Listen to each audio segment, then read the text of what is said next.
is when the door rattled from the other side. I walked back up to the door and saw the lady that checked me out. I started to point to the door, but she shook her head slowly at me. Bits of her skin started falling off of her face every time she moved. She said, "Go to the park. You can stay forever. You can never die. Stay at the park. You will be happy." I screamed and banged the door where her face was and kept running away from the park. I started to see familiar buildings and started to calm down. After a couple of minutes, I started to walk. The streets of a busy Seoul started to come into view. I got on my knees and thanked the world for saving my life. I took out the second bottle of soju and took a long chug of it.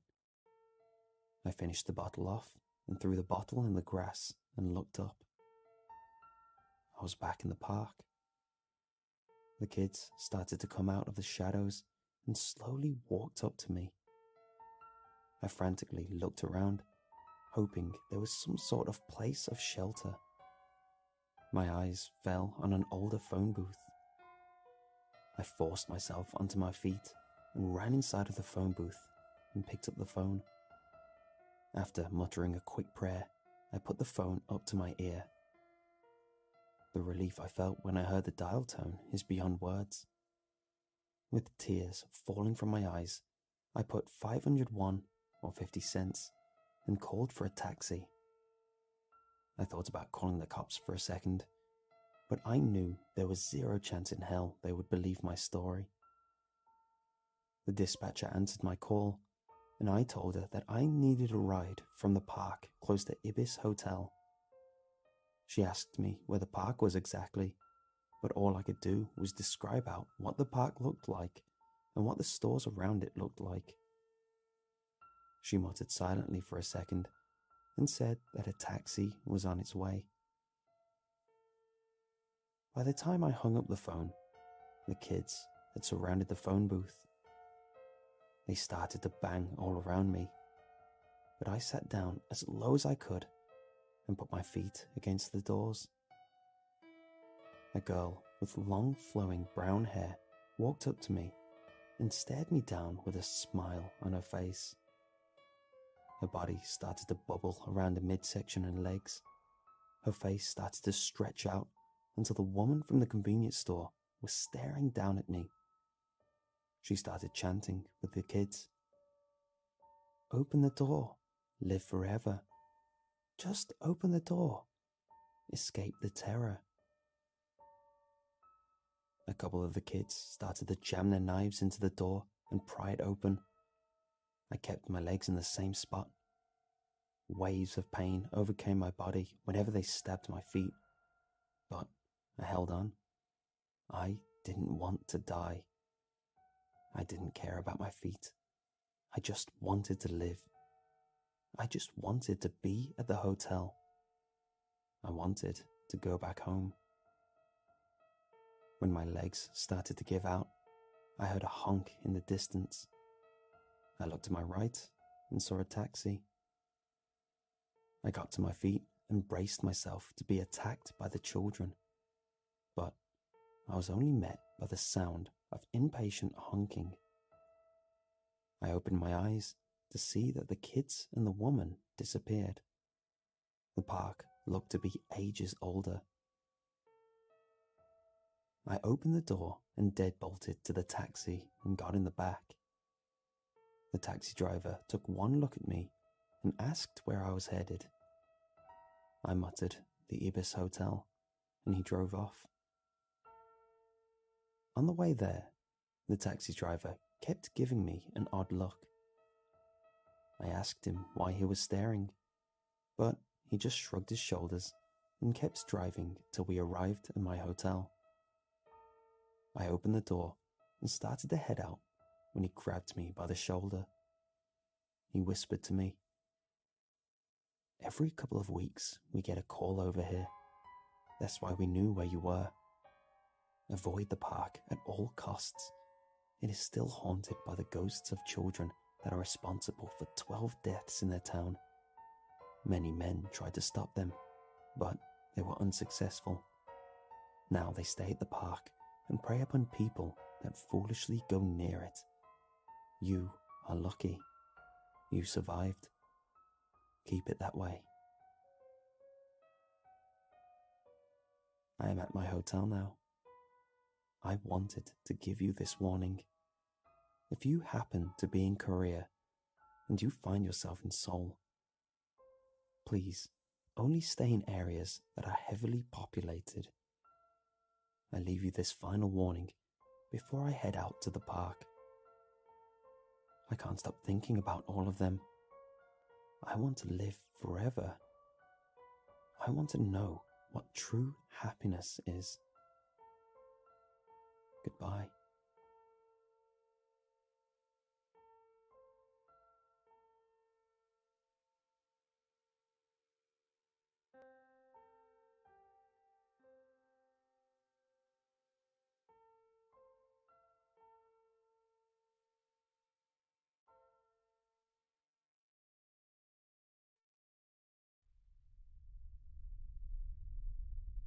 Jeremy Miller was never a man of God. Whereas all the other kids he grew up with spent their Sundays in their respective holy houses, Jeremy spent his Sunday mornings glued to the television. He grew on the knowledge of the Discovery Channel, the girth of the internet, and the pages of his textbooks. He used them to write his own story of creation. It was a story of evolution, probability, and string theory. He saw an enormity to the universe, and to the realities and dimensions beyond it. He knew he was small, but he knew that no matter how big and unbelievable the world got, everything could be explained. He was always certain. Jeremy was never a believer. He went on to Caltech to pursue a career in biological engineering, just as he had planned since he was 7 years old. His parents were proud and amazed. They said they'd been blessed to have such a smart son. Jeremy scoffed at the notion. To Jeremy, it had been as natural as the world around him. It was all a product of his will and his actions. Alone, he could do anything. Now that was a miracle. Jeremy didn't believe in ghosts. The old house, 25 Plumer Hill Road, struck him as perfectly quaint. The New Hampshire woods always piqued his interest, partly for their ecological beauty, partly for their peace and quiet. That old house had buried itself within them. Jeremy wanted the same, but he also felt it was a great shame that the home's beauty had been hidden from the world. The steep, sloped architecture of the roof was picturesque. The stonework on the outside had an aged, yet majestic feel. The gardens outside, long since neglected, housed much potential. When flowered, they'd wrap around that house like a stunning knitted scarf. He saw it all in his mind, and it was magnificent. So he made it his. Now, he was told on numerous occasions about the home's darker nature. They told him that homes that hold such unpleasant histories tend to hold a bit of that energy forever. They told him it makes their spiritual foundation weak. All he heard was price reduction. Jeremy took it without hesitation. "It is perfect," he said, smiling. For a while, Jeremy was content. He was finally home. He almost resented the day and his job for stealing him away from that home. He enjoyed his career, and he was excited to see what he could do for the world. But the house? Well, that house was his sick child, and he took great pleasure in nursing it back to health. All evenings and most mornings, he put countless hours of work into the place. He had to replace many of the windows and recaulk their frames. The living room was quite dreadful, as the ceiling above had seen some awful neglect. He had to add a crossbeam for support and completely redo the floor of the guest bedroom above. Then, of course, he tended to the gardens, There was only so much he could do about it midwinter, but he did all he could to prep it. Come spring, he'd be ready. It would be perfect. However, as the renovations went on throughout his home, Jeremy started to notice some peculiar happenings. During his remodeling of the first floor bathroom, Jeremy believed that he had heard footsteps in the hallway above him. Investigating, he found that, of course, he was alone. The prospect of an intruder did come to mind. He was very jumpy and concerned in that regard. The house was large for just one person, and someone could easily hide in near plain sight. He slept unwell that night, but after 2 days of silence and thorough inspection, he concluded that it had been his imagination. It usually was. However, when the sounds of footsteps continued, and then eventually evolved into sounds of actual conversation, Jeremy became concerned. No longer was it a simple glitch in his mind, an exaggeration of a thought. This was real. Someone was inside his home. It became particularly frustrating when neither Jeremy nor the authorities could find any trace of an unwanted guest. As far as they could tell, Jeremy was the only one who'd set foot in there for some time. That left Jeremy pondering irrational thoughts. He thought about ghosts. Don't be ridiculous. There was absolutely no such thing. Spirits? Silly, childish attempts to bring understanding to the abstract that was death. They were made for comfort, inventions for occurrences without explanation. Ghosts were life's absolution, its deus ex machina excuse. Fiction, Jeremy was certain. Then, Jeremy saw the girl. She was young, probably about 8 years old. She wore a teal flower dress with frills around the edges. At first, it was his eyes playing tricks. Then, it was simply his deceitful mind. The third time, he had no excuse. The appearances became frequent and impossible to dismiss. He saw the girl in the hallway of the first floor. Coming home from work, he saw her peering out across the land from between the bathroom curtains on the second floor. She'd run by the bedroom door at 2 a.m. on a particularly sleepless night.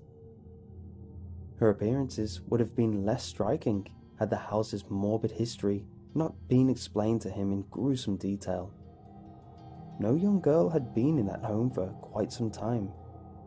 Jeremy was convinced that there was still no little girl in that home. Yet, every day and night, she was there. Without giving in to the paranormal rubbish, Jeremy had no explanation for why he could see her. The murdered child. Jeremy could only hold out for so long. One night, Jeremy had decided he'd had enough. Footsteps had once more disturbed his relatively peaceful mind before his sleep. Sleep and a restful mind were both in short supply those days. Again, the footsteps came. She was running again, excitedly running. The sound of the girl's feet echoed in his skull as she ran from room to room. He couldn't understand why or how, but at the moment he didn't care. He wanted it to stop. Jeremy made a stand. Any fear he had was swallowed by his frustration and rage. He hesitated, but the entity, though he didn't dare consider it as such, hadn't harmed him yet. It was still possible that the mirage of the girl was still just a construction of his mind. It was quite possible he was in no danger at all. He couldn't convince himself of that. He was no longer certain. He gripped the doorknob anyway. Throwing the bedroom door open, he roared at her. She was there, at the end of the darkened hallway. Jeremy barely saw her face through the shadows, yet he saw enough to know that his outrage barely caused her to hesitate. He cursed at her and ordered her to keep still. Silence fell after a few seconds, and she responded. Every word came paired with one single footstep forward. "Mister?" she asked innocently. "I can't find my mommy. Can you help me?" The space between every word hit him harder than the words themselves. It was a terrible, awful silence. Regret swelled in his stomach. It tugged at his arm, trying to force the door shut. He refused it. Jeremy would rather stare it down and give in to his baser instincts. It couldn't possibly be her. There was no girl. "Go away," Jeremy ordered. "Please," she smiled. "Please help me." She was almost upon him, and the air around him drew heat from his body like a vampire drawing blood.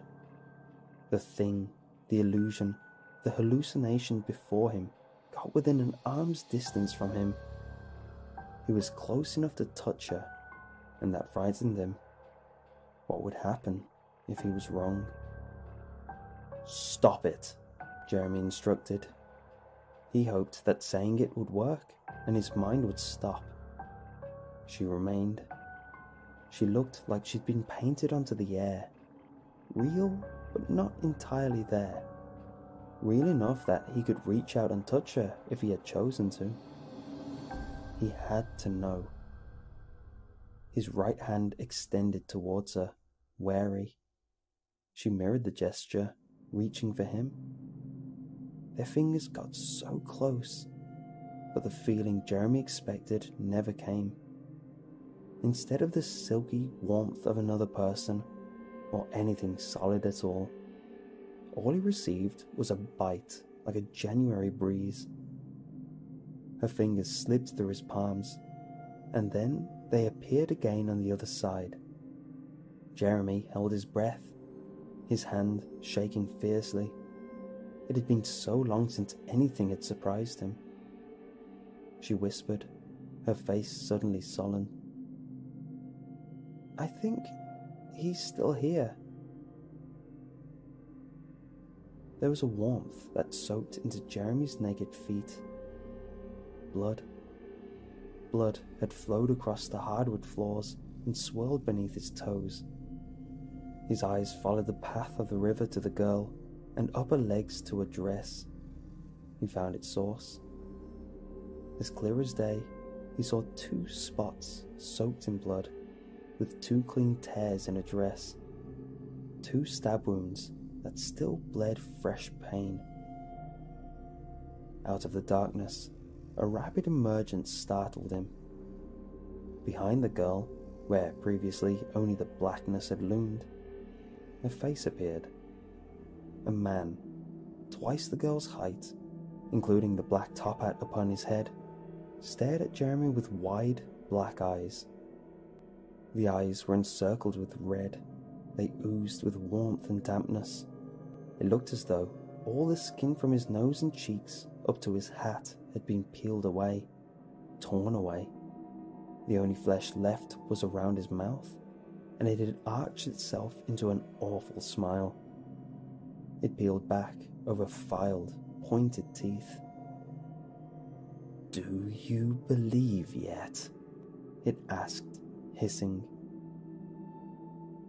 Jeremy's arm moved out of instinct to shut himself away from the horrors.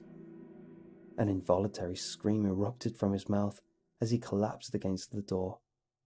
His horrified sounds drowned out the soft laughter on the other side of the door. Jeremy spent all his night there, wondering if they did the same. He thought he could almost feel a moist wind upon the nape of his neck. For the first time since he was a child, Jeremy cried. They had told him about her, of course.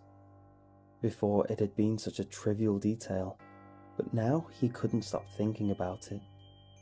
A girl had been murdered here, by her own father nonetheless. She'd been stabbed, strangled, and a body had been discovered in the attic by her mother. Everybody's favourite part of the story was the singular fact that her father had escaped, never captured. They loved wondering what happened to him. The murder had occurred half a century ago, and everyone was still morbidly fond of it.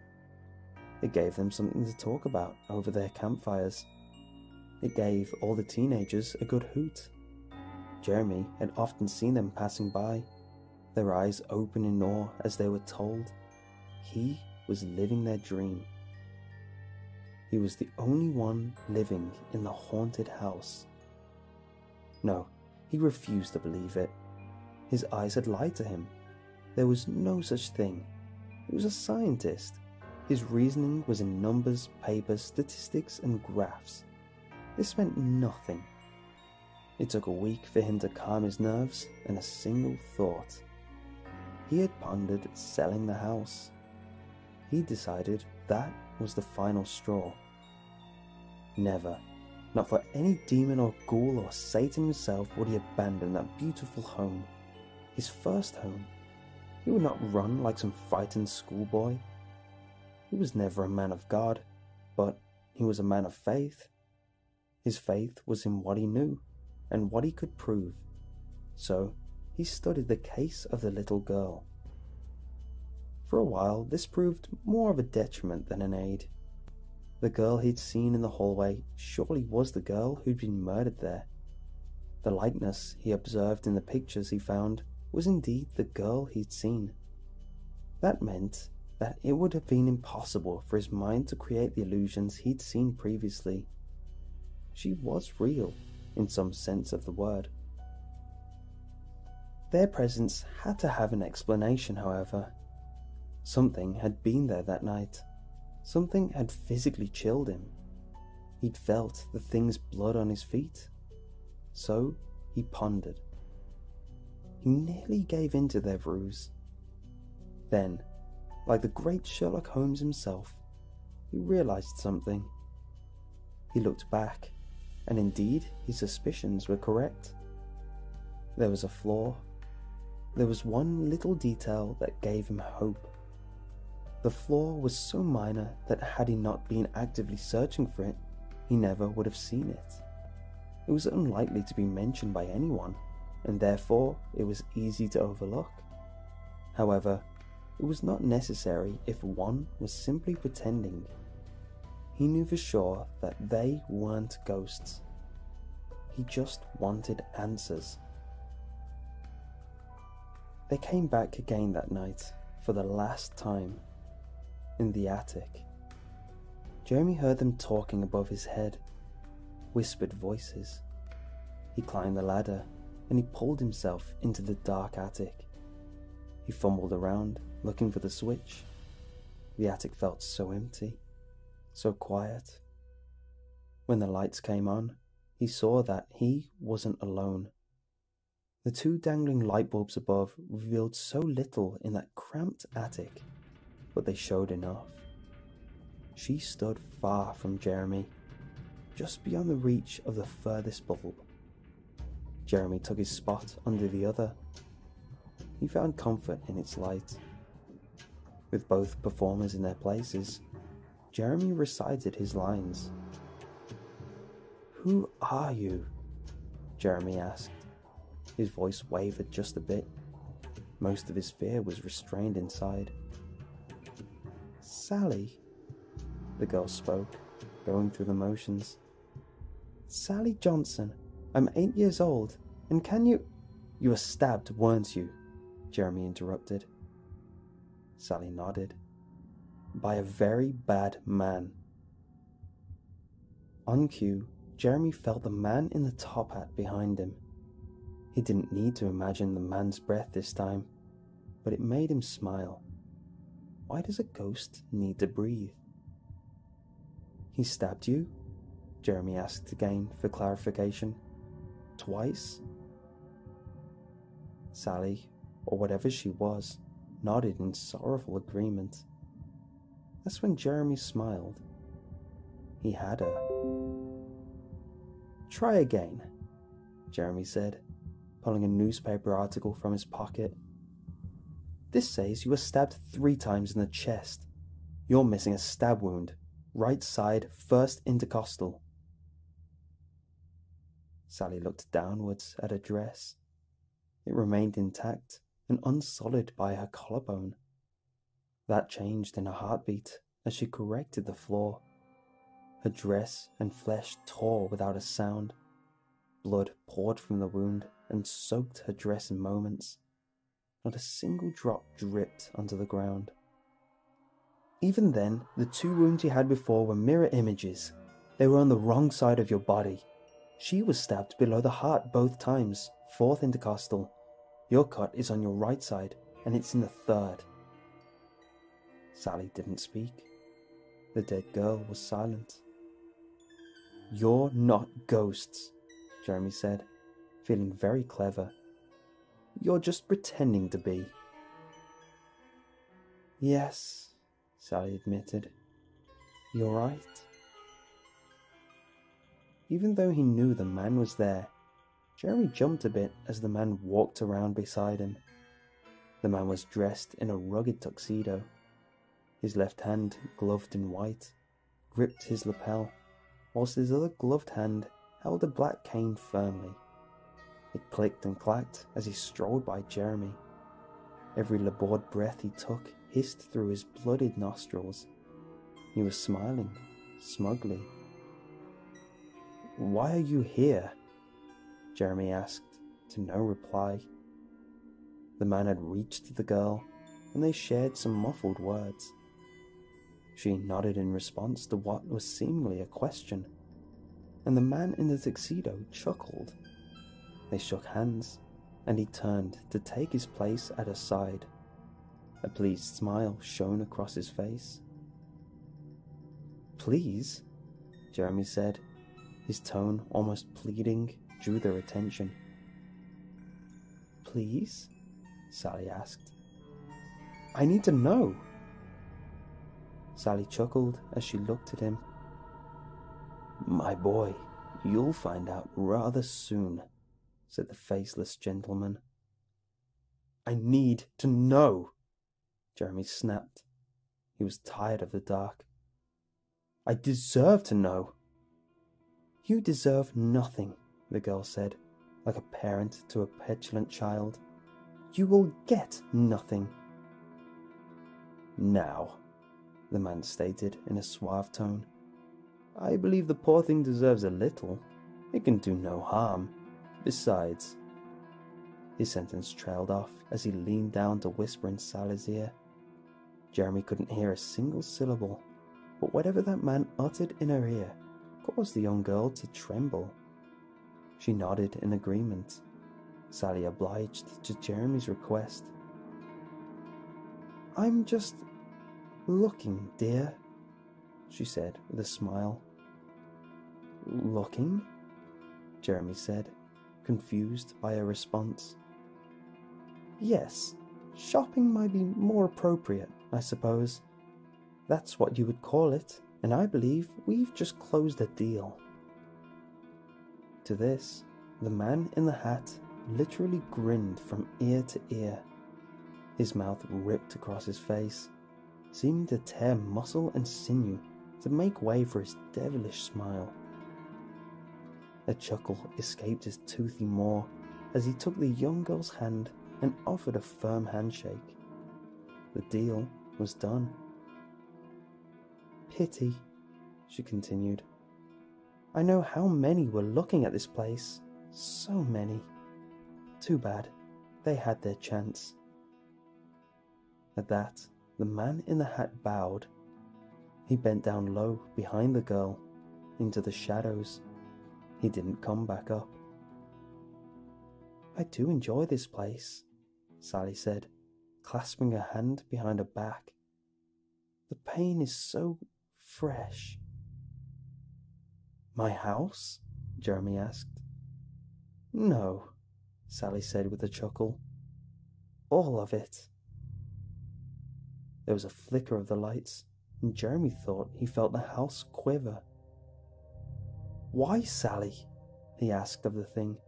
"Teach me." When you stab something here, she began, licking her lips, you damage it irreparably, right? There'll be a scar. That scar is a weak point. This house, the events here. Before Jeremy's eyes, the scene changed. In the end of the attic where Sally had been standing, he saw her on the ground. Sally, the apparition, was on the ground, and she was gasping her final breaths. The thing was showing her dying moments. Then, behind her, a shadow emerged. It seemed to seep upwards out of Sally's body, out of her wounds. The clouds leaped and swirled above her now still body. Sally's voice, or whatever had been pretending to be her, spoke again. Scars show. They show to us, the ones who can see, and we crawl through them. We crawl through the pain. The shadow stirred, and out of it came a clawed hand that gripped the young girl's corpse by the throat.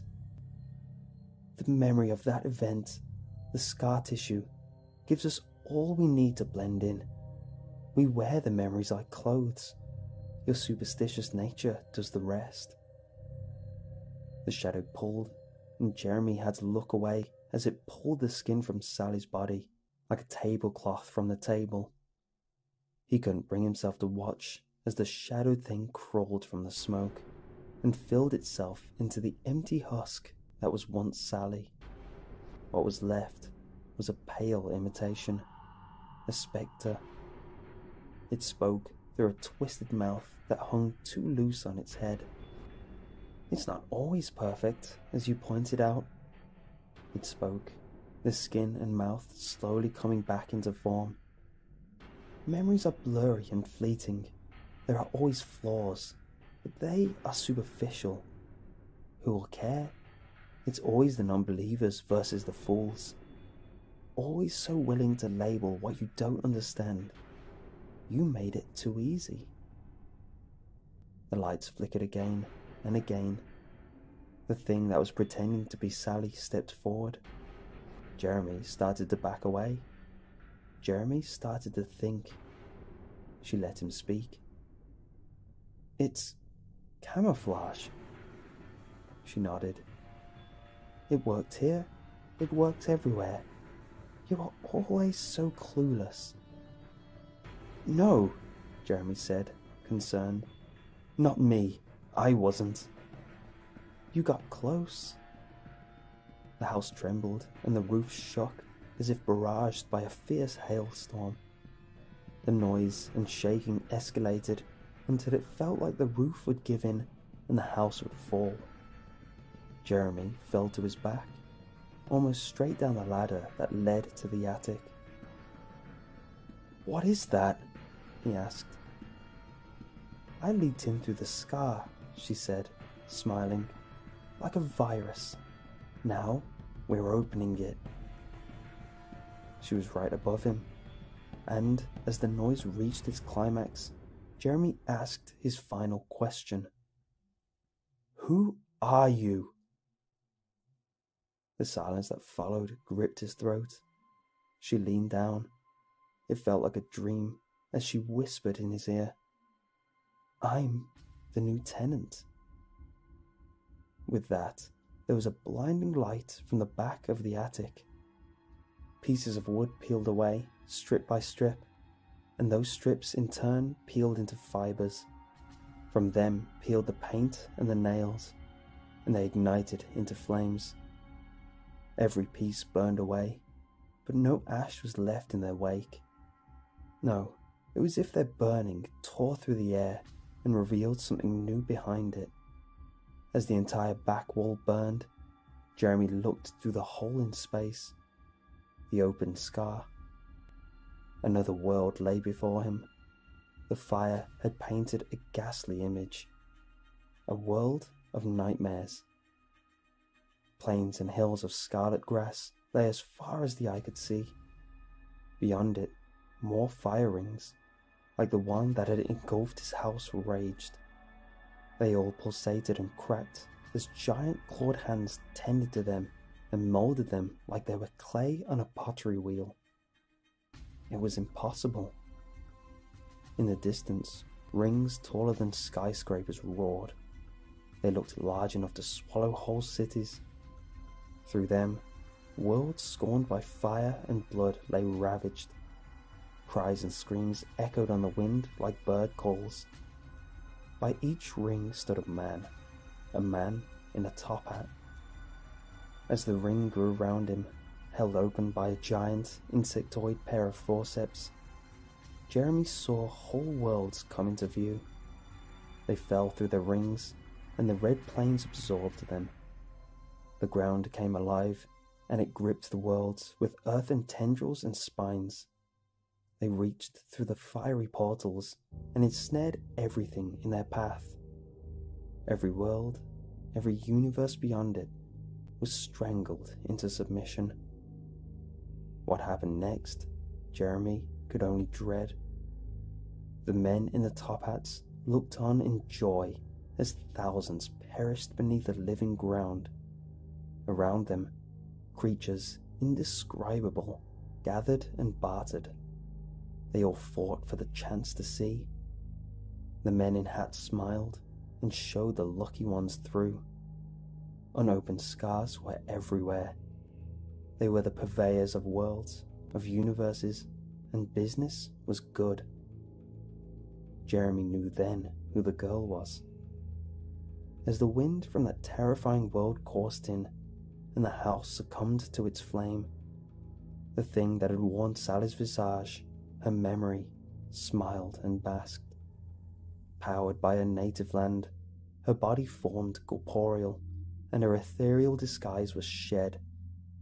The skin sagged from her face and hands, and from within her mouth protruded spider-like limbs. Those legs proceeded to pull free her skull from the clutches of her mandible and neck. As the monster reformed its ghastly exoskeleton before Jeremy, he could only chuckle. As the visitor in his room had been, so had all the other ghosts been before. They weren't lost spirits. They were disguised wanderers. They were just looking. Sally was different in only one regard. Sally decided to buy.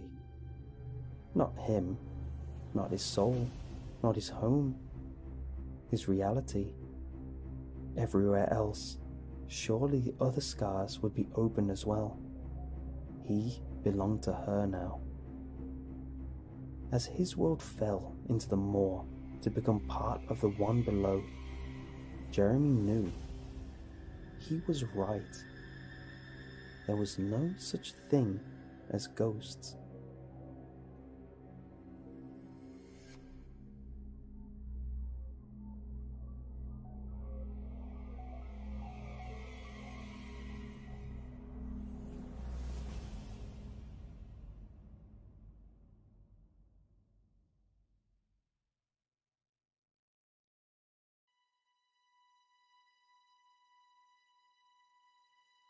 There was this one time when I was younger, about 5 or 6 years old, when we had moved into a new house. It was just me and my mother most of the time, since my father worked long hours during the evening into the early morning. We had been in the house no longer than 2 or 3 weeks, and the school year was coming to a close. Only now had my parents explained to me what had happened in that house many years ago. The truth of what happened on that day did not set me free of my curiosity, but rather fueled a string of nightmares I can't seem to shake. Maybe sharing it with you will help. It was a warm summer evening early in the week when I got home from school. My parents trusted me to walk as the neighborhood was a quiet area and the school was only a few blocks away. As usual, my dad was leaving for work as I got home, so we had a normal chit-chat about my day and if anything interesting had happened at school.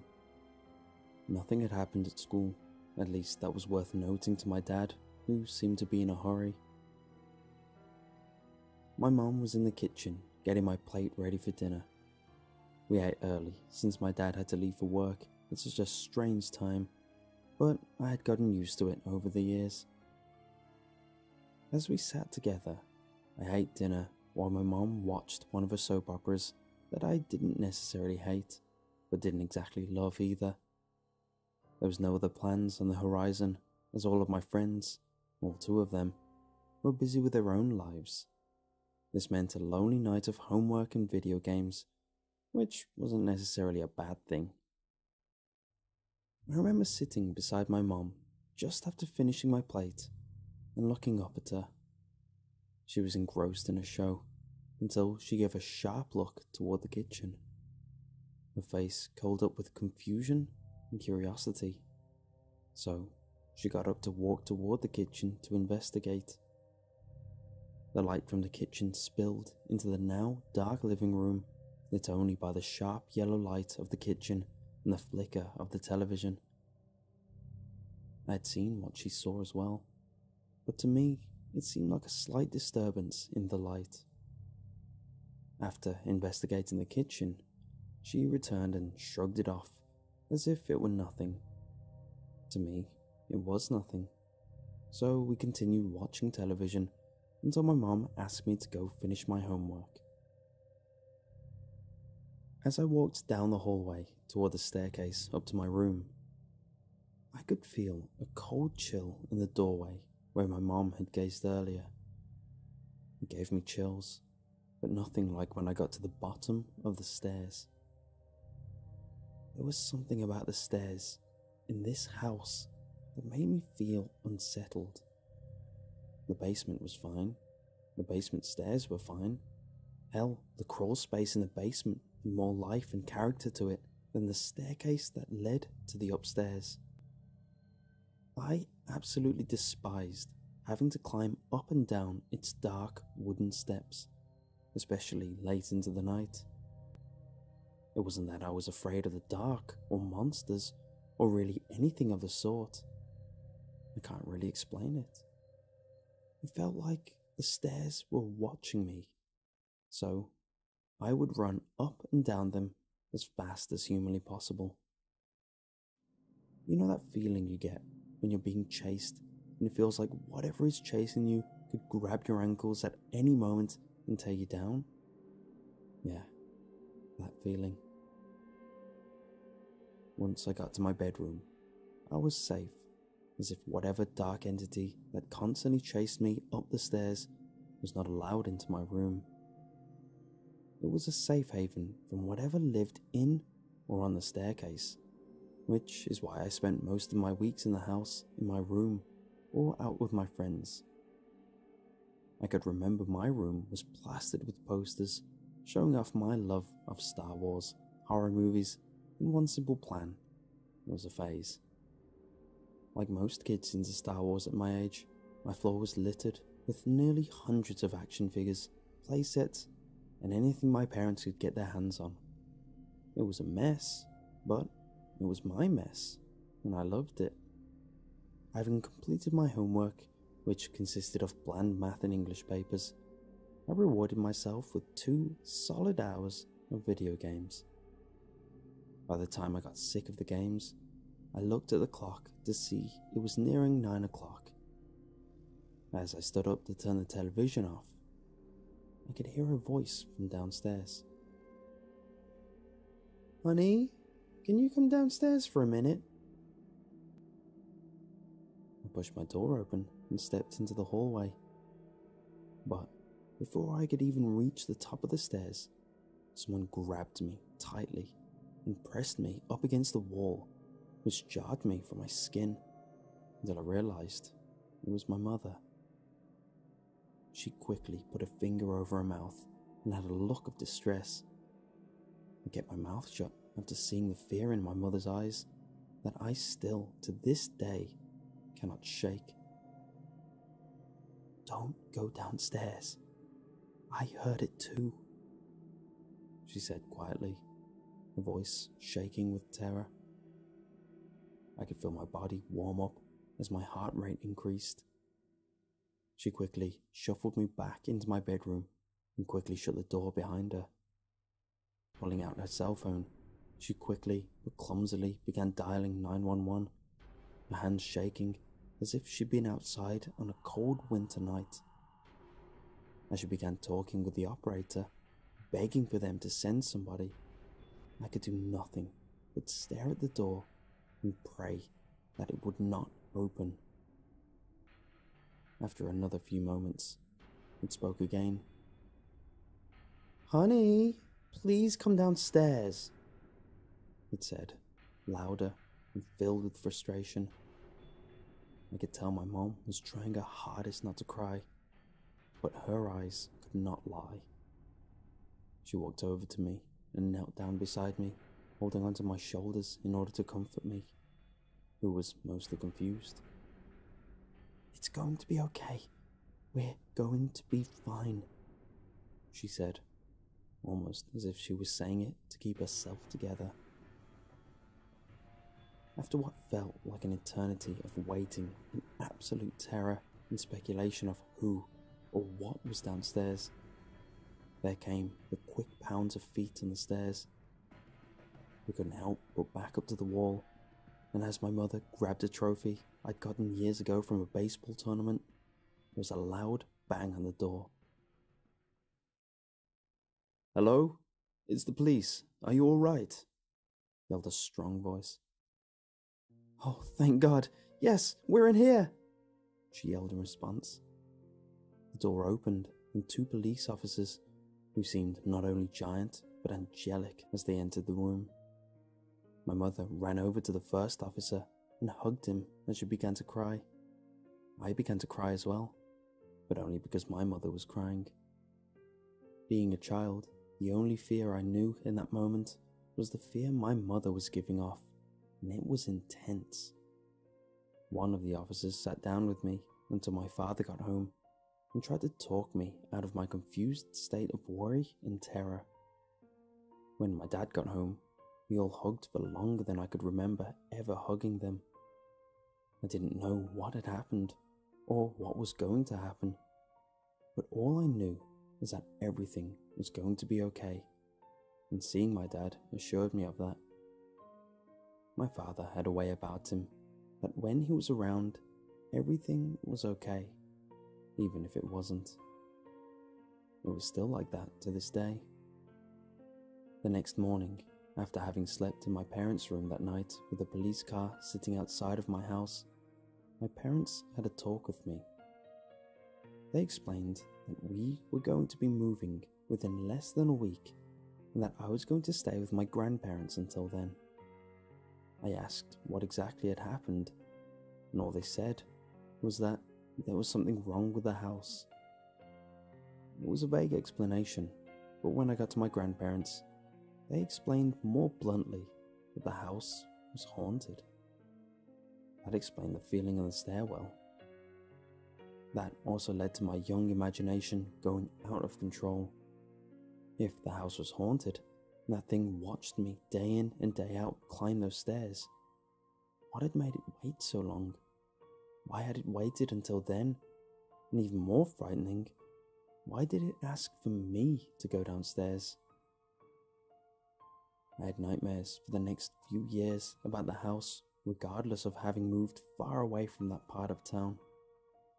I remember overhearing my parents during my phase with the nightmares about whether or not I should go speak to a therapist or some kind of expert that could help me. I was fine most of the time, just whenever I went to sleep. The nightmares eventually went away. Years later, I still have the odd nightmare here and there, but nothing I can't deal with. I am an adult after all. About a week ago, my parents decided to tell me the truth about what had happened in that house. As they began explaining it, I was horrified that for all these years, I hadn't known the truth about what happened.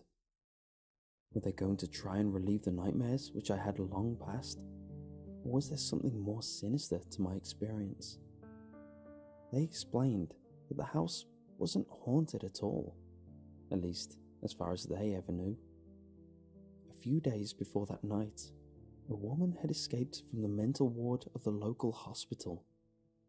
It wasn't like a huge institution for mental illness, but a wing of the hospital that held about 12 people at the time. The limit was never met. The woman who escaped that night was named Iris McLeod, and she was being detained after supposedly killing her 3 children. She suffered from severe schizophrenia and had several manic episodes before being committed, but was never on any sort of medication. Those poor kids. The police had done a more thorough investigation and found that she had been living in our attic for the majority of the week after her escape. She lived right above my bedroom. That was by far the worst part of the whole thing. She never just pounced on us. She never wanted to escape. Those eyes I could feel on me every time I went up and down those stairs. Not ghostly, or my imagination run amok. Those eyes were real, and I had felt those eyes on me for years after. I can feel them on me now, but a part of me doesn't believe it. I don't want to believe it, but the fact is that she was never caught. Those eyes could very well be on me, but who knows? It could be on you too.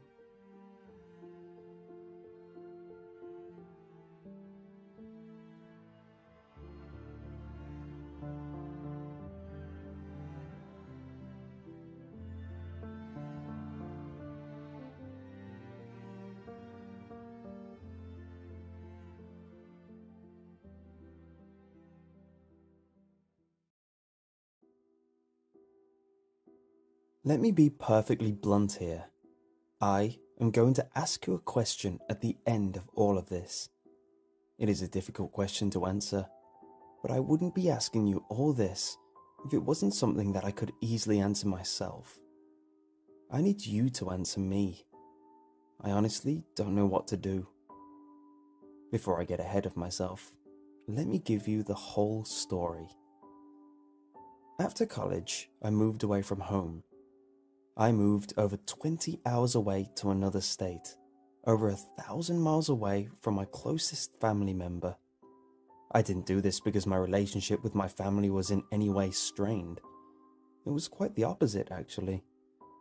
They have been nothing but supportive and caring of my decisions and choices. I think the reasons behind my decision for the change in scenery were because I really wanted to feel independent. I'm not proud to admit it, but living so close to my family, I felt coddled. I wanted to accomplish something that I felt wasn't handed to me on a silver platter. It was with that foolish thought that I packed up all my things and left. The first few years went by without much of a problem. I found a nice, cheap apartment and a well-paying job. I kept in contact with my family and settled into my life. It wasn't until the milestones in their lives started rolling around that I began to feel isolated. My brother graduated from college, and I couldn't attend because I was working. My mother and father celebrated their 40th wedding anniversary, and I wasn't able to congratulate them at a celebratory dinner because I was thousands of miles away. I think the real final straw that proved too much for the camel's back was my sister's pregnancy and the birth of my nephew. I was working when I got the text. I don't think it was the fact that I got the good news a few hours later than most. I think it was the fact that I received a text, not a call. It felt impersonal. It was like uploading some life news on Facebook, as opposed to calling someone and letting them know personally. For the first time, I really felt left out and excluded from my family. This was the moment where I truly began to wonder if I had made the right choice in deciding to move so far away from my family. One of the gifts my sister received during her baby shower was a baby monitor we all chipped in on. It was top of the line. The thing even had a webcam built into it. With the correct password, you could get a live feed of the nursery. I wasn't a big fan of the concept, but my sister was extremely enthused about the prospect of being able to share these moments with our family and friends. Within the first couple of weeks of the baby's birth, the password had circulated to all our family and close friends. I never really used the password to look at the live feed for the first couple of months. My sister inundated us with enough cute photos, videos, and stories that I didn't feel it was necessary. Some part of me still saw the concept of putting a streaming feed of the webcam on the internet as slightly distressing. I didn't really like the idea of looking in on my sister and her husband trying to calm their fussy baby in the middle of the night, and I liked the idea less that someone else might stumble across the feed and be looking into their home without their permission. To me, it felt like some sort of violation of their privacy. Like I said, for the first few months, I didn't use the webcam feature of the baby monitor. It wasn't until I started to have a rough patch at work that I began to get more pensive about my life choices up to that point. I also started to have some pretty severe bouts of insomnia. After a couple of weeks of tossing and turning for hours on end, I relented and went to see a doctor. The doctor ran a few tests, but came up with no real reasonable explanation. I slowly found myself becoming a night owl due to my inability to sleep. It was around this time that I started checking in on the live feed. At first, I tried to use my sleepless nights trying to be productive. I read books, watched classic movies, and did other things that I typically couldn't find the time for in my day-to-day life. After a few weeks, I had read the books and seen the movies I had wanted to, and now had very little to do. At 3 or 4 in the morning, you'd be surprised how little there is to do. All of my friends had gone to bed, and there was no one to talk to. It was during these bouts of insomnia that I began checking out the feed. This may seem like an odd thing to say, but watching something so small and precious, sleeping so contently, really can set your mind at ease. The problems I was facing at work and my sense of isolation from my family began to drift away as I watched that little bundle sleeping so peacefully. It became a staple of my late nights when I was up and couldn't sleep. I would listen to music, read a little, and check in on my nephew. A few times I even managed to drift off in front of the computer while watching the webcam feed. I can't tell you when I first saw the thing. I think it was after about a month of dealing with my inability to sleep. It was a night like any other. I got off work, watched some movies on TV, and turned on the feed. It must have been an hour or so later, when I was drifting off, that I saw it. The baby was sleeping soundly. The webcam was placed at the head of the cradle, so you could see inside the cradle and a little bit of the wall. There was no sound on the webcam, but the baby shifted slightly, as if something had disturbed his sleep.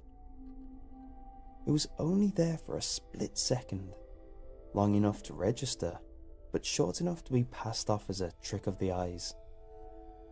I could have sworn that I saw a head poke up and look through the bars of the cradle before dropping below the line of sight of the camera.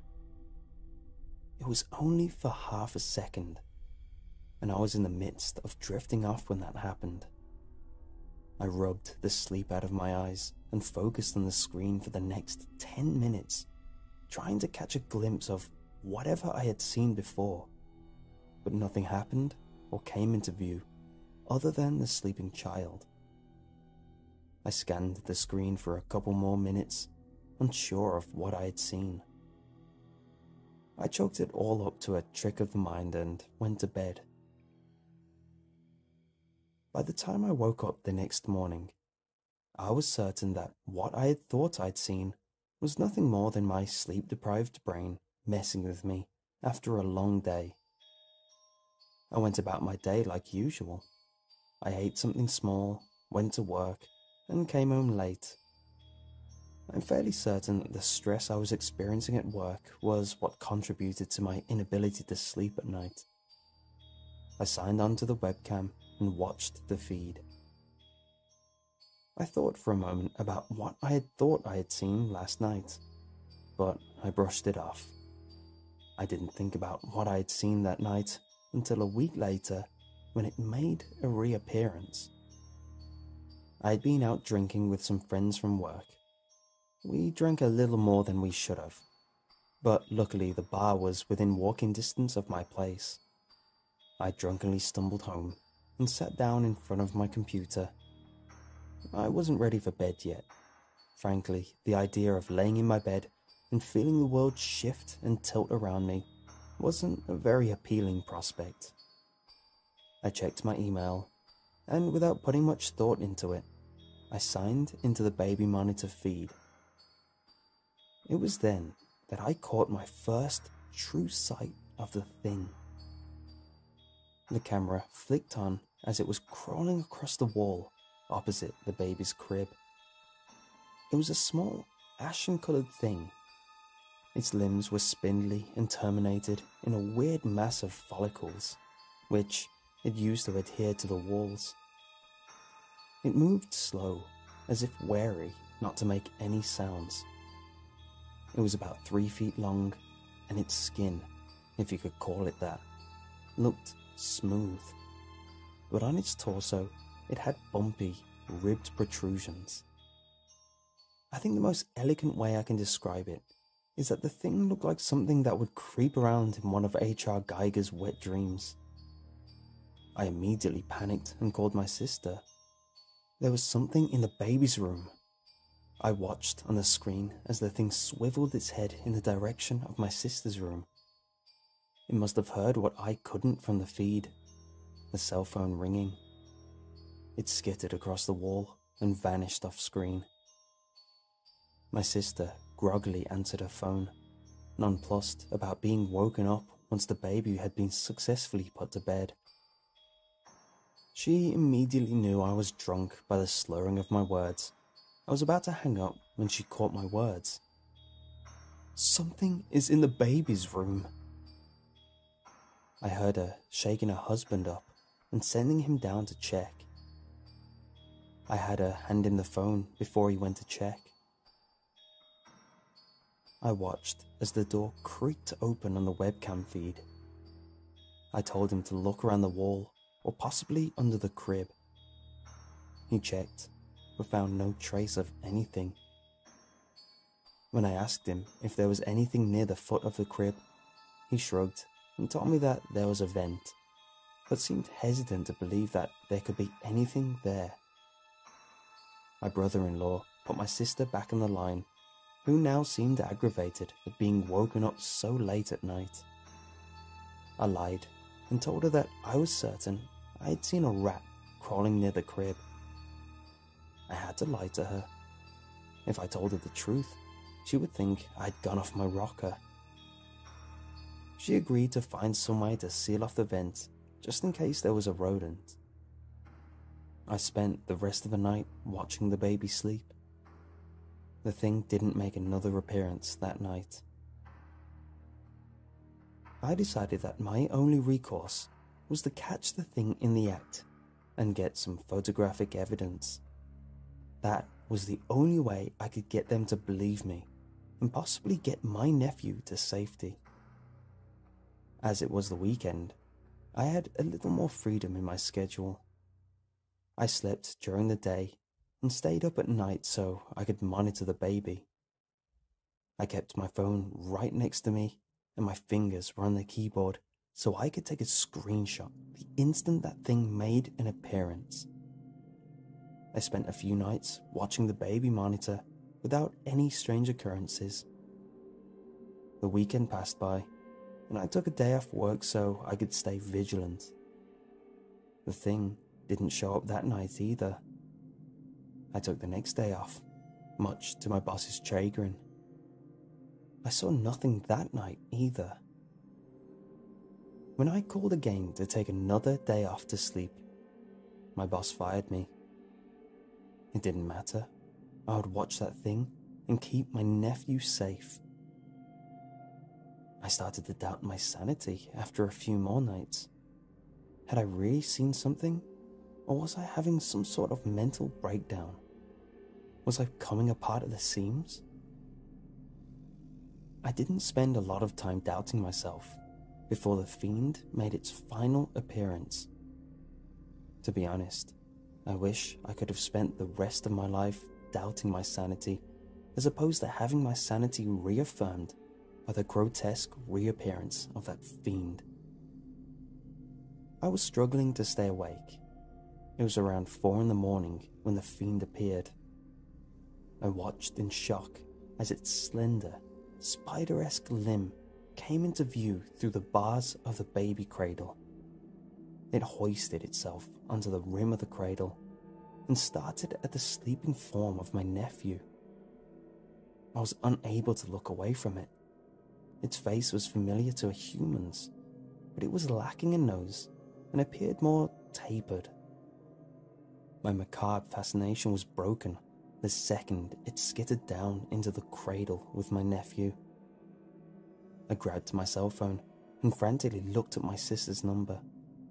I selected call and looked back up at the screen. It was now poised over my nephew, like a spider waiting to descend on something caught in its web. The phone was ringing. Its appendages worked and worried at its chest. The membrane tore and sloughed off, exposing a pulsating mass underneath. Why wasn't she answering? I saw something on the fiend's chest worming and writhing its way free. Just before it dropped down onto my nephew, I realized why my sister wasn't answering. She had muted her phone so she could get a full night's sleep. The worm freed itself from the fiend's chest cavity and dropped onto my nephew's chest. He awoke and started to squall, but it was too late. The larval mass had been looking for an opening and had found it. My nephew screamed and shrieked as the worm worked its way into his mouth and slid down his esophagus. The fiend looked up for a split second. Its eyes met with mine through the webcam, and in that singular moment, I had never felt so impotent in my life. I could only watch as it skittered away and left my nephew writhing and struggling against the conquering worm. The thing vanished off the screen just as the door to the bedroom opened. My sister appeared in the room. She had heard the crying and came back to check on the baby. I watched as she lifted it out of its crib and held it to her. I couldn't hear her, but I knew that she was singing to it. I could only watch as she tried to calm it down. I had failed my nephew. I couldn't save him from that thing. It had implanted something into him. I didn't know what that worm-like thing was, and I doubt I want to know. In the heat of the moment, I had failed to take a screenshot and capture photographic evidence of that thing. I had failed my sister. I was unable to protect her against that thing. I had failed. After losing my job, I had no other choice but to move back close to my family. My dad pulled some strings and got me some work. I managed to live with some friends for a while before getting my own place. A few months passed, and I slipped back into denial. It was much easier to deny what had happened than confronting it. It took some time, but eventually I was able to allocate that horrible night into the darkest chambers of my mind. I convinced myself I had a mental breakdown, hallucinated, and lost my job. A few weeks passed by, and the lie I told myself eventually became the truth, to me at least. My nephew continues to grow. He's 2 years old. He appears to be perfectly healthy. He's adorable. In the moments that I was unable to convince myself that I had been hallucinating that night, I took solace in knowing that at least that larval-looking thing hadn't had any negative effects on him. I used past tense there, because that is no longer true. It all came to a head when my sister dropped off my nephew with me for a couple of hours while she went to relax and have a bit of a spa day. I was bouncing him on my knee and making faces at him while he giggled. It was then, while we were face to face, that it happened. He blinked and a nictitating membrane slid across his eye. The almost amphibian, horrendous haw drew across his eye, and I could have sworn that I saw something sliding and displacing the skin around his chest. It looked like he had a snake slithering around under his skin, burrowing around his flesh. I have spent the past few hours typing this, and the whole time I can only think of the common cuckoo. You see, the common cuckoo rarely raises its own. It instead opts to slip into another bird's nest and lay its egg. Once it hatches, the infant cuckoo knocks its surrogate brothers and sisters out of the nest, and the unsuspecting surrogate parents are left to feed and sustain the invading imposter. I can now only think of how that thing has, in a sense, laid its eggs and left my sister and her husband to take care of its progeny. Now, onto the question I need to ask you. I've spent the past couple of hours thinking about what to do with the changeling. It's not my sister's child, not anymore. It is not my nephew. It is the thing that has killed my nephew. It is the thing that will grow up to implant and kill other people's children. Jesus, I can't believe I'm typing this. I have to kill it, don't I? I can't let it reach maturity and propagate more of its fiendish ilk. Who knows how many of those creatures are out there doing this atrocious thing to other families, imitating the lives they have stolen to sustain themselves. Now, onto the question that I have to ask you. Am I crazy? This can't be real. There is no way something like this can happen. Please tell me I have snapped. Please tell me that all of this is a product of my demented mind and that I've completely lost it. Please tell me I don't have to do what I'm thinking of doing with this pillow that is right next to me. Please tell me I don't have to smother my nephew. Please tell me, what the hell do I do? Please.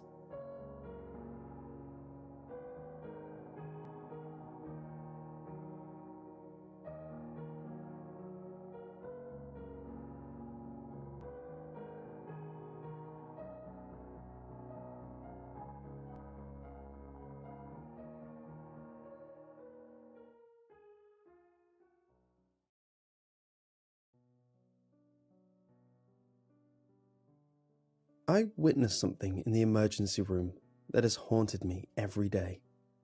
I have not shared this with anyone until now. I woke up with a pounding headache and a dry mouth. Not an uncommon morning condition for my college days. I looked around the unfamiliar bedroom until I found my phone. It was 11 AM on Sunday. I sat on the edge of the bed and began to put my clothes on. I noticed I was not alone. My heart started to race as I attempted to recall the previous night's drunken events. To my relief, I recognized the girl next to me as one of my friends as she rolled over in discomfort from the sunlight. I grabbed my shoes and started to put it on. Something was wrong. White hot pain shot up my leg as the inside of my shoe made contact with my big toe. I winced as I forced the Nike sneaker over my swollen foot. I threw my jacket on and made my way to the door. I immediately fell to the floor as soon as I put pressure on my right foot. I heard a burst of laughter from the girl behind me. "Still a little drunk, eh?" I replied, "No, my foot is killing me. I think something is wrong." "What did you do to it? You were fine last night when you were running around downtown," she asked. I recalled the memory of the previous day. "Oh, damn, I was running? I got my big toenail removed because of that soccer injury from the intramural game. The doctor told me to take it easy. I must have not thought about it after I was drinking. My foot was still numb from the anesthetic." "Ouch. Well, go home and take care of it," she said. I sighed and said goodbye and left. Being a dumb college kid, I limped the entire 2 miles back to the shack my college roommates and I called home. I immediately sat down and started drinking to curb the hangover. It wasn't until later that night someone decided to talk some sense into me. We had some friends over, and one girl, who happened to be a pre-med, noticed my limping. "What happened to you?" she asked. I had a minor surgery in my foot, and it just hurts. I could barely put my shoe on this morning," I replied. She got a closer look at my leg. "Oh my god, you need to go to the hospital. You see those red streaks running up your leg? That's blood poisoning." She grabbed my arm and rushed me to a car. She was nice enough to drop me off at the front door of the ER. Half drunk, I limped inside and was immediately wheeled back to a room. This began the strangest night of my life. The ER of the university hospital was especially crowded. I was put into a room that was already occupied, with a plastic curtain separating me from the other patients. The occupants of the room caught my attention. There was an unconscious man on the other bed, stiff as a board and drained of all colour.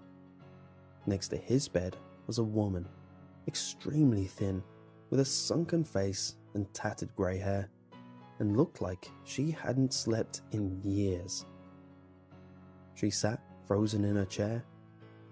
Sitting in front of the couple was a tall male nurse, an EMT, and a police officer. The woman gazed forward with a blank stare as the cop spoke to her. "Ma'am, you need to tell us what your boyfriend took. He's going to die, but we may be able to save him if you just tell us. We want to hear it in English. Can you do that?" The woman didn't respond. The interrogation went on like that for a while, and the woman continued to stare forward with her unwavering gaze. Finally, my nurse came back in to hook up an IV to me. She spoke. "This should help with the infection, and will help sew you up a bit." I looked at her, and she winked at me. She leaned in and whispered to me, "Sorry about the patients next to us. Try and ignore them if you can." She returned to a normal volume. "The hospital is pretty crazy tonight, so the resident doctor wants me to work on getting this infection out of your foot. You're lucky this didn't reach your lymph nodes. Sepsis is no joke. I'm going to have to make an incision on your toe and drain out the infection. I'll numb you with a local anesthetic first." I grimaced as she stuck the long needle into my toe. "I'll be back in 15 minutes when you're numb," the nurse said as she left. I looked out to the hall as she walked out. I noticed another police officer just outside, and he was talking with a priest.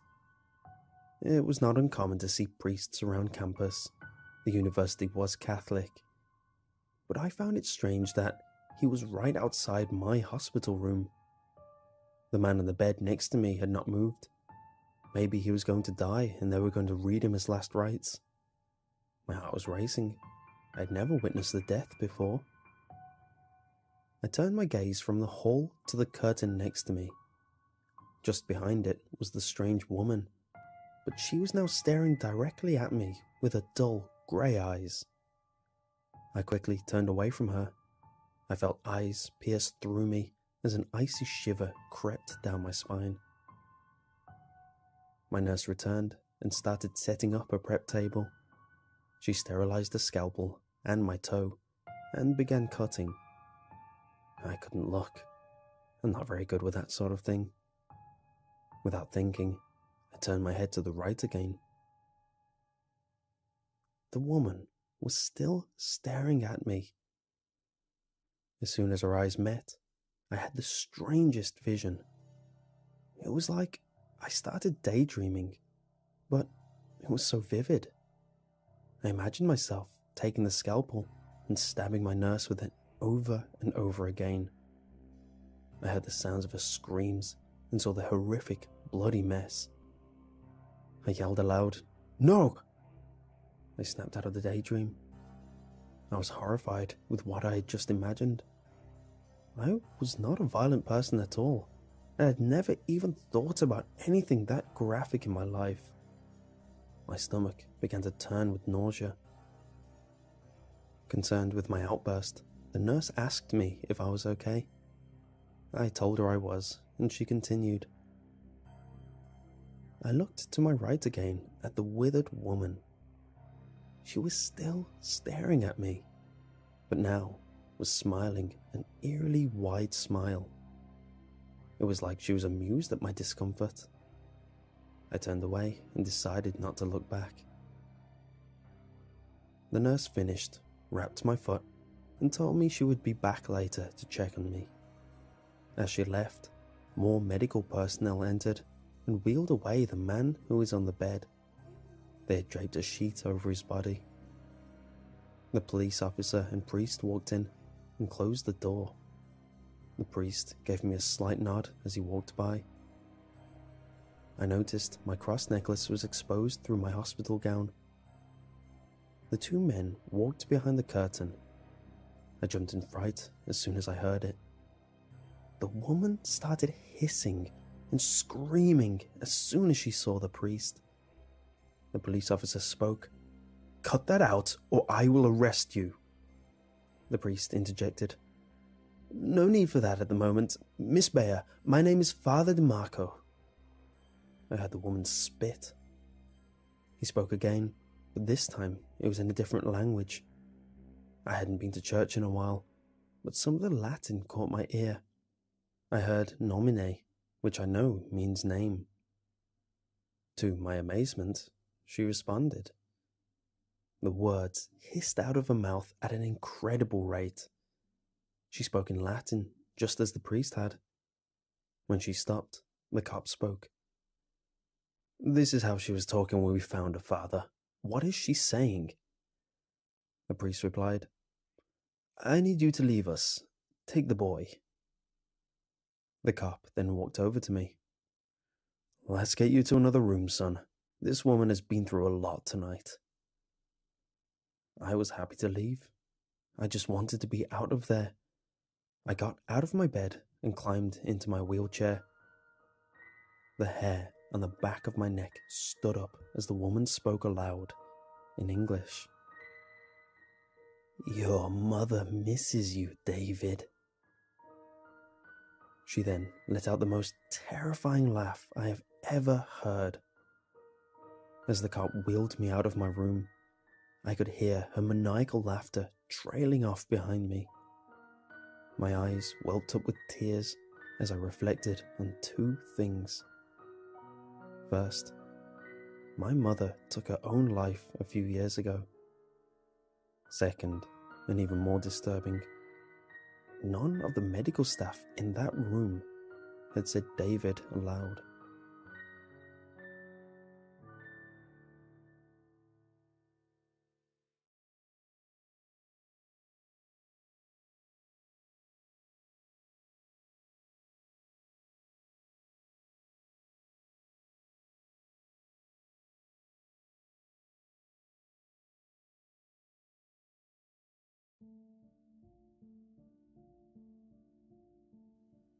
I remember when it started.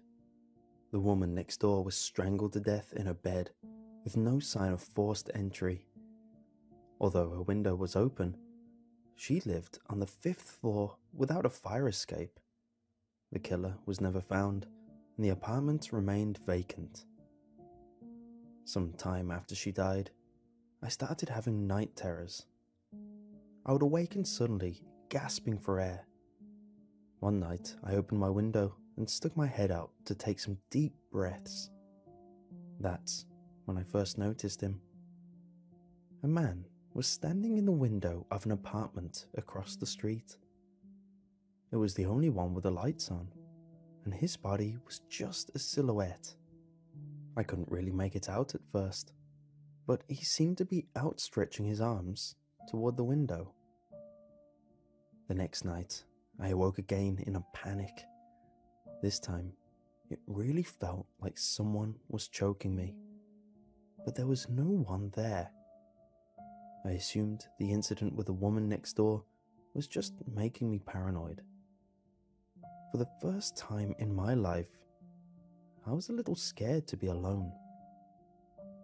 As I opened the window for some fresh air, I noticed him again. Just as the night before, there was one apartment across the street with a light on, and a man standing in the window with his arms outstretched. Is that all this guy does? I muttered to myself. Maybe he's not right in the head. I had an eerie feeling that he was looking right at me, but it was hard to see. I closed the window, pulled the shades, and went back to bed. I was getting curious about the man in the apartment across the street, so I bought some binoculars. During the day, I watched his window to see if there was anything strange going on. There was no activity, not even any furniture that was visible from the window. Had he moved out last night? I watched until sundown went, but no light in the apartment ever came on. That night, I dreamed there was a man at my window. Like my late neighbour, I lived on the 5th floor and there was no fire escape. It was hard to see his face, but I could feel his eyes examining me. His presence was thick and suffocating, almost intoxicatingly so. I struggled to avoid his gaze as I ran to the window, attempting to close the shades. Before I could scream, he reached right through the glass and put his hand around my neck. I awoke, terrified and convulsing. The window was open, though I had closed it earlier. Coughing and wheezing, I stuck my head out and took in the night air. It was unusually quiet, no cars on the road. Looking down at the street, there was a long stretch of light penetrating a looming shadow. Reluctantly, I panned up to find the source. Again, there was one apartment across the street with a light on, and a man standing in the window with his arms outstretched. I grabbed my binoculars to get a closer look. Immediately, I was petrified. He was most definitely staring at my window, and his arms seemed to be reaching for me. I locked the window, pulled the shades, and hid under the blankets. Each night, I became more paranoid. I stopped looking out my window and kept it locked at all times with the shades drawn. Even so, I could feel him staring at my apartment. I thought about calling the police, but I still wasn't sure if it was all in my head. Then came that horrible night. As usual, I awoke in hysterics. My window was still locked, but the shades were up. I looked across the street, and the man with his arms outstretched had his window open. This was my chance. If he could hear me, maybe I could get a response out of him. "What the hell are you looking at?" I shouted. But there was no reply. The man remained silent and motionless, his arms extended slightly beyond his open window. I thought he would at least be startled, but he showed no sign of acknowledgement. "Why do you stand there every night?" Still nothing. Just as I turned away, his lights went out. I looked back to see if he was still standing there, but it was too dark. I slammed the window shut, locked it, pulled the shades, and turned on the TV. There was no way I was going back to sleep, or at least that's what I kept telling myself until I started to pass out. I couldn't help it, so I shut off the TV and climbed into bed. Later that evening, I had another night terror, feeling like I was being strangled. The sensation didn't stop, however. This time, I really was being strangled. 2 real hands were clasped around my neck, attempting to squeeze the life out of me. As I struggled to break free, I tried to get a look at my attacker. I followed the arms, expecting them to lead to a body, but they just kept going. They stretched all the way to and through my open window. I couldn't believe it. Arms were reaching into my 5th floor window, all the way to my bed, and were choking me. I flailed around, trying to wrestle away from the freakish extremities. Kicking and scratching didn't faze them, and the grip was so tight that it hurt to move. I reached out in desperation for the knob on the nightstand drawer, as brittle nails dug into my skin. I managed to get it open, but trying to reach inside made the choking even more painful. Frantically, I felt around for anything sharp. I grabbed a pen and started stabbing the left arm with every ounce of strength in my body. I don't know how many times I stabbed it, but eventually it pulled back a little, removing the left hand from around my throat. I grabbed it and pulled it to my mouth and bit down as hard as I could until I drew blood. The arm shook violently, trying to pull its hand from my jaws. Choking on blood, I unclenched my teeth. Both arms began retreating while I spit and gagged. I stumbled to the window, hoping to slam it down on them, but I just grazed the fingertips. I watched in horror as the arms, which had stretched all the way across the street, retracted back to their source. My heart stopped when I saw who they were attached to. They were his arms. I couldn't look away as the hideous limbs wobbled and whipped, returning to their normal length. He put them down at his sides, and the light went out. This time, I didn't just lock the window, I moved the bookcase in front of it. I sat there on the floor, shaking, trying to get my thoughts together. What was I going to tell the police? A man reached into my window from across the street and tried to strangle me? They'd surely think it was a prank. But I needed someone to check out that apartment, or I would never be able to sleep again. I decided to make a quick, anonymous call about a domestic disturbance. Eventually, 2 officers pulled up to the building across the street. They went inside, and a light soon came on in the window. I waited for something to happen, hoping I didn't just send 2 unwary men to their deaths. After mere minutes, the light went out and the officers returned to their vehicle. Their voices just managed to carry up to my window, and I heard them say what I was hoping they wouldn't. Nobody lived there.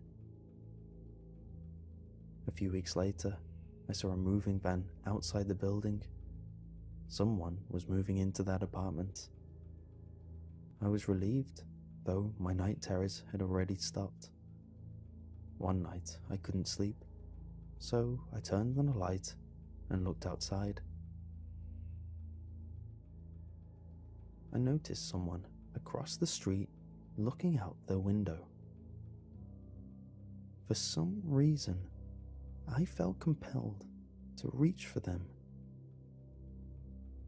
I'm still trying.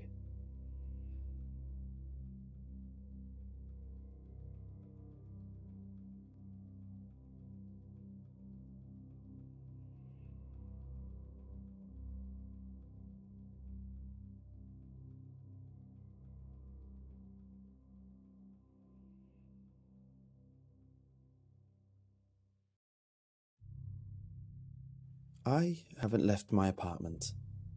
Even though I'm obsessed with what I've created, it's simply that I physically can't.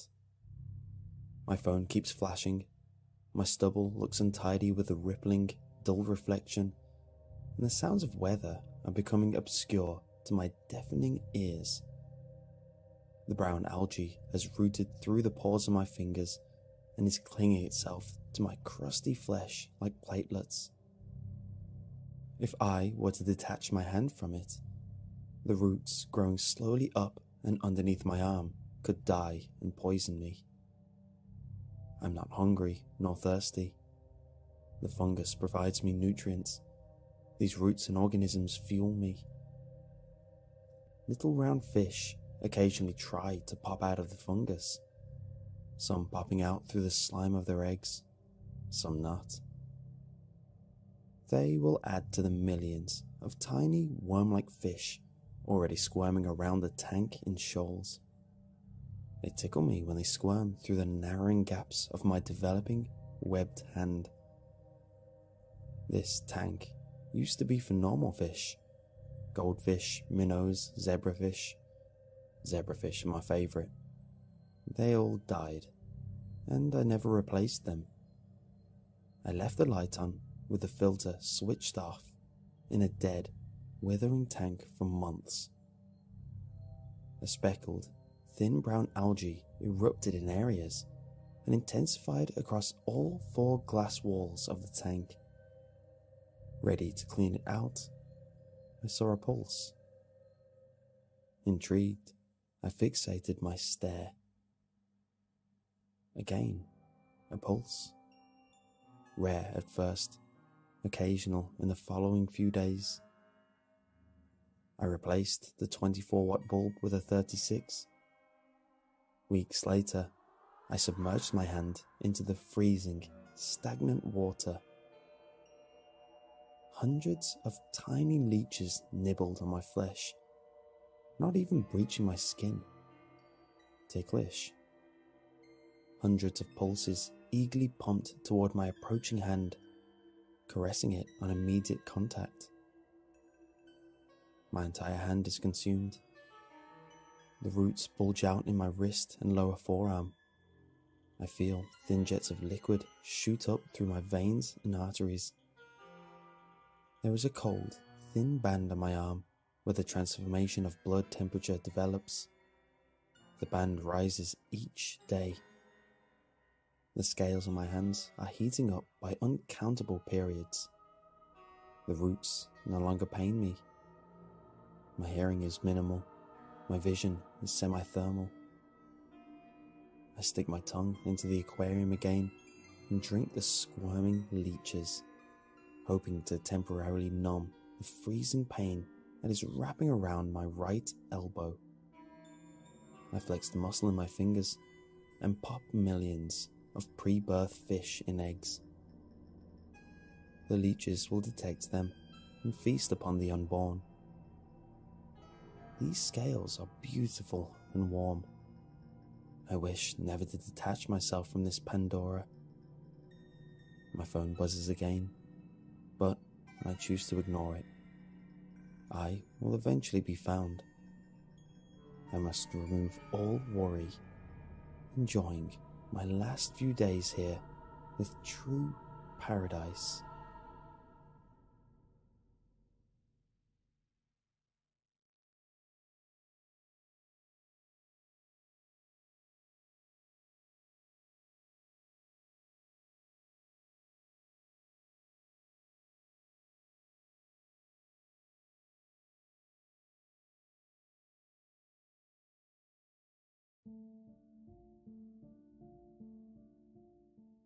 Time for sleep, the nail is near, but good children needn't fear.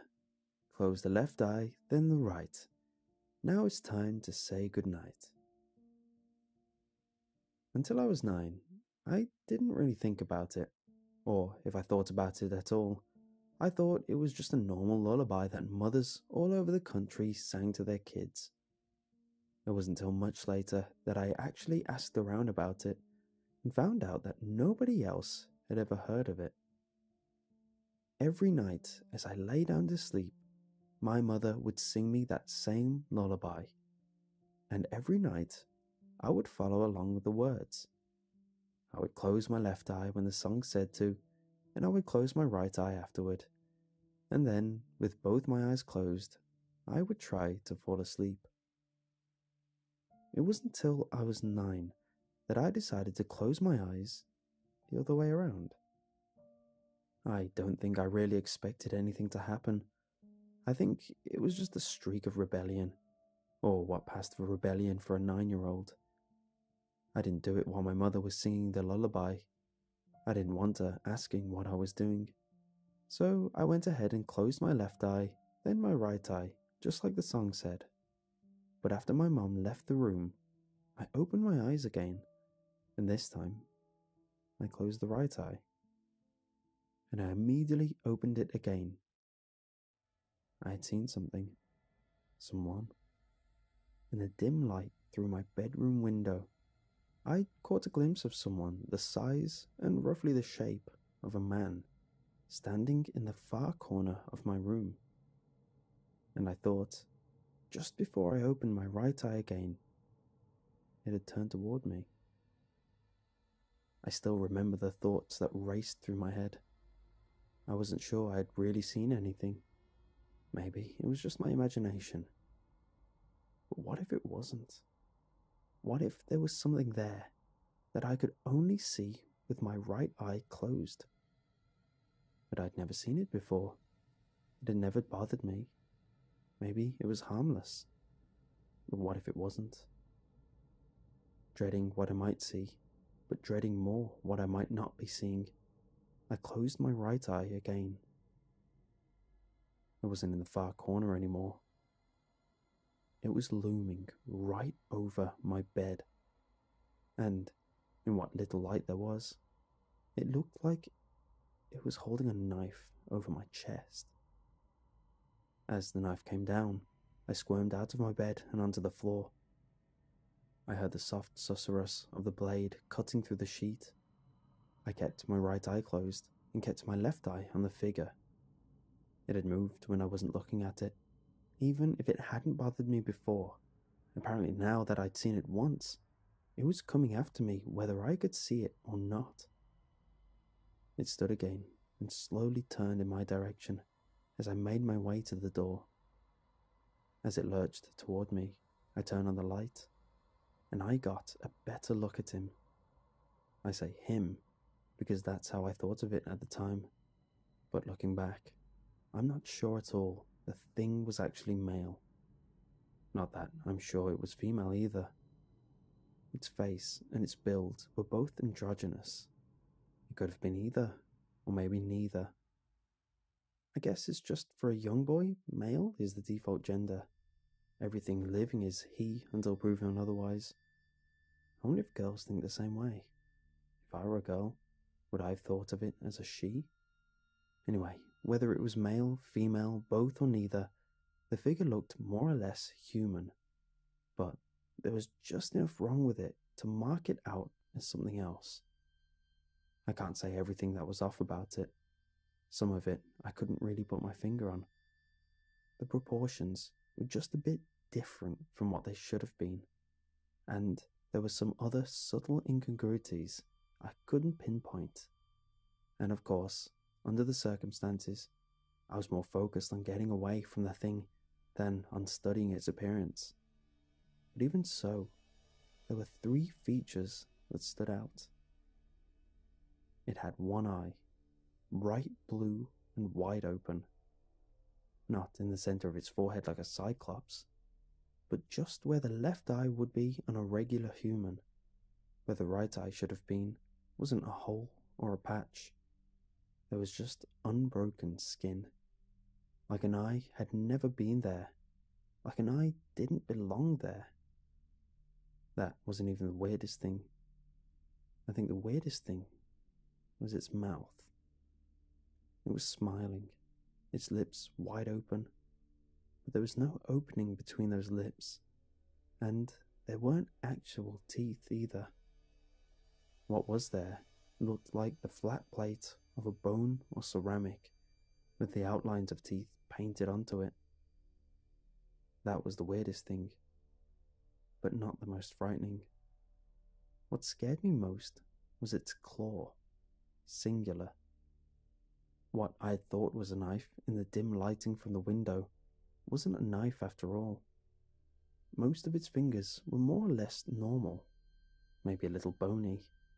The fingernails maybe a bit longer than they should have been, but nothing inhuman. The index finger on its right hand, though, was grotesquely oversized, and half its length was a gigantic, huge talon. For a second, I was too terrified to move. I just stood there, petrified, as the thing stalked silently toward me, holding its talon out, ready to plunge it into me. I still had my right eye closed. As scared as I was of the sight of this thing, I was more scared of it being there when I couldn't see it. Finally, as it lunged at me, the claw descending towards my chest, I dodged to the side and ran for the door. I didn't look back. I just wanted to get away. I ran down the hall to my parents' room, opened the door without knocking, and threw myself onto their bed. "I saw him," I sobbed. "I saw the nail." My mother had been asleep, I think, but she'd woken up when I wrapped my arms around her. "The nail?" she said, sleepily. "The nail, from the song. I closed my right eye first, and I saw the nail." I'd opened both my eyes in the flight, but now I closed my right eye again and looked at the door. There was nothing there. I looked around the room, but the figure was gone. "Honey, it's just a song," my mother told me. "It's just a song." But there was something in her voice that struck me as unconvincing, and I wasn't sure I believed her. I still don't. Anyway, as much as she tried to assure me that I had nothing to worry about, she didn't object to my sleeping in their room from then until we moved out of that house, which we did only a few months later. In the time since then, I've thought of plenty of questions about what I saw that night. If the nail was real, if that's what I saw, and my mother knew about it, why had we stayed in that house for so long? Why hadn't we moved before I saw it? For that matter, why hadn't I seen it before? Of course, I followed the instructions of the lullaby when I went to bed. But could it really be that I'd never closed my right eye at any other time? Did the nail only show up at night? Or could it be that I was so habituated by the lullaby to closing my left eye first that I always unconsciously did that, and I'd never really closed just my right eye before? Anyway, though there's a lot I still wonder about it, nobody else seems to have heard that lullaby, so I guess the nail, if that's what it was that I saw, probably must have been confined to that house. Even so, there's enough I don't understand that since I was 9 years old, I've never, ever closed my right eye without the left.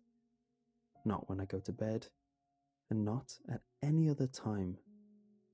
Just in case.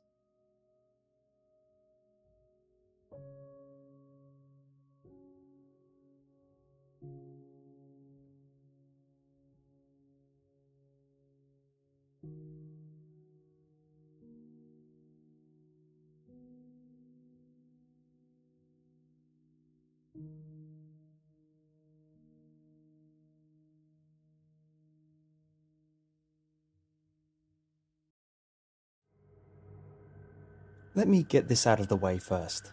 This really did happen to me. This is a 100% true story.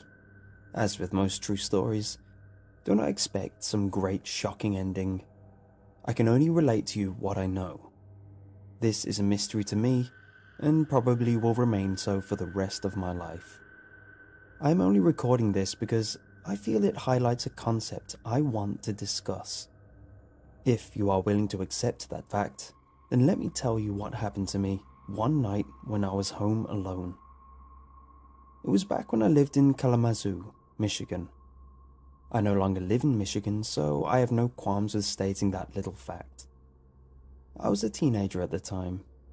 My sister was in college, and my parents were taking my brother out to look at colleges in the Midwest. I want to say I was 14 or 15 at the time. It was the summer, and I had been at football camp. I told my parents that I would be there for a week, rather than the actual 5 days, so I could be home alone for a few days. Looking back, I realized if I told them the truth, they wouldn't have been all that concerned. But I guess I just wanted the excitement of pulling one over on them. I did manage to get some excitement out of it all, but not in the way I'd hoped. I got home and set about doing what teenagers want to do. I blasted heavy metal, climbed out my window onto my roof and smoked cigarettes, and other illicit things which are best left unsaid. I enjoyed the freedom and took advantage of the opportunity to watch some horror movies. They weren't really all that scary, but I do think they set up a certain atmosphere. I even ordered a pizza to eat while I watched my marathon. I must have forgotten to close the door when I paid for the pizza, because when I was getting ready for bed, I found the front door to my house wide open. I don't mean open by a crack. I mean completely open for anyone and everyone to walk in uninvited. I would have normally thought nothing of it, but of course, I was alone, and I had just watched 4 horror movies back to back like a genius.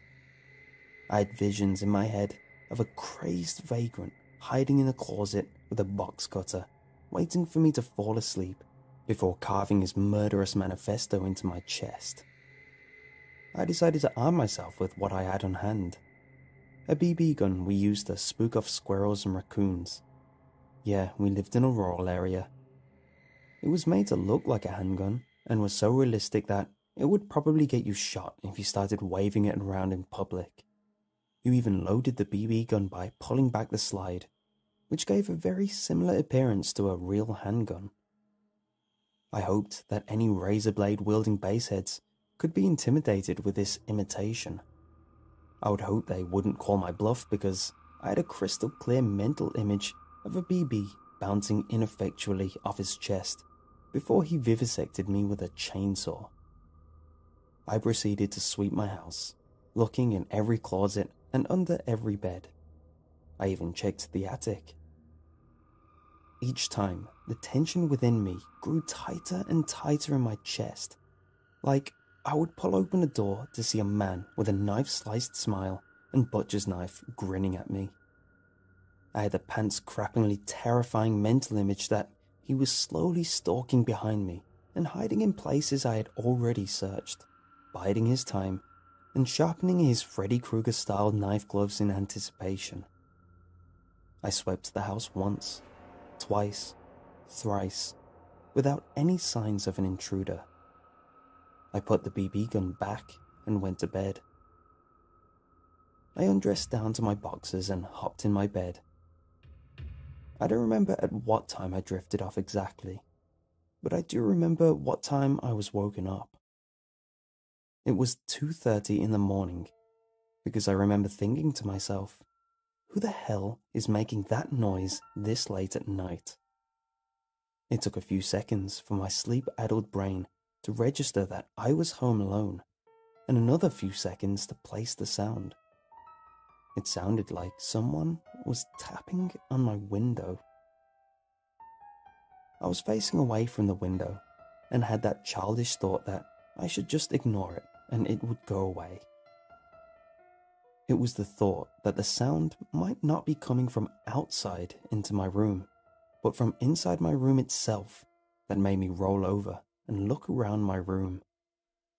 There was no recently escaped convict in my room, gazing over my sleeping form with some sort of murder erection. That was a good start. The tapping was still going on throughout all of this. Tap, tap, tap. It was definitely coming from the vicinity of my bedroom window. Just for poops and giggles, tap on a nearby window or glass surface. Using that as a frame of reference, imagine hearing that sound coming from your bedroom window late at night. Now imagine remembering that you lived on the second floor of a house. The nearest tree was 15 feet away and out of range for its branches to be smacking against the window. Tap, tap, tap.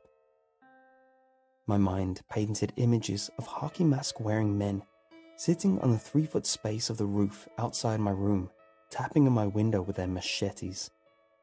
I slept with the blinds down to prevent the sun from waking me up too early, so I couldn't just simply look out my window. I would have to get out of my bed and open the blinds. Tap, tap, tap.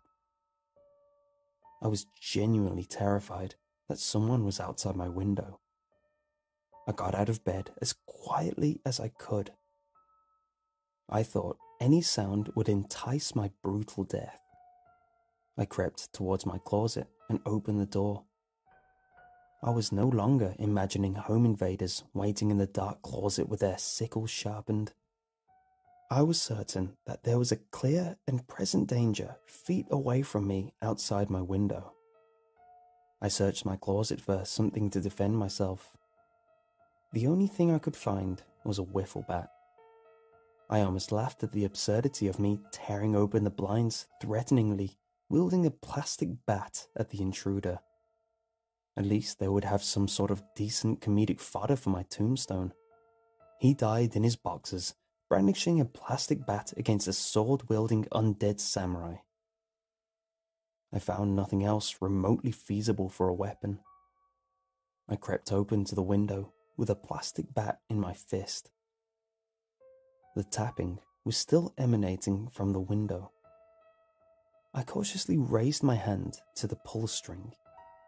I hesitated for a full minute in paralyzing fear. I reasoned that I could try and peek out at whatever was still making the noise. I was debilitated by the prospect of peeking out only to see an eye staring back at me. Tap, tap, tap. I'd been standing before the window for 10 full minutes now. The prospect that as soon as I opened the blinds, I could incite my violent and bloody death gave me considerable pause. I had and have so many dreams and goals that I didn't want to be interrupted by whoever was toying with me outside. I managed to pump myself up enough to grab the pull string.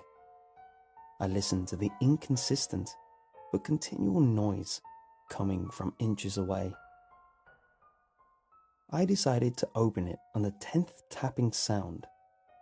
Tap, tap, tap, tap, tap. The noise stopped. The lack of noise was so much worse than the incessant tapping. The silence seemed to be pregnant with malicious intent. Were they planning to blitz me now? Was their game over? Would they come crashing into my bedroom through the window?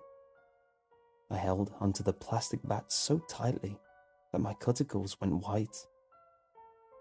I decided that it was now or never. I grabbed the drawstring for the blinds and pulled. Nothing. There was nothing outside. Had they fled?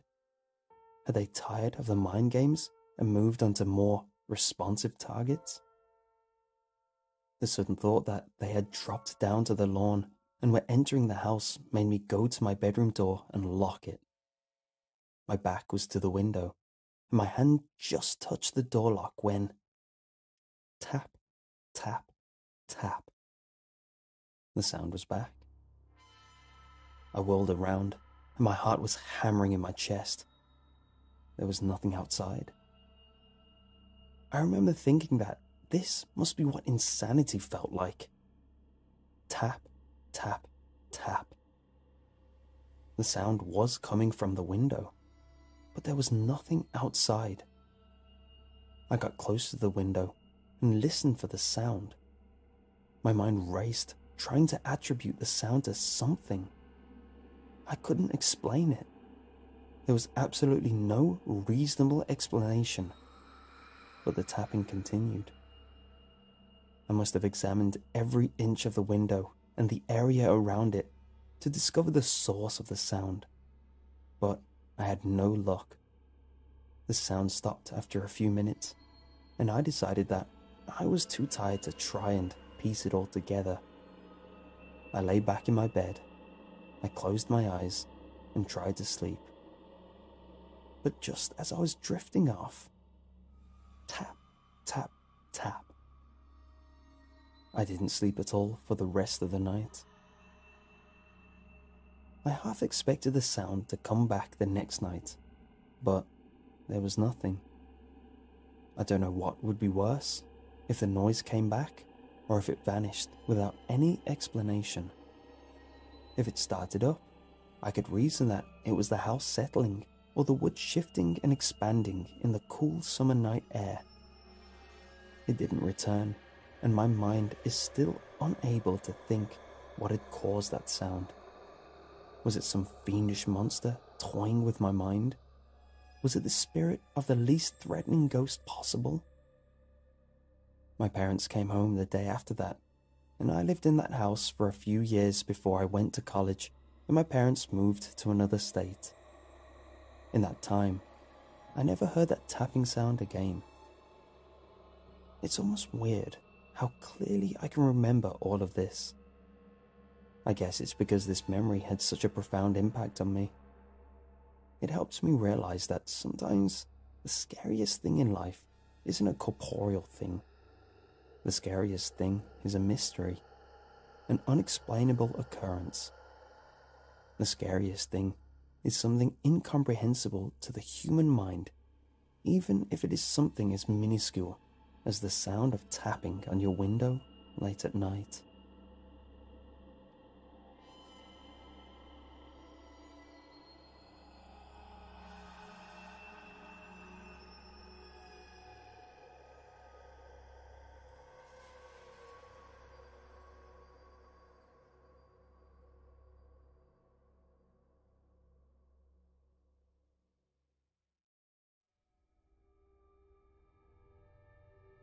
First, I need to apologize to you viewers.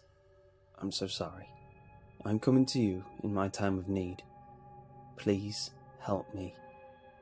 Please listen to this to the end. That's it. That's all I ask. I don't know what to do or where to turn. Please help me. That's all I ask. My name is Danny, and I'm a single father. I don't tell you this like it's some badge of honor and I'm expecting cookies, milk and chocolate-covered snowflakes like most others in my social circle would. They want your pats on the back and recognition. I just want some of your time. I see fatherhood as a burden. Necessary, yes, but still a burden. My son's name is Jesse. He's 11. That's 5th grade for you math haters. Jesse started the 5th grade this year like any other kid would. There was a little bit of trepidation and lots of excitement. He was a happy-go-lucky sort of kid, full of life and energy. All that changed after he met Stan on Tuesday. Stan was a late addition to Jesse's class, a transfer student from another district. Jesse's teacher sat Stan next to Jesse.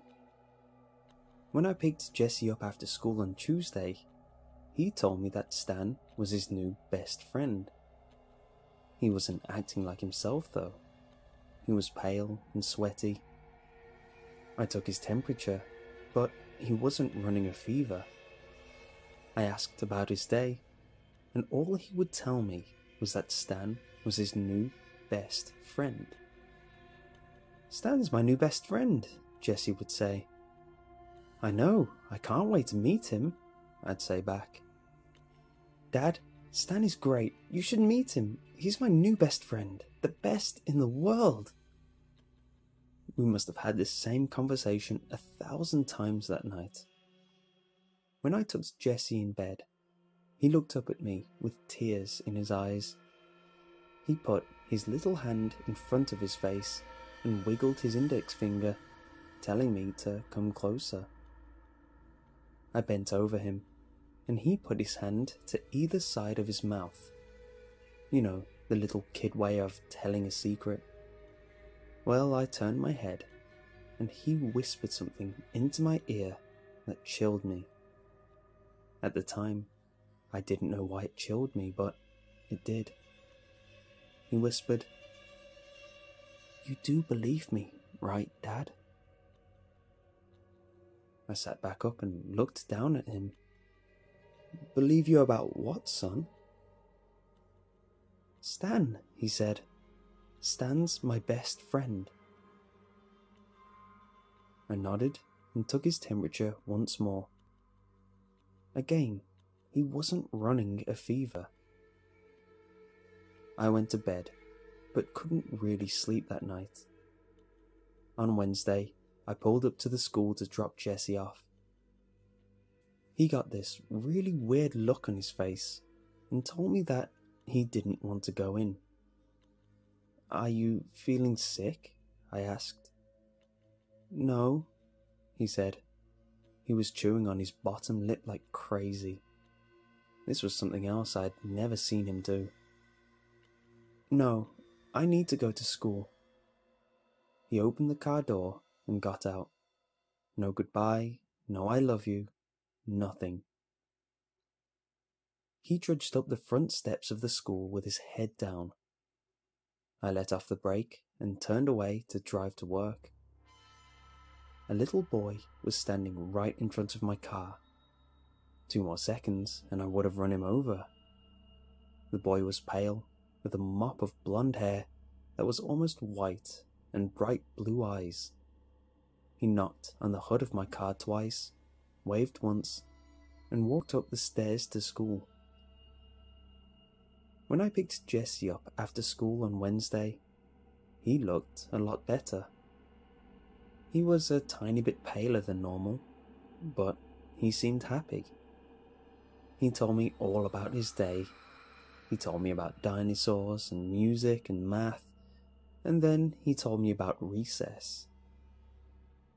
"And then, after math period, we had recess. Dad, you'll never guess what I did today at recess." "Tell me," I said, smiling to myself as I'm driving.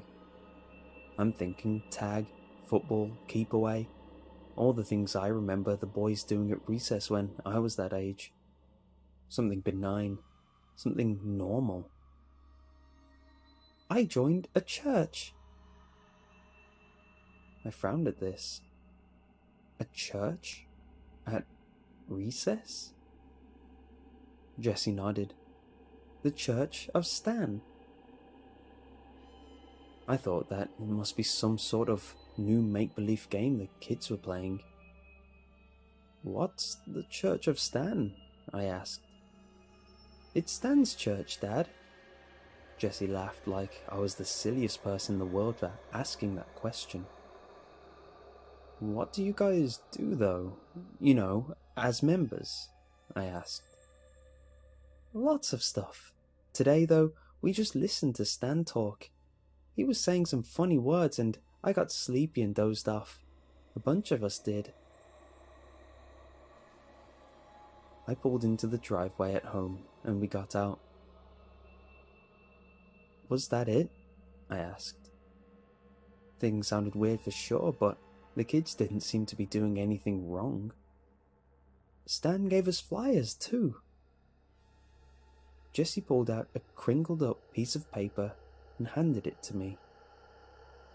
It was a piece of manila paper with 3 words written in black marker. Church of Stan. Again, weird, but nothing wrong. I just thought the boys were playing make-believe.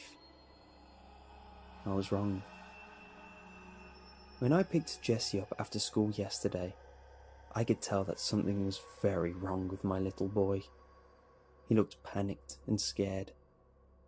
"What's going on, son?" I asked, reaching out to feel his forehead. No fever. "We played the soul game today," he said. Jesse's head was on a swivel. He couldn't sit still. He kept looking all around as we headed home. "The soul game?" I asked. Jesse just nodded and kept trying to look everywhere at once. Beads of sweat dotted his upper lip. "What's the soul game?" I asked. Jesse shook his head no and said nothing. "Jesse, what's the soul game?" I asked. I told him I didn't want to, but he said he wouldn't be my friend anymore if I didn't play. "Who wouldn't be your friend? Where were the teachers?" Jesse started breathing harder, but still answered. "It happened in the church," he said. Then he whispered, "Teachers aren't allowed in the church." "The Church of Stan?" I asked. Jesse nodded, and a tear slipped down his cheek. "What's the soul game, Jesse? I'm your father. You tell me right now, and I'll take care of everything," I said. "I can't tell you, Dad. I can't. The rules are bad. They're so bad." "What about Stan?" I asked. "Will Stan tell me the rules?" "No!" Jesse screamed this and scared me half to death. "Don't ask him the rules. Please don't, Dad. Please." I pulled into the driveway, scared and confused. "Promise me, Dad. Promise me, promise me, promise me, promise me, please." Jesse was bawling now, terrified. I took him into my arms and rocked him. I hadn't rocked him like that since he'd been in kindergarten. He fell asleep in my arms, and I carried him inside. I took him straight to his room and got him ready for bed. He just needs sleep, I kept telling myself. All he needs is sleep. I put him to bed and ate dinner alone. I checked up on him around 9 when I went to bed. He seemed to be sleeping well, so I decided to go to sleep. I woke up to him screaming at the top of his lungs 18 minutes after midnight last night. I ran to his room, but he wasn't in his bed. I turned on the light and Jesse came flying out of the closet like something was chasing him. He latched onto my leg and kept screaming. I tried to calm him down and ask what was wrong at the same time. It wasn't making any sense. He just kept screaming about the soul game. He was impossible. I kept asking what that was, but he wouldn't tell me.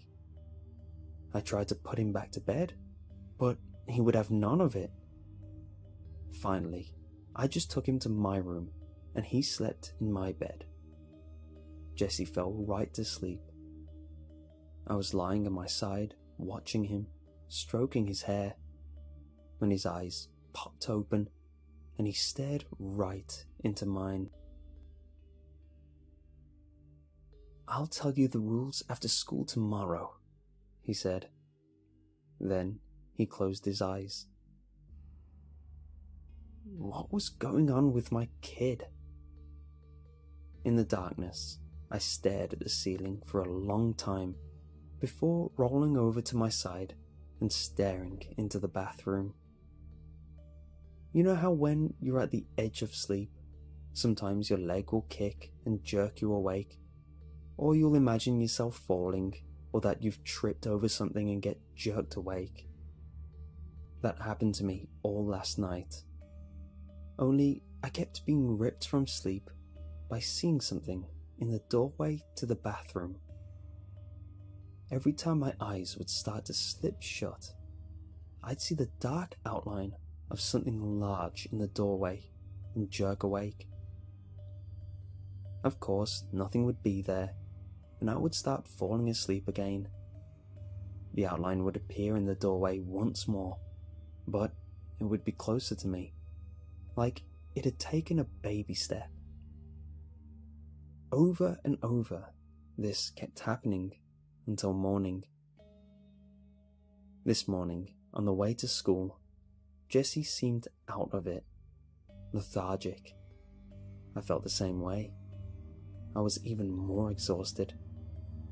I thought of asking Jessie about what he'd said right before he fell asleep, but couldn't. I was afraid it would send him into hysterics again, so I left it alone. I drove him to school, and he didn't say a word the whole time. He was acting like a robot, listless, unemotional. I got a call shortly after dropping him off to come pick him back up. He'd vomited in class. When I picked him up, he was the same. I asked him several questions, but he only gave me grunts in response. The plan at home was to get him changed out of his dirty clothes, then take him to the doctor. He didn't say anything until we pulled into the driveway. "Can Stan come over today?" he asked. He stared out of the windshield at the garage door. "You're not feeling well, son. Do you really want him to come over?" I asked. I wanted to meet this kid, but it didn't sound like Jessie wanted him over. I, however, wanted to get to the bottom of this. "Yes," Jessie said. "Okay," I said. "Do you have his parents' number?" He already asked his parents, and they said it was okay. "We have to wait until he's out of class, and I'd still like to talk to his parents." "Okay." Jessie got out of the car, and we walked into the house. "You have the number?" I asked as I shut the door. "No," he said. I started to ask him how I was supposed to call them if I didn't have their number, but someone knocked on the door. I was still standing right next to it. I opened the door, and standing on my front step was the pale little boy with blue eyes and a mop of white blonde hair that I'd almost run over on Wednesday. A little girl stood next to him with the same complexion. "Yes?" I asked. "Hi, Dee," the little boy said. "Is Jessie home?" The little boy standing on my front porch shouldn't have known that name. It was my nickname from college, created on a drunken night amongst my friends, shortened from Danny. "No," I said. "That's fine," the little girl said. "My name is Devin, and you already know my brother's name." "Stan," I said. The little girl covered her mouth and giggled. Stan smiled and shrugged. "It's really quite simple. Rule 1, don't walk past mirrors in the dark. Rule 2, a rustle means you've almost lost. When the lights go down, hopefully you won't see the dark shadow standing in the corner of the room. Hopefully you won't hear it breathing as your eyes shut and you begin to drift off. And if you hear a bang, well, hopefully you never hear a bang." Stan turned and walked away with his sister. I stared after them both and shook my head. I wouldn't play their game. I walked into the house, he whispered. My mouth went dry. "When does the game end?" I asked. "It doesn't," he whispered. "It never ends." My heart started beating faster.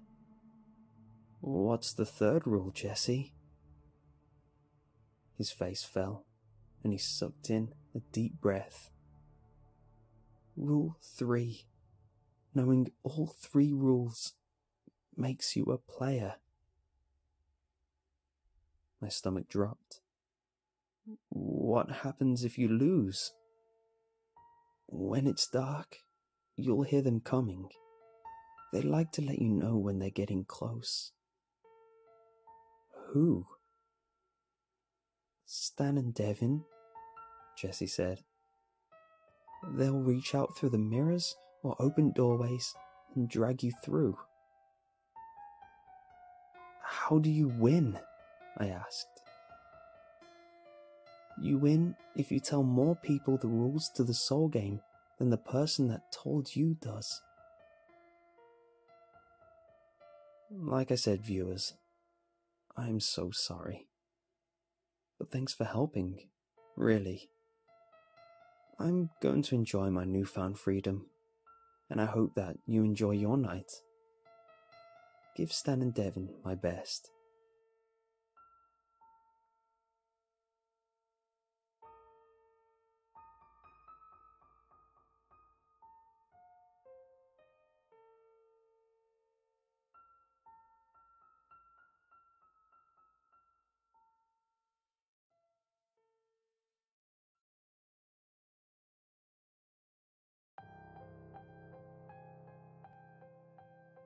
Available, not in stores, nor sold on the internet.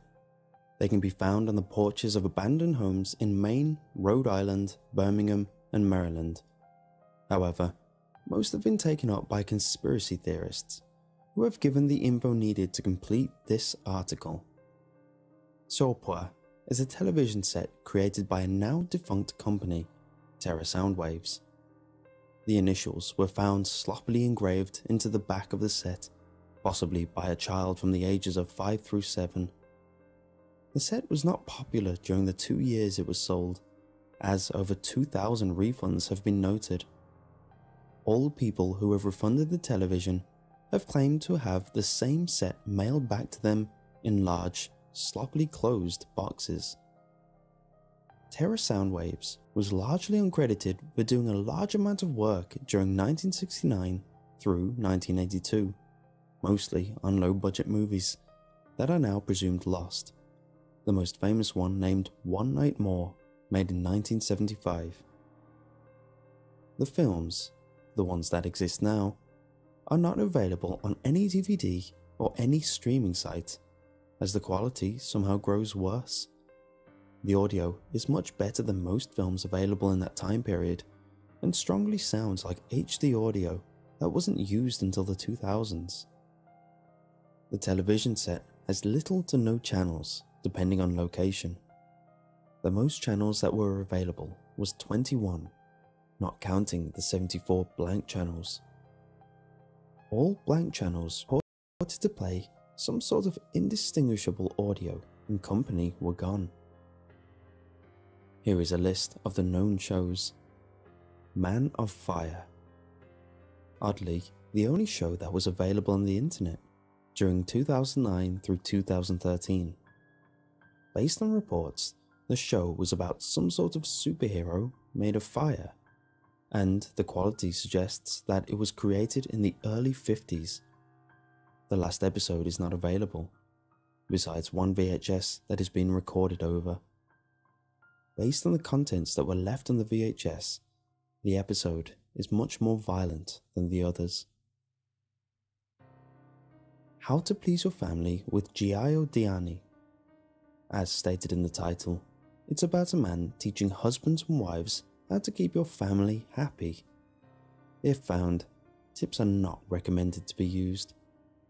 One episode is named Cheating Ain't a Crime, and contains Gio speaking out against husbands and wives who divorce each other over adultery. The final line of the episode is, "As long as the other person don't know about it, I say cheating ain't a crime." The star of the show was arrested for bank robbery in 1981. Sourpois show. No subject, mainly a public access show consisting of audio tests during the shows. One person has gone deaf due to the tests and sued the company. This may be the reason the company went bankrupt. Man Spider. Unrelated to the comics, though it shares the same basic storyline with changes to the main characters. The animation is primitive, and some have claimed to hear pornography play in the background. Judging by the quality, the show could have been made from 1960 to 1975. The show. Just discovered in 2008, during a test recording made in 1993, found in the basement of Jaith, Orlando. The show is about stuffed animals who put on different shows, clearly made entirely by a kid, who is credited as retarded kid who plays with stuffed toys. This may suggest the child has some sort of mental problem, and or evidence that the people who ran the program clearly mistreated the children. Here are a list of reports made to the company from 1986 to 2003. Mike Janai clearly was unhappy to be there. He claimed that during the 24 hours he was forced to watch it. Marty Smith, teen, who willingly performed the test. Final tests for the day. He was more afraid than Mike. We had security cameras on him, unlike Mike. He started pretty normal. Then, when a yet unknown show came on, he began doubting his willingness to do this. As much as it hurt me, I didn't let him go, despite the fact he was asking us to throw away the walkie-talkie. He clearly lost his hearing ability due to the loud audio show. At the 12-hour mark, he started crying. At another show we don't know about. Finally, a show that had a soundtrack that sounded like the Spider-Man cartoon started playing, possibly the show named by Mike, and his head hurt too much to cooperate. We had to let him go at the 14-hour mark. Peter Y. We've told this person to stay off the channel with a loud audio show, now known as the Sopa Show. We had to kidnap the... He wasn't cooperative. Mike? Retarded kid who plays with his stuffed toy. He didn't much mind this one. But then he accidentally flipped to the Sopa Show channel, and the Kurt showed his ears bleeding rapidly. Rushed to the nearest hospital. However, we didn't want the police to... We had to leave him on his mother's front porch, who we hope rushed him to the hospital. Sorry, Pete. The tests shown here were not ran by us. They were ran by a group of idiotic teenagers, not yet identified. Ian M. I was sold this computer by my friend, Frederick, that had all of these videos on it with these prehistoric shows on it.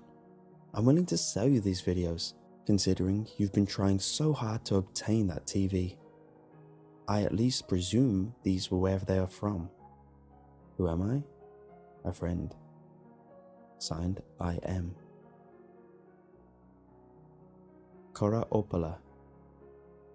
People have attempted to find the TV set on the streets of the reported areas. R.A. Do not share these. Followed by a link that is now dead. Cora Opaya. Yo, WTF is this shiz, man? Some sort of weird old TV station? Lol. People have attempted to find the TV sets on the streets of the reported areas. Ian and R.A.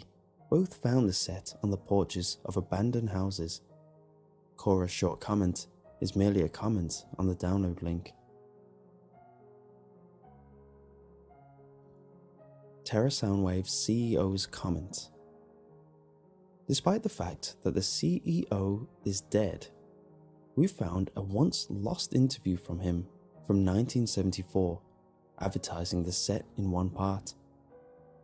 One time, I just decided that making sound wasn't good enough for my company, so we decided to go to the next step, creating a personal television set for the whole family combined with our amazing audio system. Yes, maybe it'll be as unpopular as our movies at first, but then it might become popular with one popular person, who will tell his popular friends, then they'll pass it on to theirs. Then the whole state will know. Then the whole world will know. We've even got a few personal shows made for it. We're still working on the audio issues, so there might be a channel where we test out our audio. But there will be so many channels that it'll be unfindable. So look out for my company's new television set in the summer of '75. One audio leak has been passed around the internet from Christmas of 1974, where the CEO is heard yelling and screaming at his co-workers. Supposedly, it was originally from a security tape, which also recorded audio. It isn't very interesting until a gun cocking sound is heard very clearly, and gunshots and screaming is heard for 2 minutes and 43 seconds until the audio cuts out. He somehow kept the secret, if not for the fact it leaked in 2012, a year after his death. His arrest would have been quick. The CEO's name is still unknown, and the only thing that has been confirmed is his death date, June 3rd, 2011. He reportedly shot his son in the stomach during a period of drug use and paranoia, and had a brawl with the police. All remaining sets do not work, as all signals have been cut.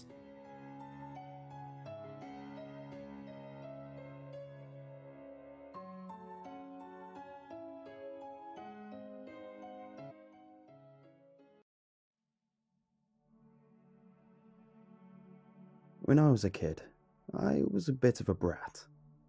I was by no means a bad kid, but I'd push the line from time to time. As a result, my mother would occasionally punish me. However, I didn't just get a spank or a timeout or anything you'd expect. She was what you would call creative. One time, when I was young, I'd said a cuss word my mother disagreed with. I must have picked it up from somewhere in passing. As punishment, she made me come up with 100 alternatives for that word and made me say each one several times out loud. Even to this day, when I find myself about to scream an expletive, my mouth spurts out fudge, frick, or some lighter alternative. Another big part of my childhood was that I moved around a lot. My mother would make new friends wherever we went. This was in large due to my social upbringing. Being social is a skill, and it was a skill that I was taught by my mother, who had to do this a lot.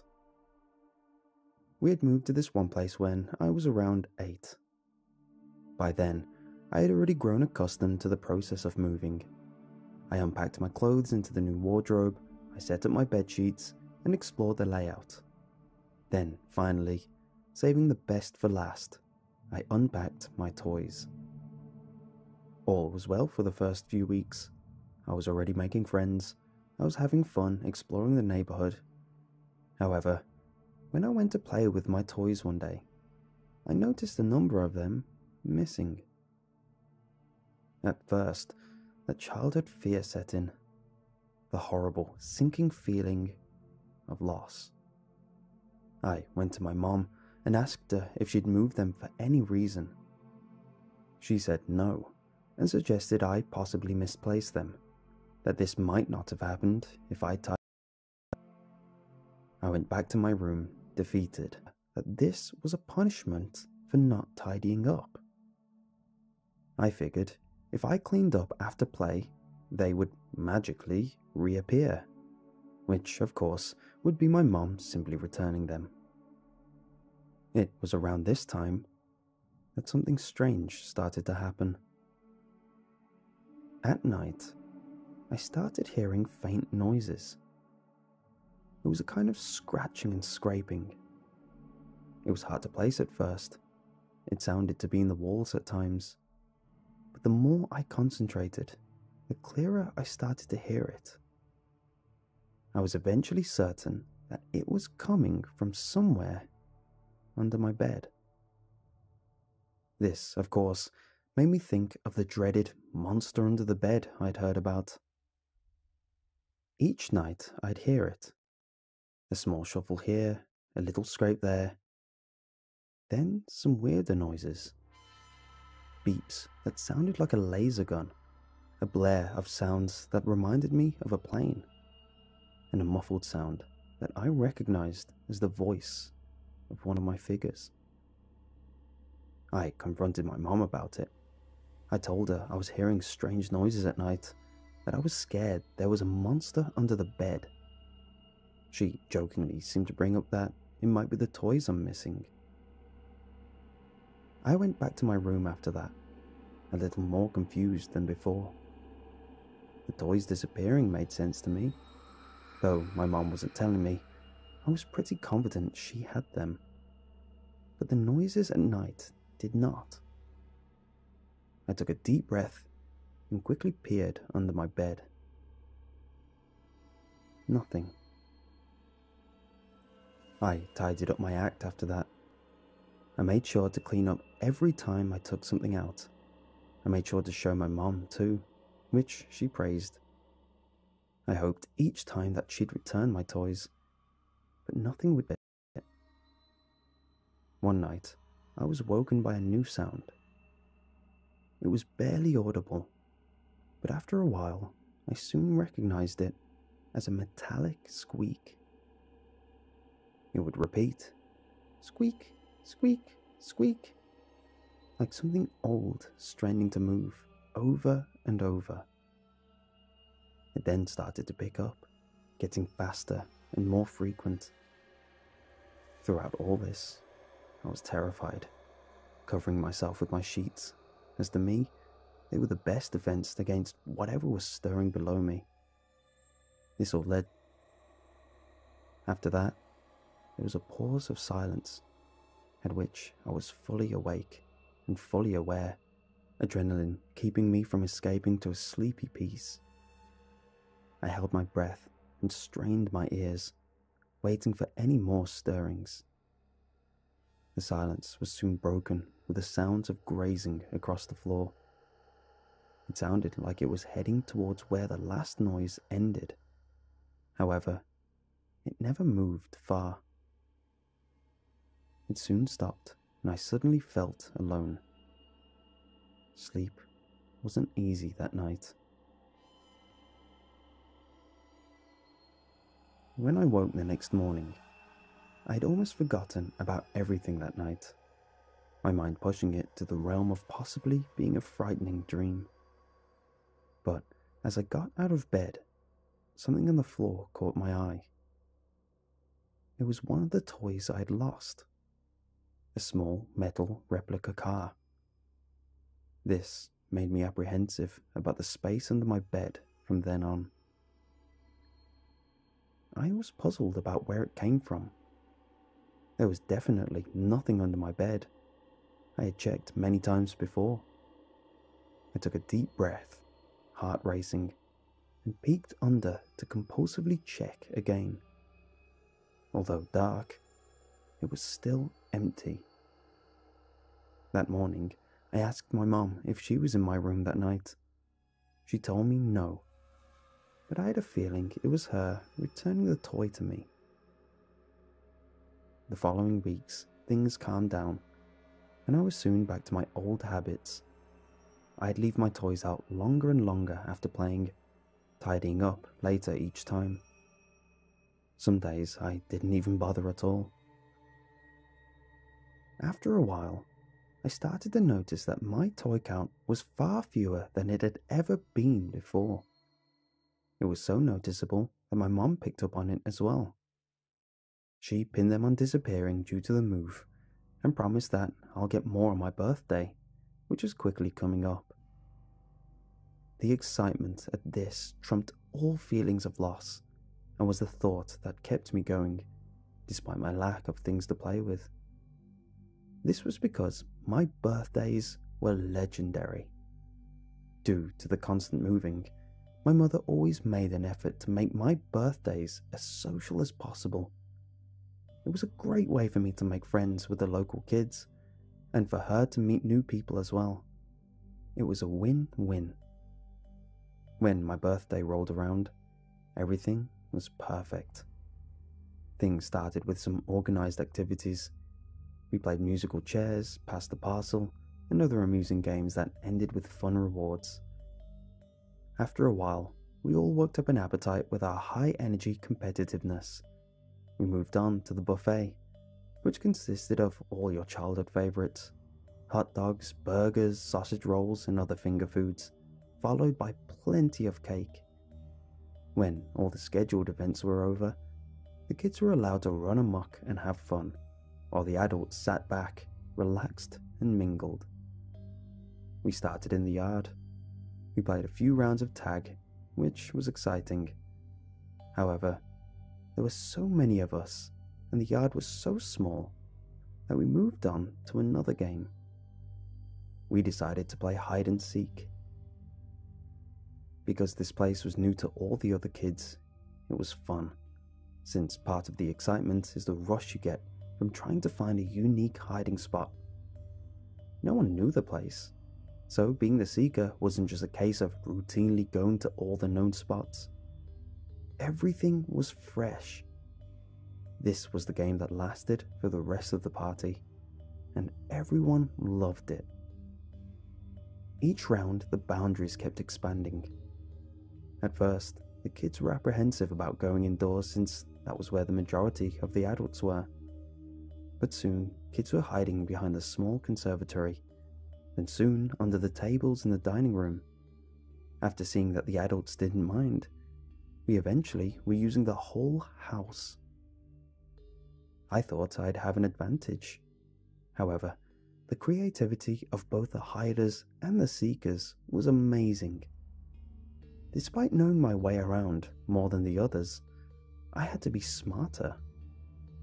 After a particularly tricky round of playing the seeker, my mind raced with ideas. I figured all the others were trying so hard that a spot that's almost too obvious would be a wonderful play. A double bluff, if you will. While the first kid I caught the previous round counted down, I immediately knew where I wanted to go. I dashed into the house, ran upstairs, and went into the small pantry. I was so early, I got to watch the other kids scramble around through the slats of the door. At first, I saw some kids run straight past, obviously looking to go into the main rooms to find a spot. A few kids stopped and looked into the pantry door, followed by them thinking for a second and running away, either too embarrassed to enter such a private area or thinking it was too obvious. To me, that's what told me this would work. As I heard the kid outside almost finish, 96, 97, 98, I saw one last kid, Aaron, still looking for a spot.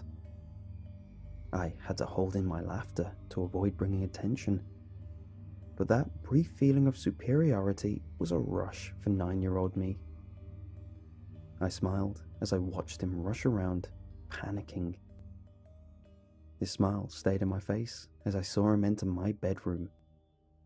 I knew there were no good hiding spots there. It was too small, and the closet never had a door, so that wouldn't work. This trail of thought led me to think, the only good spot in that room would be... My mind soon turned to a look of shock. I burst out of the pantry, screaming for Aaron to stop. But it was too late. He was already almost fully slid under the bed. By the time I reached him, he was all the way under. I dipped my head to see if it was okay. Nothing. From my perspective, I could just see the other side of the room. The space under the bed was completely empty. I screamed. I cried. I wailed. It wasn't long until some adults caught wind that this wasn't a fun kind of screaming. They rushed to me, and I tried my best to stumble out what happened. Though they never took everything I said at face value. I mean, a kid saying the monster under the bed took Aaron is a bit of a stretch. They did take the part that Aaron was missing seriously. They soon rounded up all the kids, minus one, which confirmed their fears. After that, everything was a blur of pain and sadness. The police got involved. I was questioned more. My story stayed the same, to the frustration of the adults and the police. They knew I knew the most, but the police chalked it up to trauma blocking my memory, and that the monster I was referring to was a stranger that kidnapped Aaron during the games. The rest of the day was filled with tears from many people. This really took a toll on the entire community and is still talked about to this day. After this whole ordeal, things changed. My mother was more careful about how she made me socialize, choosing to keep a more careful eye on me. Things changed for me too. The noises from under my bed were still there, mixed with the occasional sounds of scratching and movement, with the quiet sounds of giggling and hushed whispers. Sometimes at night, I'd be kept up with the long-lasting sounds of whimpering, followed by soft scratches on the floor. I tried to tell my mom, but from everything she pieced together, she pinned it on more trauma and guilt eating away at me, something which we got checked up on multiple occasions. A few years later, we were set to move again. Although the bed I'd used was originally from that house, my mother opted to take it with us. From everything that happened, I was hesitant and wanted to stop her. But we needed all the help we could get, so there was no way of talking her out of a free bed. Due to all the lifting, my mom hired a team of movers for help, and I was there when they took the bed. It took two of them, either side, to lift it. Though the frame was a light wood, it took some serious force for both of them to even get it to budge. When they did finally get it to lift, a loud, ear-piercing screech filled our ears. When my mom screamed, asking what that was, they responded that it was probably an old bed, and that was one of the creaks it carried with it. In my imagination, though, it sounded different. It sounded like a panicked death wail, the last sound of something impossible to comprehend, dying. The floor under the bed was much different to the rest of the room. It was an off-shade from the wooden floor around it. However, even at that age, I knew that when furniture hasn't been moved for a while, like a hanging picture that's been up for decades, the space behind it is a different colour, but it usually looks newer. This was not the case. What we were looking at looked way more worn and beat up than the rest of the floor. It was covered in scratches all over, all of which ended almost perfectly with the edge of the worn square, like it was stenciled in by the bed. The movers brushed it off as marks from previous moving of furniture, but I saw something different. To me, it looked like the desperate clawings of a child's fingernails, along with other, much deeper scratches. And much like the toy car that rolled out of the bed, whatever disappeared down there always tried to find its way back.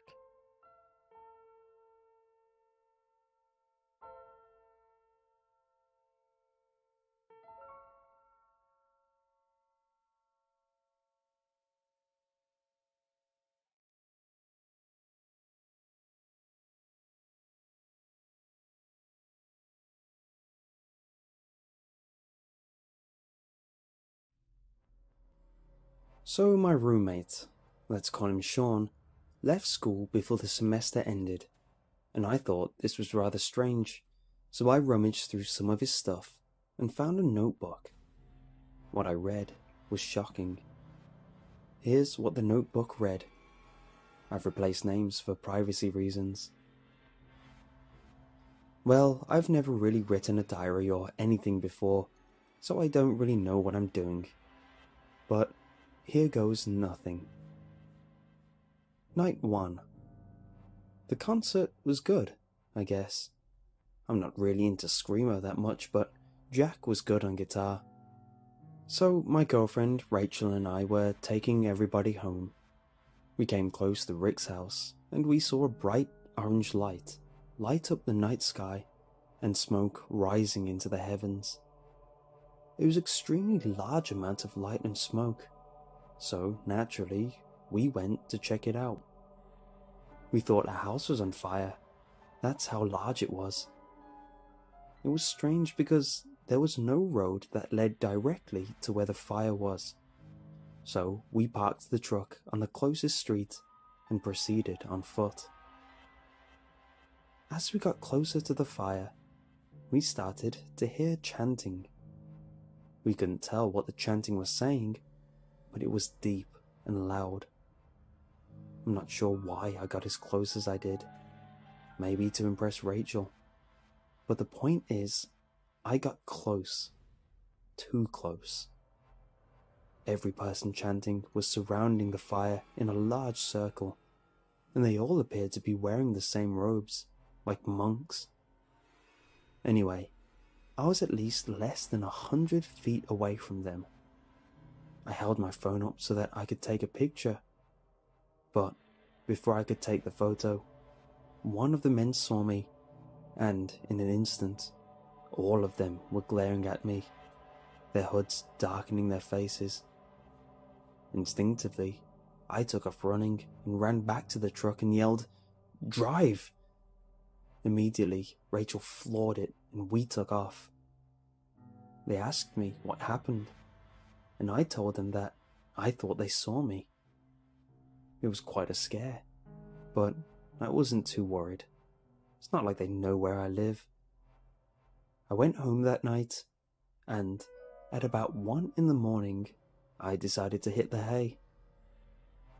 This is when it began. I had a terrible nightmare. It wasn't anything gruesome or disgusting. It was just shocking. All it was someone in a cloak, like the ones I saw on the people by the fire.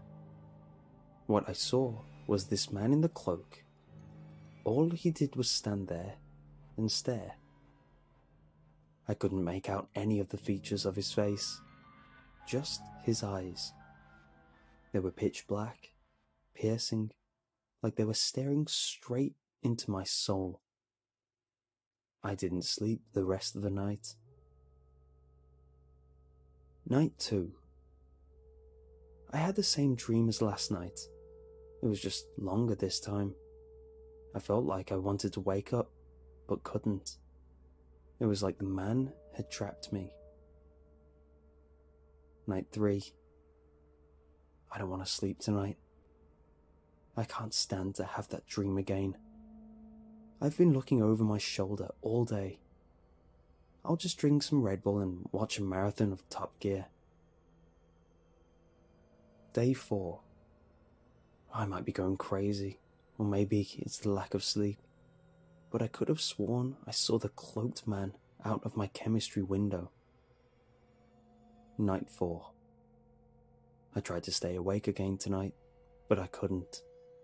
The lack of sleep got to me and I passed out. The dream was worse than ever. Same dream, same cloaked man. Just this time, there was a high-pitched squeak going on the whole time, and every once in a while, a deep laugh would arise, then fall as quickly as it had come. I can't take much more of this, and Luke is no help, since he's home for the long weekend. Night 5. I decided, except this time, the laugh was louder and more frequent. I feel like this is some Freddy Krueger crap. Day 6. I saw him again. He was in the damn reflection of my bathroom mirror. I looked behind me and he wasn't there. God, I don't know how much of this I can take. Night 6. Luke's back, and I told him what had been happening, and he told me to just relax, that I'm overreacting. He's probably right. But why can't I shake this nightmare? Day 7. I saw him again today. He was across the street from me, just glaring. I know he was there because I stared back at him for a good 20 seconds. I think they're after me. They're gonna kill me. Night 7. I actually didn't have the dream tonight. It was worse. I awoke with a jolt in the middle of the night. I can't remember why, but what I saw nearly gave me a heart attack. I glanced at the window, and there, standing in the window, was the cloaked man. I looked away in fright, and when I looked back, he was gone. I have to get out of here. I'm going home. I can't stay here anymore. Day 8. I packed the majority of my things. I'll leave the dresser here for Luke, give him more space. I hope that maybe this trip back home will fix me. I think I just need to get away. Night 8.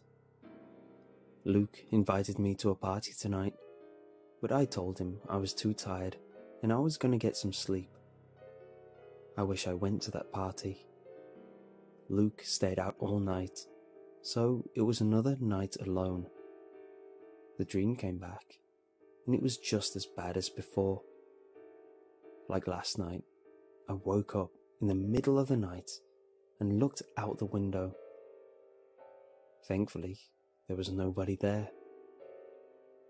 I jolted in fright when there was a hard, frequent, and frantic knocking on my door. I looked through the peer hole, and I saw Rachel, knocking and banging and screaming for me to help. I opened the door, and he was standing there. I was paralyzed with fright. Sorry if this seems really descriptive, but I will never forget that image in my head. He glared at me with his dark, piercing eyes for what seemed like an eternity. Then, in an instant, he released a horrible, blood-curdling scream and lunged at me, and then I blacked out. I woke up on the floor of my dorm room with the door wide open and a crowd gathered around me. And go figure, there he was, in the back of the crowd, glaring at me. Screw this. I'm grabbing my things and leaving for home. Screw this. I just can't take it anymore. That is the end of the notebook. This is Luke speaking again, and after I read this over a couple of times, I decided to do some research on this cult. I found nothing.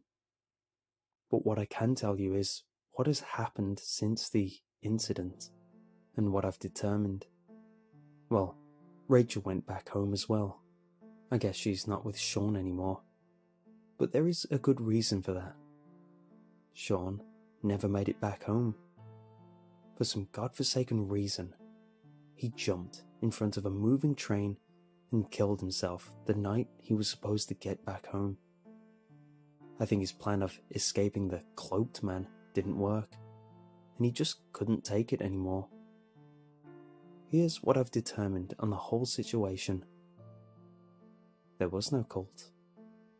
I talked to Rachel and the others about the fire, and they said that it wasn't chanting that they heard, it was singing.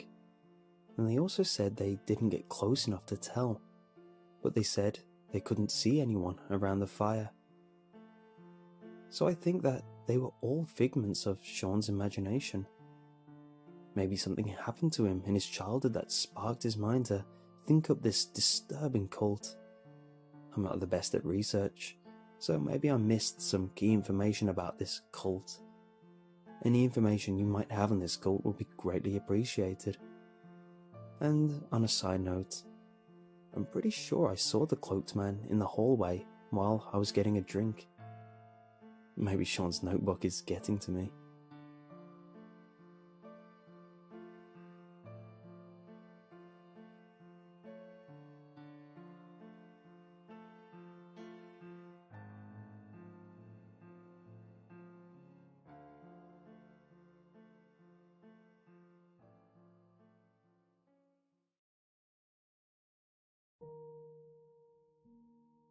I always enjoyed my Sunday visits with Grandpa.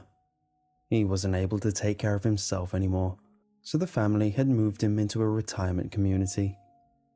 Being an independent person, Grandpa had made a big fuss about moving in at first. However, once he started to get to know the other residents and learned about all of the activities that went on in the home, he felt a little better about being there. After Grandpa moved in, I would visit him every Sunday and join him in the weekly game challenge. The game changed depending on the week. Sometimes it would be gin rummy, other times it was shuffleboard, sometimes it was bingo. The games were chosen ahead of time by the residents from a list that had all of the games available written on it. When the game was decided upon, the entire hall would be converted into an arena for the game of choice. This week, the residents had chosen to play backgammon. Admittedly, not one of my favourites. After we played a few rounds of the weekly game, Grandpa and I would get some lunch from the retirement home dining hall and then head back to his room so he could tell me all of his favourite stories. Grandpa told all sorts of stories about gnomes, fairies, giants, and other supernatural creatures. He even told me about the urban legends, like the alligators living under the sewer he had heard while growing up in New Jersey. It was always great fun hearing Grandpa's stories, and I always looked forward to hearing a new one every week. The years passed, and I entered high school. I didn't stop by to visit Grandpa as often anymore, because I became busy with hanging out with friends, doing homework, and starting to date girls for the first time. Even though I didn't have the same amount of free time as when I was younger, I would still try to visit Grandpa as often as I could and join in on the Sunday games. I would have lunch with Grandpa and listen to one of his tall tales when we went back to his room. I was older, but I still loved listening to his stories. It seemed like he would never run out of subjects to talk about. He even told me about his experiences as a pilot in World War II. It was always great fun listening to the trouble he got in as a pilot, flying under billboards to see how low he could make his personal plane that he bought after the war go. Finally, it came time for me to go off to college. I would not be back for a while, so I wanted to spend a lot of time with Grandpa before I left. I noticed that his health had taken a turn for the worst, but he never brought it up. I never brought it up either, because I didn't like to think about the fact that Grandpa's health was fading. I visited him like usual, up until the last day I had free before the start of the new semester. This would turn out to be a visit that I would never forget. We had our usual schedule: play a game, chat over lunch about all of the new things in both of our lives, and go back to his room for a cup of coffee, butterscotch cookies, and one of his tall tales.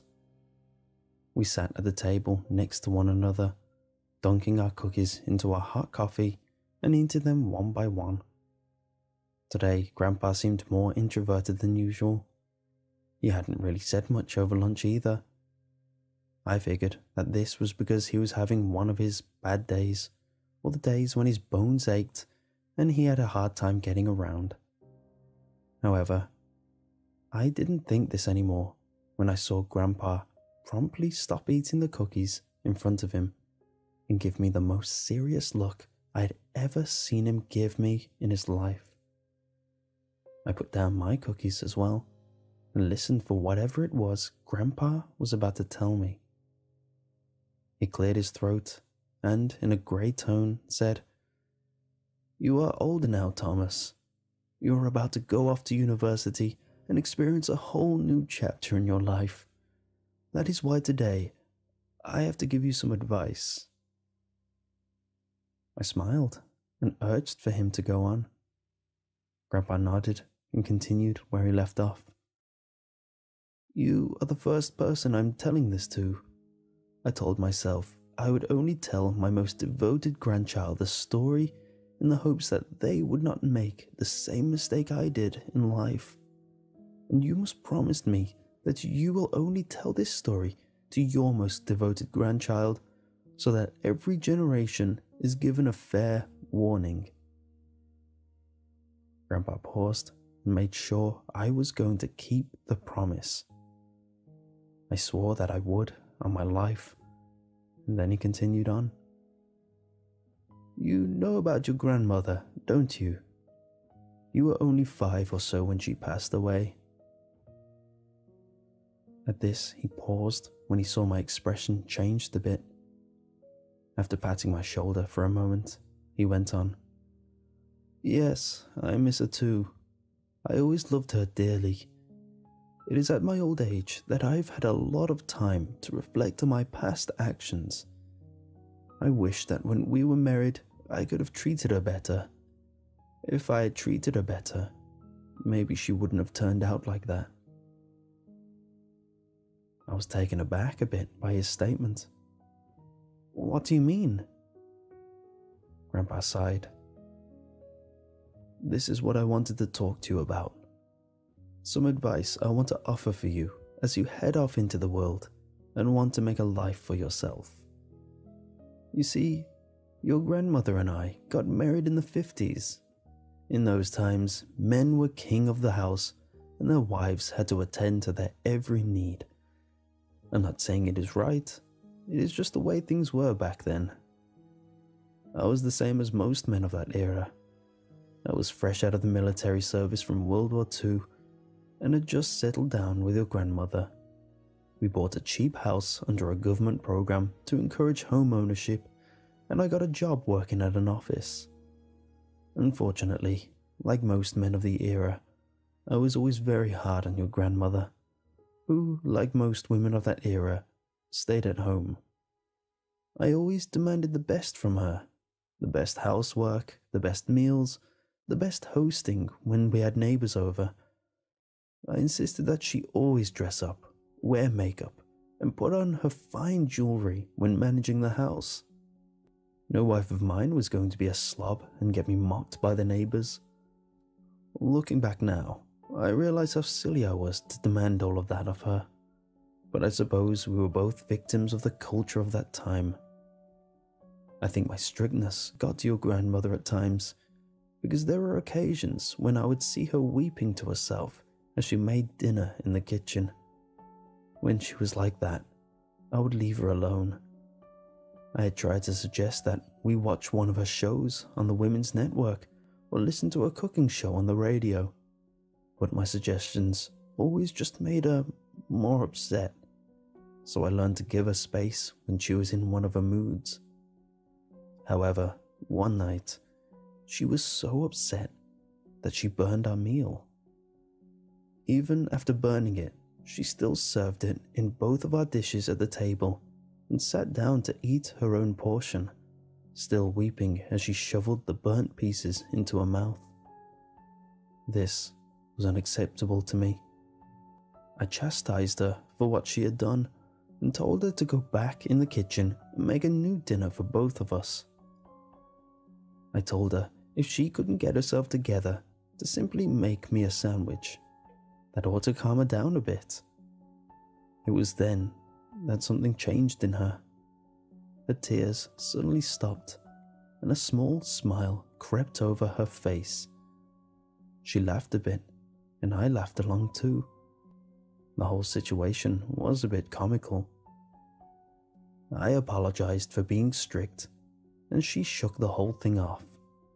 She brought the dishes back to the kitchen and set forth to making a second meal which, when served for the second time, was up to her usual quality of cooking. After that incident, your grandmother didn't cry again. She went about happily doing the housework and preparing the meals. When she was chastised, she would just smile and say she'd do better. She was the model housewife. It was around that time when one of my good friends, Jerry, went missing. Your grandmother knew his wife, Edith, and together they got all of the housewives involved in trying to find him. They put up flyers and the like, but unfortunately, Jerry was not seen again. It was a few months later when another one of my friends, Stan, went missing. The housewives got together again and tried to find him with little success. After that, the excitement died down. Although the men were not found, no one else went missing from the neighborhood. It became somewhat of a local mystery. None of the men had a reason to go missing. They both worked at the same office that I did, and they both had stable home lives. Even to this day, the neighborhood is still talking about the circumstances surrounding their disappearances. The incident did bring the community closer together. The housewives ended up forming their own club, which became a national sorority. It was open for many years, and during that time donated a lot of its time helping less fortunate people in the community. I was one of the people who always wondered what happened to Jerry and Stan. They were good friends, and I was always sad to lose them. It was when your grandmother's health started failing many years later that we got to talking about my old-time friends. Here, my grandfather paused, as if the subject was hard to talk about. But when he saw my concerned expression, he continued on. Don't worry about me, lad.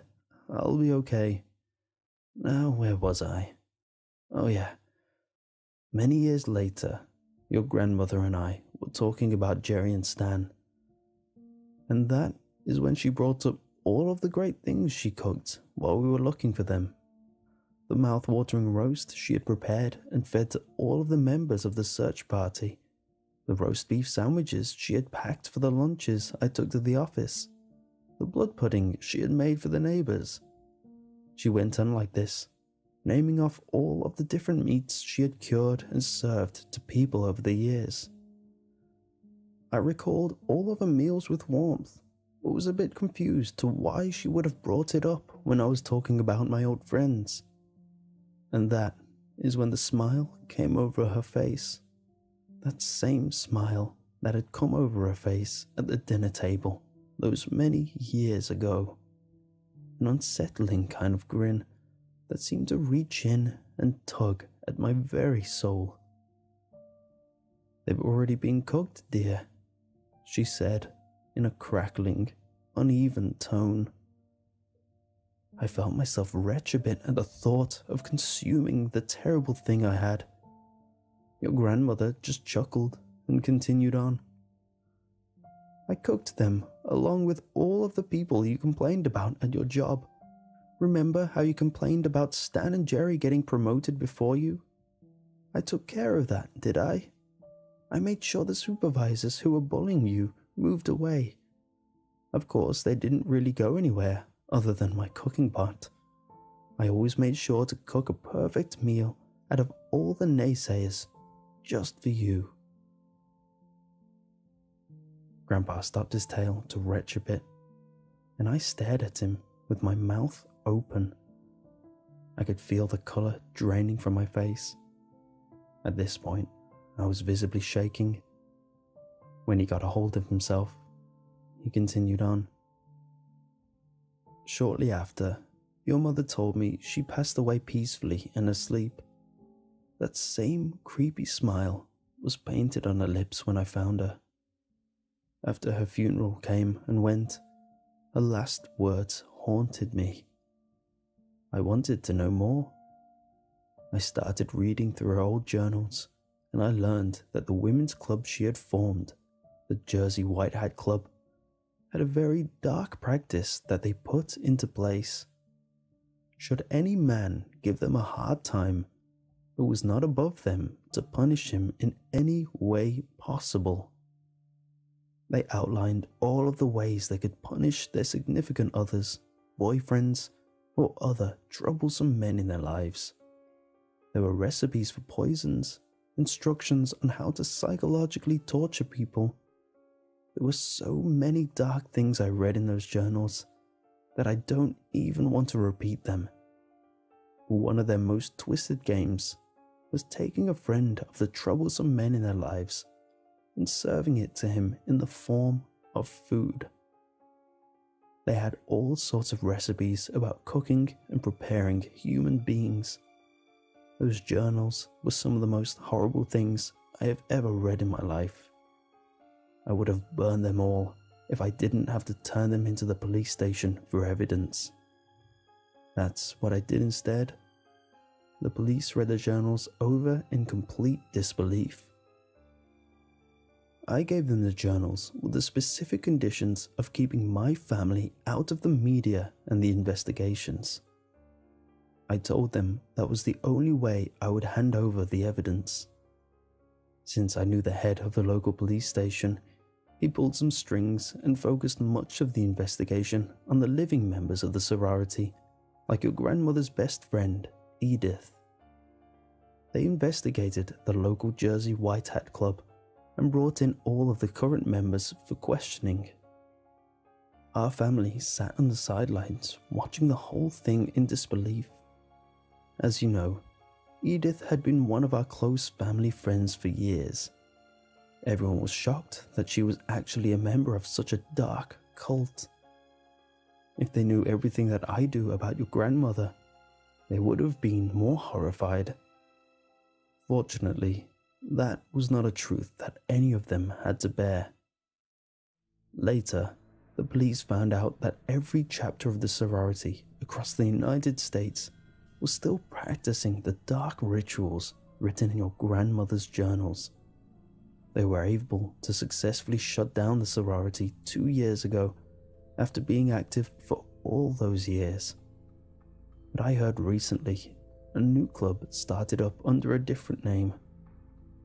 This is the advice I want to give you. If you meet a girl wearing a white opal stone shaped like a moon on her left ring finger, under no circumstances have any relationship with her. Report her and whatever club she's affiliated to the police. That is their secret calling card. And just to be safe. Here, Grandpa paused to take a drink of a glass of orange juice beside his coffee to calm his nerves, and then continued on.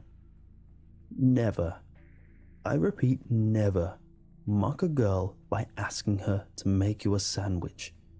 Don't demand anything from her. Treat her equal. Let her do as she pleases. If I had learned to be kinder to your grandmother all of those years ago, I wouldn't have created the monster she became. Be kind to the ladies in your life, grandson. The consequences for doing otherwise are dire. And with this, Grandpa fell silent. His hands were wrapped around the glass with the orange juice for support, but they were visibly shaking. I was shaking too. All of this was too much to take in. I could only sit there, staring at my grandfather in silence. Every time words came to my mouth, they quickly left me. The two of us didn't talk for the rest of our visit. I simply got up from the table and walked to my car without another word when it was time to leave. The words of my grandfather's story echoed throughout my mind on the long drive home.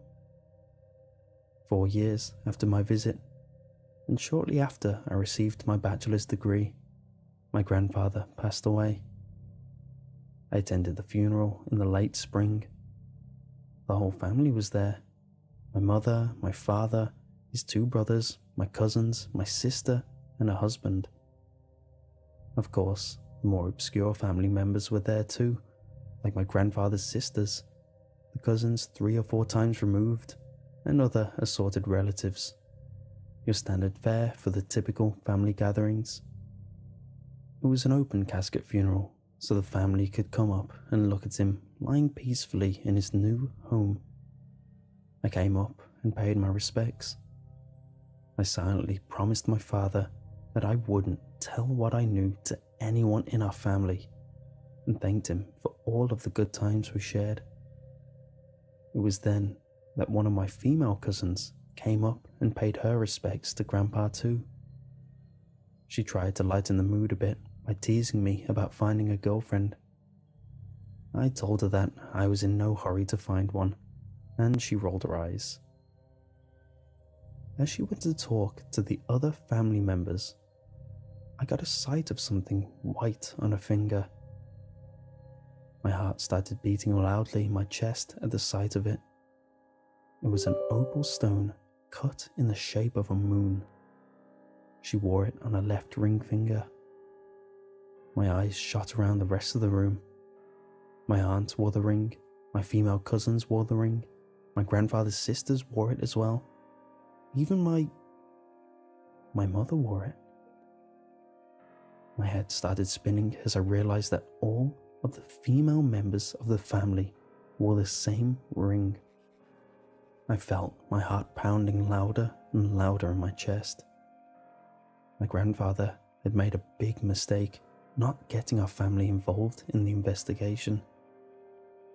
This thought washed over me as I saw more family members enter the funeral house wearing that infamous ring, and the walls felt more and more like they were closing in on me.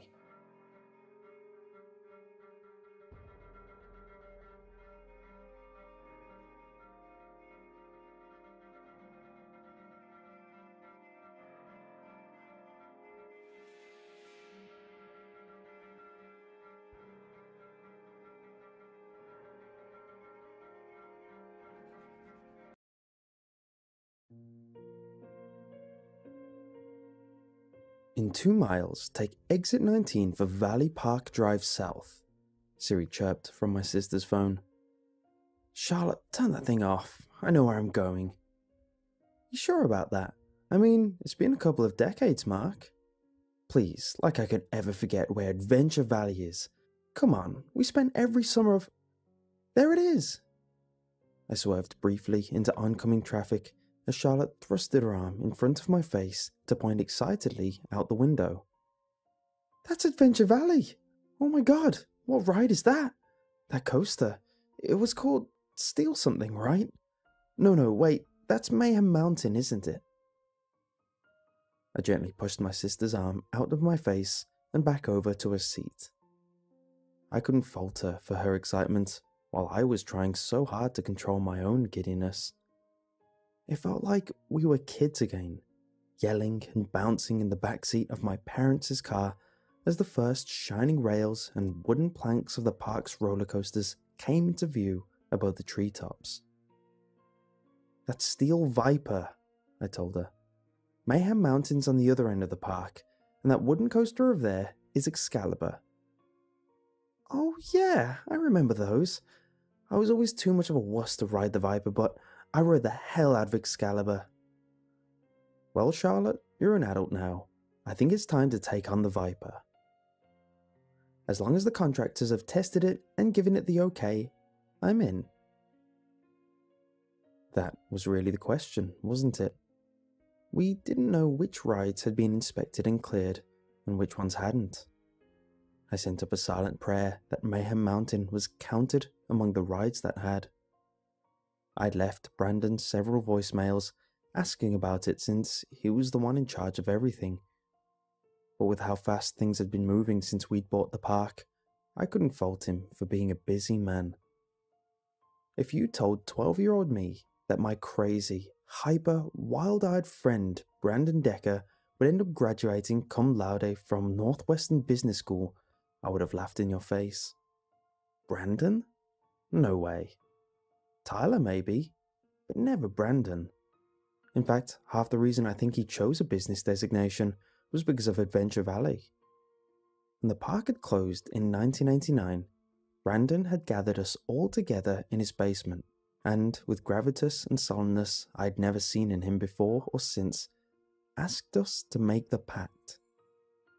At the time, the promise had been the most serious vow that 5 12-year-olds could ever make. High off of an entire summer of Adventure Valley fun, we agreed, with all the ceremony of a meeting of Parliament, that we would one day come together and buy Adventure Valley Amusement Park. Of course, back then, we'd planned to just buy it and ride the roller coasters into the ground.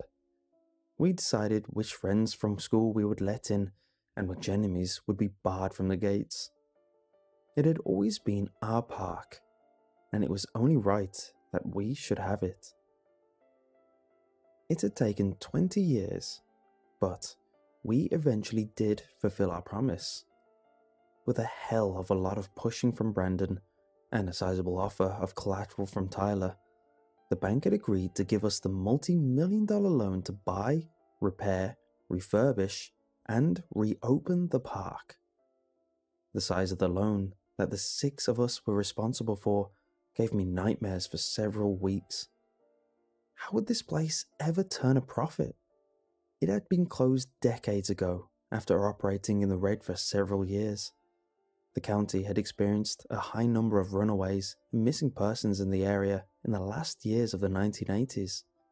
The entire region was on edge as the cases mounted and people in the area became depressed and suspicious of each other. It had absolutely killed the park attendance. But seeing the first crested waves of roller coasters' rails through the trees made me all but forget about my financial worries. This was Adventure Valley, for Christ's sake. If we opened the gates, people would come. There! That's our exit, Charlotte squeaked. I pulled off the interstate and took a left under the bridge. Less than a mile later, we came upon the acres of the park's parking lots to our right. We turned in and drove all the way up to the front near the gates, where several other cars were parked. A Lexus, a Mini Cooper, an old Chevelle, and a Honda Civic. Another rental car like ours. Looks like we're the last ones here, Charlotte said. She was right. As we pulled up next to the Lexus, I noticed a group of people standing next to the ticket booth, waving to us excitedly. Oh my god, is that Tyler? Jesus, he's lost some weight. He's so skinny now. And Brandon's losing his hair. Holy crap, is that Koji? Koji got hot. Calm down, Paris Hilton. These guys are my friends. They're off limits to you. Same rules as when we were teenagers. Besides, half of them are married. Really? Which half? I raised an eyebrow at Charlotte and shook my head in amused bewilderment. My little sister never had outgrown her boy craziness. Wait, who's that? Charlotte asked as we got out of the car. What? That's Scott. You know Scott. Not Scott. Scott looks exactly the same. The girl next to Scott. Oh. I had put this off so long that I'd actually forgotten to tell my sister at all. That's Danny, Scott's girlfriend. Danny? As in Danielle Bircher? Well, yeah. My sister gave me a horrified look that you'd think I'd betrayed her to her death, but it was fleeting and quickly replaced by a sly smile. Fine by me. I'm sure she's not the same person she was in high school. We're all adults now, right? Now come on, let's go. A sigh of relief escaped my chest as I slammed the car door and followed Charlotte over to the entrance. Though I saw most of these guys every year, seeing us all here together, standing at the ticket booths of Adventure Valley, brought me a sort of happiness I hadn't experienced in my years. Mark bloody Lantis. I can't believe it. Tyler had an edgy, commanding voice that probably made his many employees shudder and scatter, but I knew him like a brother, so his bravado just made me laugh. "Can you believe it?" I asked as I gave him a hug and a slap on the back. "Back at the front gates, $15 a day doesn't seem so ridiculous now." "Pfft, $15 a day, my ass," Brandon said as he shook my hand. "By my math, it looks like we'll be charging about $65 a day." "I'll pay it," Charlotte smiled as she gave Koji a hug. "Are you really going to pay $65 a day?" Koji asked. "Even Disneyland only charges $85, and there you get access to 2 parks. "How could I forget?" Brandon shook his head. "One of our investors works for the mouse. Pity they won't let you design any artwork for this place." "Come on, man, I'm not an artist, I'm an engineer." "Don't you mean Imagineer?" Charlotte winked at him. Koji sighed and shook his head. "Yeah, I bloody do." As Brandon and Charlotte teased Koji, I made my way over to the side of the ticket booth where Scott and his girlfriend were conversing. I didn't know why Scott was being so standoffish, but I thought it might have something to do with the investment. Scott, the least well-off of us 6, worked at his dad's collision shop and hadn't had a whole lot of money to invest. I thought maybe he was embarrassed about the money, but now, watching him lean against the booth with slowly shifting eyes, I realized it wasn't that at all. Scott was just stoned. Same old Scott. "What's up, Burnout, my brother? I haven't seen you in like 15 years. How about a bro hug?" Scott smiled and pushed off the wall to come give me a quick hug. "How's it going, man? Damn, look at you. What's your diet, man? Rabbit food and lettuce? You're not going to get any ladies with that skinny body. Your mom doesn't seem to mind." "Hey, Mark, I'm Danny. Do you remember me? Danny Bircher?" Scott's girlfriend gave me a shy smile and stuck her hand out so we could engage in a stiff handshake. "Yeah, I think so. You were in my sister's class, right? Charlotte Latisse?" Danny had the decency to look embarrassed. "Yeah, but we weren't really friends." That's putting it lightly, I thought. "We were freshmen when you guys were seniors," she added. "Yep, I do remember that." Maybe I should just get it over with. I called Charlotte over, and the reintroduction of the 2 girls, while awkward, was over pretty quickly to everyone's relief. We were all eager to get into the park. It was odd not stopping at the window for tickets, and even odder to walk around the rusting turnstiles of the front gates. I delighted in reminding myself that we owned this place now. Brandon gave us a tour of the park. Not so much the geography, we all knew that inside and out, but of the hypothetical layout and reorganization of the park as he saw it. "The Excalibur is going to need most of the work, according to Rich," Brandon's head contractor. "A roller coaster made out of wood exposed to the elements for all these years. We'll keep as much of the original structure as is safe, but we might have to rebuild most of it." "Do we have the money for that?" Scott asked loudly from where he walked behind us with Danny. "Yeah," Tyler said. "We have the money for that." "Ah, Mr. Moneybags. That mini dealership treating you good?" I nudged him hard with my shoulder. Tyler stumbled, but kept enough composure to push me back into a passing churro stall. "Those 6 BMW dealerships are treating me very well. Well enough to serve as a sizable collateral we needed," Brandon added. "So," Charlotte ran up behind us and threw her arms around Tyler and Koji. "Can we ride some of the rides?" "Are you kidding? Why do you think we're here?" Tyler laughed. "I'm just here for Mayhem Mountain," I said, clapping my hands and rubbing them together eagerly. Brandon threw up his hands. "All right, fine. I thought you guys would be interested in how your investment is coming along." Koji snorted. All we're interested in is the projected ROI and, more importantly, which rides have passed safety inspection. Oh. Brandon stopped walking and tried to look annoyed, and, failing that, he smiled. A little over half of them are rideable. Suddenly, everybody was talking at once. Is Steel Viper open? Yep, that one's on. What about Snapdragon? That one is good to go too. Renegade Falls? The water's not on. High Roller? Yes. Space Spin? Oh yeah. Power Tower? They're doing the inspection this week. There was only one ride I really cared about. Mine and Brandon's favourite. What about Mayhem Mountain?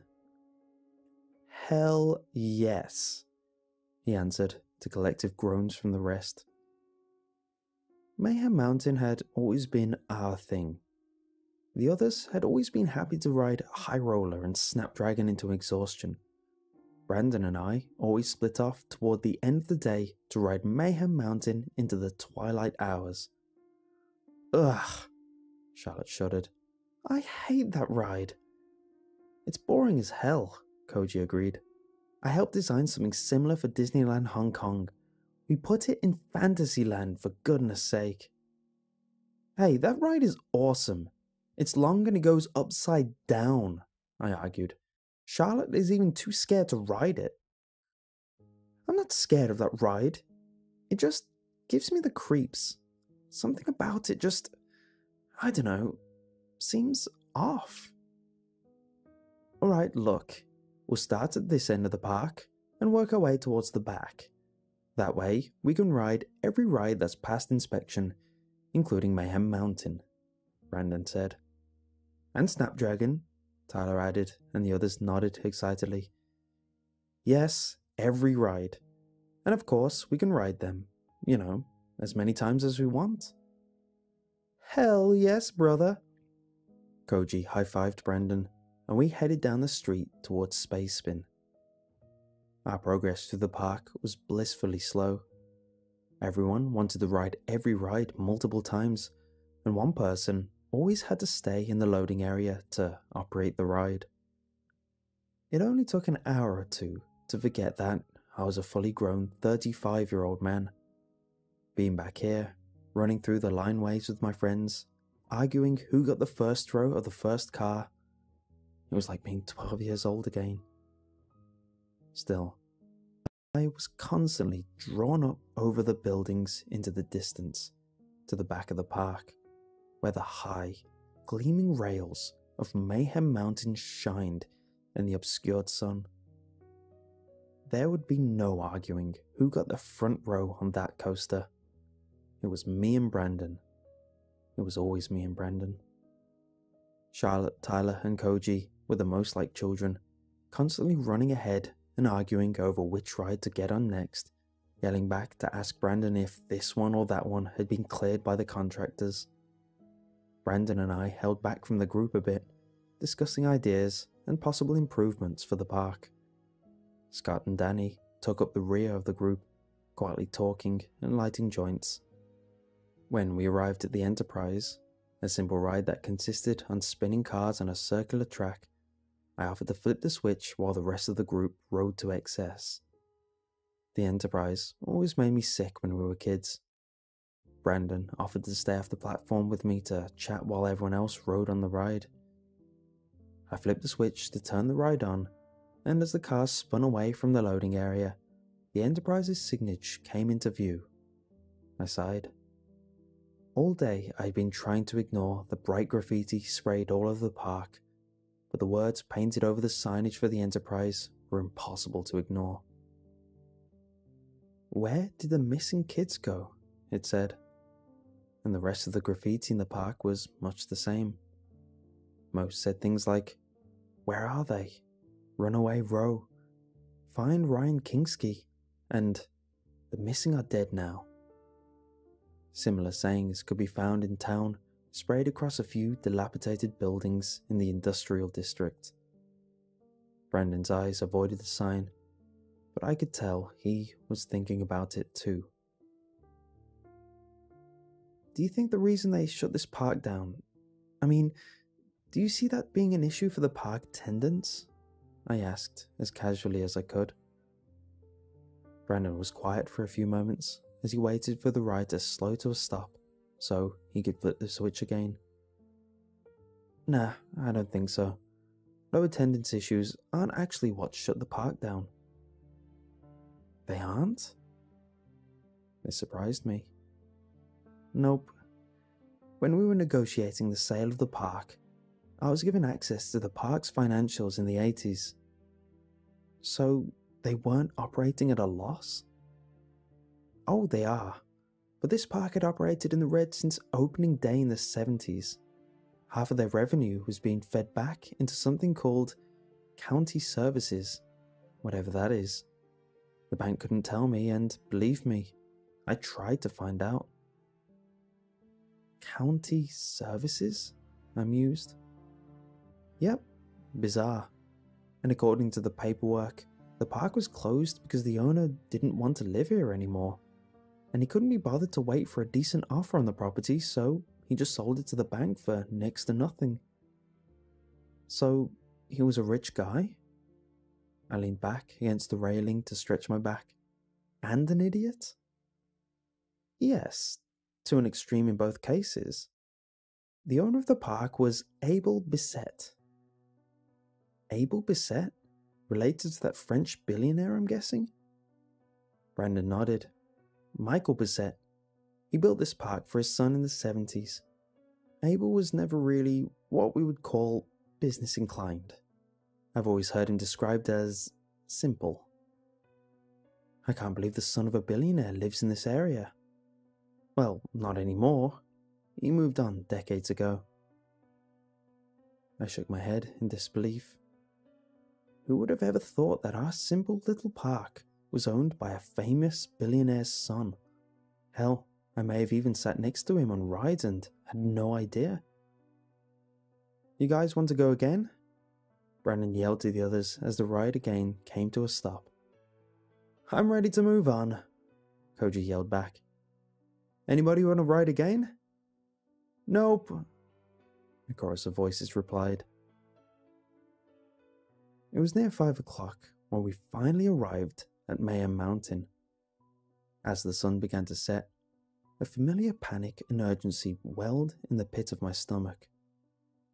It took a moment for me to realize that we didn't have to leave when the park closed this time, because the park didn't close. We could stay until sunup if we wanted to. As I eagerly approached the turnstile for Mayhem Mountain, Tyler spoke up behind me.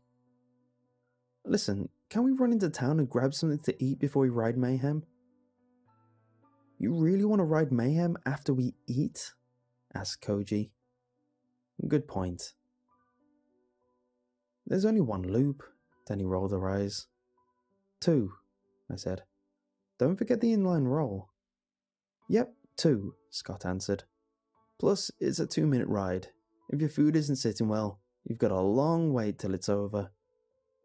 Look, I said, let's ride it a couple of times, then go eat. When we come back, we'll see how we feel. Everyone nodded, and we started walking through the lineways up to the platform. When we reached the loading dock, I was excited to see our favorite green car sitting on the track. Front seat, Brandon and I yelled simultaneously as the train cars came into view and everyone behind us groaned. I'm staying here, Charlotte said. I'll just work the launchpad thingy. Still scared after all these years, Char? Scott teased her. Shut up, burnout. Scott laughed and tousled her hair before running and jumping into the first car behind Brandon and I. Danny got into the seat next to him. Then Tyler and Koji took the second car. We pulled the shoulder restraints down and they locked into place. Ready? Charlotte asked. Yep, Brandon yelled back. Send the car through. Charlotte pulled the lever and the brakes disengaged. As the car moved forward, I turned to Brandon. Did we get the green car on purpose? I yelled at him as the coaster clacked around the load platform and began the clattery climb up the first lift hill. Yep, we sent cars through here all morning, and I made sure Rich knew to leave the green machine in the loading bay. Awesome. As the train climbed up the lift, I made no attempt to hide my utter glee. I looked out over the expansive park and couldn't believe it was mine. Every track, every car, every turnstile, every screw, from the front gate to the overflow parking lot in the back. It was all ours. How I wished I could go back in time and tell a young me waiting in the 2-hour line for Mayhem Mountain, one day you will own this place. And as we crested the hill and the train fell into the first drop, I realized I essentially had gone back in time. At least, I was screaming like a 12-year-old, as was everyone else behind me. And then banked hard and up to the second lift hill. We dropped from there, down into the vertical loop, banked around a set of gift ships, up briefly, then down a small hill into the incline roll. When we arrived back at the loading bay, we were all screaming and whooping. Charlotte didn't even have to ask, just smiled at us and sent us through again. We went twice more before we finally got off the ride. Koji walked over to check out the control panel, while the rest of us taunted my sister. "You sure you don't want to go on, Char? It's awesome." "Nah, I'm good. I have no problem being the carny for this ride," she laughed. "Come on, Charlotte, just one time. One time and we'll leave you alone," Tyler urged. No, no way. Not interested. I'll ride anything else though." "Hey, do you guys know what Track B is?" Koji asked. "Track B? What do you mean?" Brandon walked over to Koji at the control board and raised an eyebrow. "That's weird." "It's probably just the track they use to get the cars into the storage bay," Scott said with a shrug. "No," Koji said. "That's called a transfer track. Track B has to be something else." "Yeah, well, I've been on this ride enough times to know that there is no other track." "Yep," Tyler agreed with me. "He has." "So, should we try it?" Brandon tested. "Hell no," said Charlotte. "If you don't know what Track B is, that means the contractors don't know about it either, which means it hasn't been inspected in the last 20 years. That's suicide." "Look," Koji said, "if Track B exists, then even the most incompetent of engineers would have found it during an inspection." "And Rich cleared this entire ride," Brendan nodded. "It's probably just the ride in reverse. We're good." "Well, we're in," announced Scott from the other side of the track, though Danny didn't look quite on board with the idea. "Mark?" Tyler asked. "Yeah, I guess I'm in. What's the worst that could happen? We get funneled into the repair bay?" "Alright, I'm in too," Tyler said hesitantly. Koji shrugged. "Here goes nothing." He flipped the switch over to Track B, and a moment later, a loud metallic scraping some distance away filled the park. The sound lasted almost a minute. I studied the familiar silver roller coaster under the pink sky of the setting sun, but I saw no physical changes to the track. I looked over at Brandon, and a shrug of his shoulder told me he didn't either. "Shall we?" Scott asked, gesturing to the train cars we'd just disembarked. I gave Charlotte a questioning look, but she shook her head empathetically no. So it was just the 6 of us again. "It's only right you two take the bow of the ship," Tyler gave a mocking salute. "Oh, captains, my captains." I laughed and hopped into the right side of the front row. Brandon crawled into the seat next to me. Tyler and Koji got in behind us, and Scott and Danny took the back. We pulled the shoulder bars down and they locked into place. "Are you sure about this?" Charlotte asked when everyone was settled. Danny said something from her place a few rows back, but all I heard was Brandon yelling, "Pull it!" The brakes released, and the train rolled away from the platform and into the twilight of dusk. The lights had lit up on the track while we were arguing, and the roller coaster looked absolutely beautiful. I was filled with awe and reverence at what this place truly meant to me and my friends. It was a symbol of our youth and innocence and blissful ignorance of the world. It was our own little bubble of happiness. The coaster again climbed the lift hill, and from the top, Brandon and I studied the track. But in those few seconds, I saw no difference. Brandon looked over, and I shook my head at him disappointedly. By the time we reached the vertical loop halfway through the ride, it was clear there was no track B. But it was hard to be upset because I was still on Mayhem Mountain and still found it an impossible challenge not to smile. We banked around the now brightly lit gift shops, up the small tester hill, and then back down into the inline roll. Except the inline roll was suddenly above us. We'd missed it. Instead, the track now descended into a large, square hole in the ground behind the gift shops, and we were headed directly into it. I was in too much shock to scream or even move. The black hole swallowed us in an instant, and we descended into complete darkness. I felt a comfortable pressure leave my shoulders and realized that the shoulder bars had released. I gripped the front lip of the ledge of my seat and heard the terrified screams of my friends behind me as the coaster suddenly spun into what felt like an inline roll. I was too scared to do anything but hold on for dear life, though some part of my brain registered that the G-forces of the roll probably would have been enough to keep me in my seat if I had let go. Probably. We came out of the inline roll and dropped again, hard. As the roller coaster dropped, the room suddenly lit up around us, and I saw the track below arcing up into a light tester hill. As we hit the bottom of the hill, the shoulder bars lowered mechanically. The car went over the small tester hill and then braked to start another tall lift hill. I took my first breath since dropping through the ground and looked around, tuning out the screams of Danny and Tyler behind me. We were in what can be described as a cavernous room, and I only assumed it stretched to the farthest reaches of the park above. There were lots of vertical loops, high drops, and sharp curves that put the track perpendicular to the ground.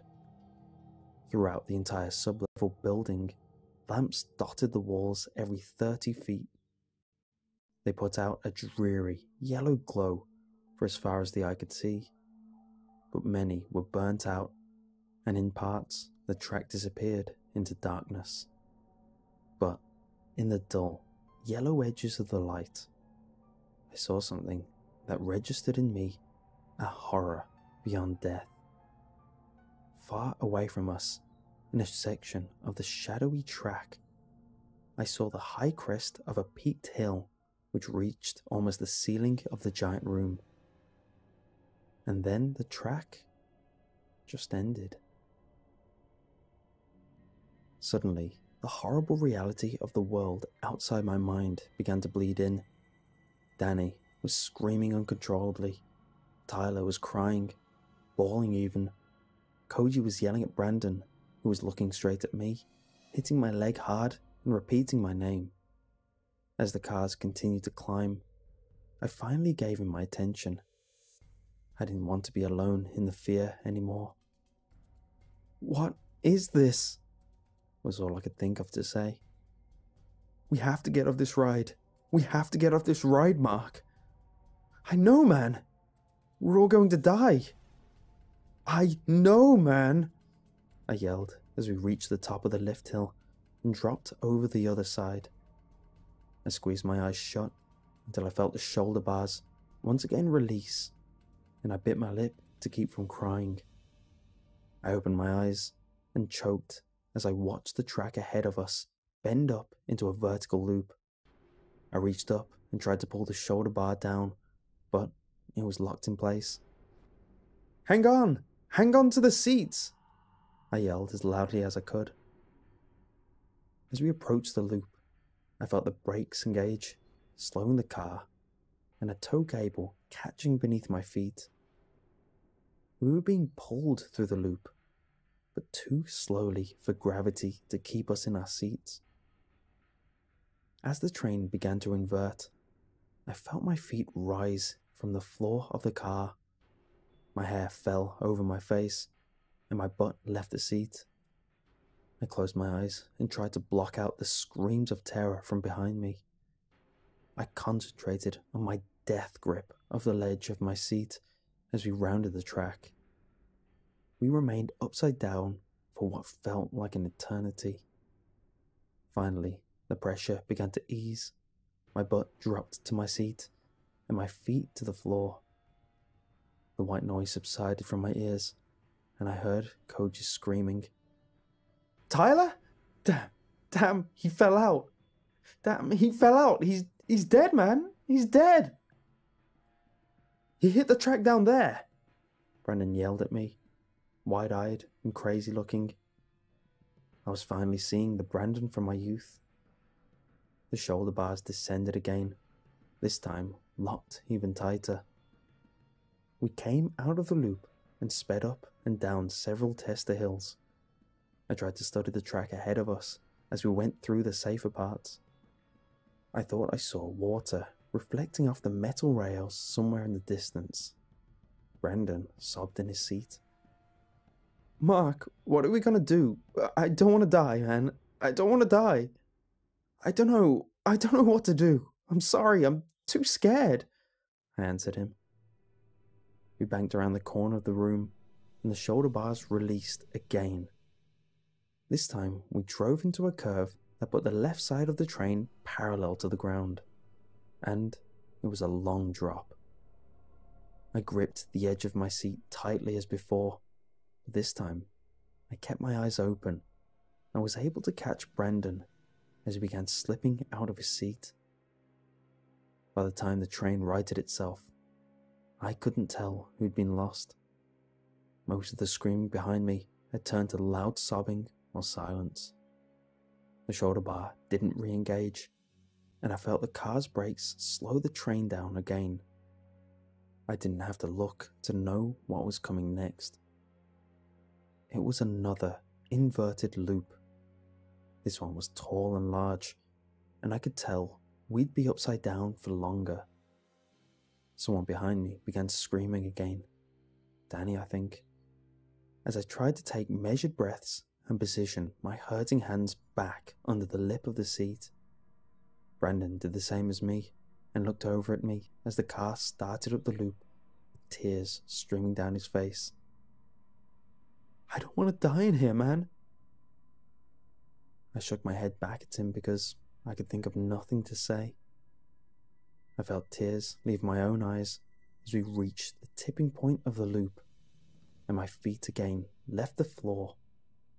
Before we were even completely upside down, I felt my back begin to slip down the seat. I thought if I lost my grip, I could grab for the shoulder bars when I fell out of the car. The car suddenly stopped, and I opened my eyes to see we were completely inverted. I grunted loudly at the pain and immense effort it was to keep my grip on the seat. The car started to move again, slowly, and I heard Brandon say something to me. I looked over at him just before he slid out of the car. 1 second he was there, next to me, and the next he was falling away from the car. I saw Brandon try to grab the shoulder bar on his way out, but he couldn't keep his grip on it. I watched him fall, and I saw him break his back on the track below, and he stopped moving. I stared down at him as the car continued to move slowly around the loop, and he stared back up at me, dead or dying. By the time the car hit him on the way out of the loop, he was completely gone. The shoulder bars re-engaged, and we went through a dreadfully long period when nothing happened. We were secured in our seats by the restraints as the coaster spent what felt like several minutes racing over hills, banks, curves, even an inline roll. Without the adrenaline pumping through my veins, I felt the shock begin to wear off. It was replaced by a panic and fear unlike anything I'd ever experienced, and I decided that was the point of this section of the track, to build and facilitate an unbearable fear. I felt the brakes engaged finally, and I looked ahead to find the loop we were surely entering. But there was none. We were high, almost to the top of the ceiling, and we slowed to a stop on a straightaway. Directly ahead of us was a drop at the bottom of the hill, a series of 4 different tracks with a transfer stack just before they split off. Each track had 5 or so feet of colour, red, orange, green and blue, before racing off in different directions. I felt an urgent shaking of my shoulders and turned around to hear what Koji was saying.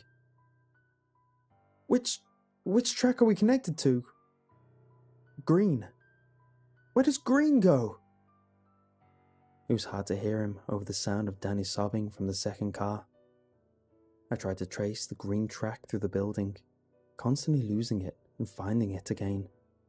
I wasn't sure, but it seemed to end at the lift hill I'd seen earlier. The hill with no track at the top. It ends at that hill! I yelled back at him and pointed. Danny cried louder. Damn! While we were stopped, I rubbed my hurting hands together. As I looked down at them, I noticed something new in the car. At some point, a small, blinking panel had flipped over the wall at the front of the car. It had 4 coloured buttons and an old analog timer. The timer was so old and damaged that though the numbers were clearly changing, I couldn't see how long we had. We get to choose, I said, and explained what I was looking at. Can you see which track ends where? Koji asked. I followed all the tracks as best as I could, but the rails circled and slid in between each other. It was hard to tell which track went where. I think the blue track ends at that big pool in the corner. The red track ends in the wall, and the orange one just drops into a hole in the floor like the one we came down here through, I think. There's no way out, dude, said Scott from the second car. His voice was unsettlingly calm. They're just telling us how we're going to die. We can still find a way out of this, I answered quietly, more to myself than to him. Choose the pool, Scott said. I could hear the tears in his voice. I've heard drowning isn't an awful death. I've heard it's calming at the end. No, choose the hole in the floor, said Koji. It's possible it drops down into another cavern like this. There might be more tracks, which means more time to figure out how to live. You don't think we'd be the first to choose that option, do you? Scott asked him. And no one that went missing ever came back? There's just more death in that hole. I don't want to die like this, Koji begged. And at least it's a chance. Danny was still whimpering in the back and offered no suggestion. It seemed the decision was up to me, and I had to make it fast. I know I didn't want to die by dropping off the track. I didn't want to drown. Perhaps the quickest death was the wall. More than likely, we would all be killed instantly. less suffering, less time to think about our fates. But the truth was, I wasn't entirely positive which track ended where. It was all educated guesswork, and my time was up. The orange. Let's go down to the second floor, if there is one.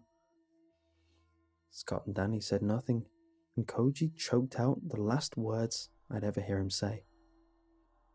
Push it before it chooses for us. Before I could think about it any longer, I pushed the orange button and committed us to whatever death it led to.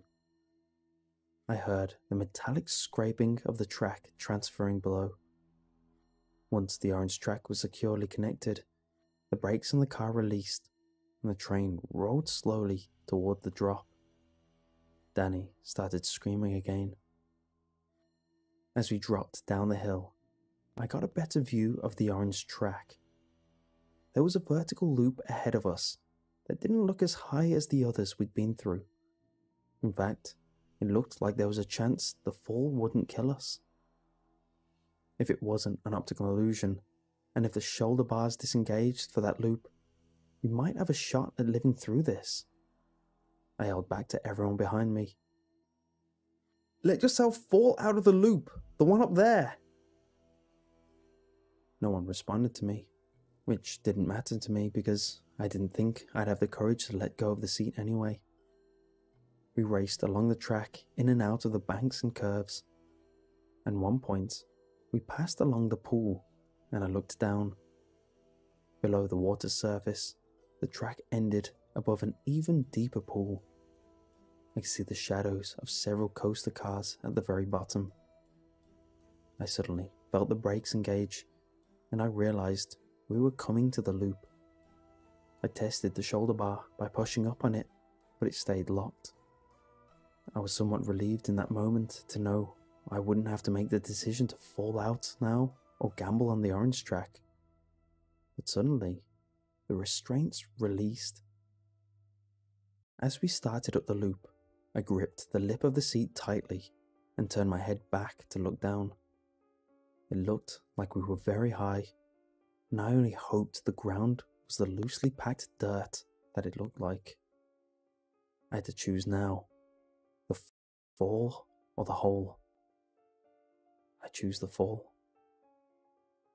As I began to slide up the seat, I yelled at the others to let go and fall out of the car, and then I closed my eyes and let go. I felt my head crack the shoulder bar on the way out. It wasn't like a slow motion fall. It was over before I realized that I'd actually let go. One moment I felt an intense pain as my head hit the bar, and in the same moment I realized I was on the ground. I hadn't even had time to realize the possibility of hitting the track below or get run over by the cars. I opened my eyes in time to watch the cars speed over the track above me. The pain didn't hit me all at once. I had one long, blissful second before I felt it, and then I was in agony. I hoped my body was so in shock that I wouldn't feel much of the pain, but I felt it all. I concentrated on keeping my eyes open and trying to catalogue the damage. There was blood on my clothes, but I didn't know what part of my body it was coming from. I heard screaming as well, but I didn't know if it was coming from my head or coming from my friends as they approached the end. I didn't want to move. I didn't think it was safe to move. But I knew I had to, if only to pull out my phone. With trembling fingers, I pulled the thing from my pocket and brought it to my face, trying to focus on the screen. But it was shattered and refused to even turn on. I threw it away from me and then realized the silence. Their ride had ended. With a great amount of effort, I rolled over onto my stomach and dragged my broken body across the ground toward where I thought I remembered seeing the hole. I crawled for what seemed like hours, and maybe it was. Sometimes I tried to stand or kneel, but the pain in my back and ribs was too great. I passed out several times from shock and pain, but eventually made it to where the track disappeared into the ground. I pulled myself to the edge and looked down inside the hole. The track just ended below the surface. It was a natural shaft with walls made of rock. I didn't know how deep it went, and I didn't want to. It was a fate I'd only narrowly escaped. But then I thought my friends were down there, and maybe someone survived. Koji? My voice echoed loudly down the shaft. No answer. Scott? Nothing. I reached for a nearby screw and dropped it down the hole. It took half a minute to land, and when it did, there was a tink as it hit something metal. The sound echoed up the shaft and out into the cavernous room, and I realized this place was built with acoustics in mind. I rolled over onto my back and studied everything I could see from where I was, staving off my body's desire to pass out again. I felt nothing but numbness when I finally saw what I was looking for. A long, panoramic window in the far wall. I knew what track B was for, and I finally let myself slip away into the darkness. I remember very little of my rescue. There were lots of people in uniform, and my sister yelling in pain. Lots of pain. I was in and out on the way to the hospital, but I remember I passed through the room behind the window at some point, and from my stretcher, through the chaos, I saw in that room a single chair facing the window. It was covered in a deep layer of dust. I was never visited by anyone official, let alone asked to give a statement. Charlotte stayed by my side at the hospital for months while I recovered. She wouldn't say much about that day, although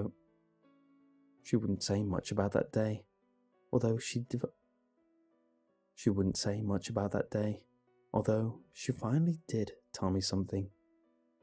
She said that they wouldn't let her ride with me to the hospital, and that someone offered her a ride. On that drive, she'd been spoken to by two people that had convinced her to never speak of what happened, and to convince me of the same. Whatever they threatened her with had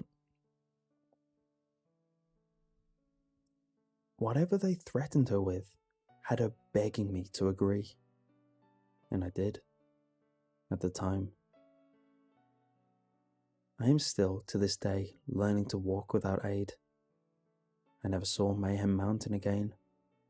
The loan defaulted by Adventure Valley was bought up by an unknown LLC, which bulldozed it and built a block of apartments over the top. They're still empty to this day. I don't like the dark anymore.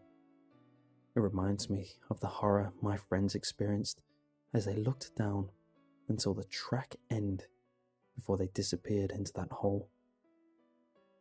I try not to think of what they must have felt as they fell down the shaft in complete darkness, strapped to a roller coaster, waiting for the terrible end. I wish I'd chosen the pool, if only to save them from that fate. As for the billionaire's son, he was only simple in the fact that he was a man of simple tastes, and he still is. I looked him up once, only a few years ago. He owns several amusement parks now, all sizable, but small enough to be popular only in their specific regions. In fact, one is not very far from where I live now.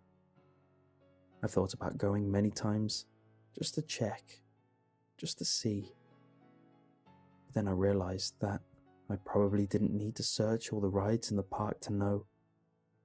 Because I know that somewhere in that park, some ride in the corner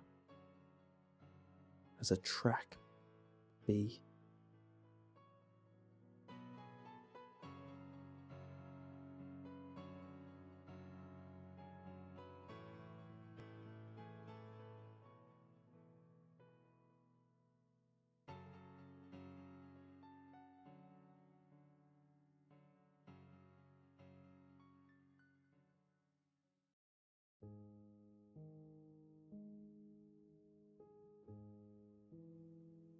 My wife and I moved into our new apartment just a few months ago. It was a downgrade from our previous home, as we had lived in a large but quaint cottage. It had been my wife's dream home for the 3 years we lived there. We hadn't wanted to leave, but it was a necessary step for us. You see, Jessica and I used to live down south. Everything was going well for a while, but my law firm decided to promote me out of the blue. It was unexpected, but very much appreciated. Unfortunately, the job entailed transferring to another one of our many locations. The one in question was located in New England. We spoke long and hard on the matter, and after much deliberation, Jess agreed to the move. It's important to note that the dollar doesn't stretch as far up north as it did down south. It's also harder to find employment. That's why we were downgrading our living space. Until Jess could find another job, we would have to suffer. At least, that's the way she looked at it. Tensions were high the first few weeks after the move. I could tell Jess was irritable. She missed our old house, our old friends, and working a steady job. She had nothing to do with her time, so she was bored out of her mind. This led to many fights. For a while, it seemed like we would never settle in. About a month after the move, things started looking up. Jess found temporary work as a part-time editor at the local TV station. She loved the work and couldn't have been more happier with her co-workers. It seemed like everything was going fine. Not perfect, but fine. This is when the sleep talking began. It was to be expected, and honestly, I'm surprised it didn't start up sooner. You see, my wife is a restless sleeper whenever there's a big change in her life, good or bad. It happened when we got married, when we moved into our first home, when she had the miscarriage, which I'll touch on more later.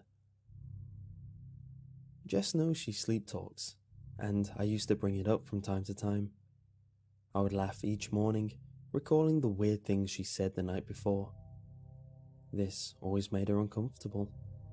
She seemed to be embarrassed by it. That's why, after a first night of sleep talking in our new apartment, I didn't say anything. The sleep talking went on for a couple of weeks. It was at this time that her temp job at the TV station came to an end. Without a job to keep her mind off of things, her nightly outbursts became worse. She began screaming at odd times during the night, in which I would be forced to calm her down. One night, her scream turned into tears. As she was crying, she said something I'll never forget. "I wish you were dead." I knew my wife was asleep, but as I sat there by her side, calming her the best I could, I felt the need to press the matter. "You wish who were dead, hon?" To my surprise, she responded, "You." This caught me off guard. It's a strange thing to want your husband dead, and even stranger while you're asleep. "Why?" I asked. "You're ruining my life." Those 4 words cut deep. Whether they were meant or merely the product of a tired mind, they were the kind of words that demanded self-reflection. I wondered for a moment if I really was ruining her life, or at least if I were to blame for her night terrors. My wife remained silent for the rest of the night. I know this because I stayed up. Contemplation and worry kept me from a good night's rest. I didn't believe for a second that my wife actually wanted me dead, but her late night antics were certainly cause for concern. Between the screaming episodes and the morbid dialogue, this was the worst her condition had ever been. The next morning, I came pretty damn close to telling her about what had happened, but I kept thinking about how she'd react and what she'd say. It was too much. I didn't want to burden her any more than I already had, especially after she'd just been laid off. In light of this, I kept my mouth shut. The following night, the screams were gone. This was a comfort, but a fleeting one. Out of the blue, just as I was about to shut my eyes and call it a night, the sleep talking commenced once again. Sometimes I think about how I do it. I chalked this statement up to pure, dream-induced nonsense. But then she continued. While you're asleep in bed, I'll get up and go to the kitchen. I didn't know what she was talking about, but as she kept speaking, it dawned on me. There were some moments of inaudible gibberish, but from the bits and pieces that were clear, I could paint a pretty good picture of what she was saying. Reach into, grab knife, over and over again, blood oozing off the bed. Can't ruin my life anymore. My wife was describing her plan to murder me. As deeply unsettling as this was, I couldn't help but chuckle to myself. It was just a dream after all, nothing more. I can't say I haven't done some weird things in my own dreams, things I would never do in real life.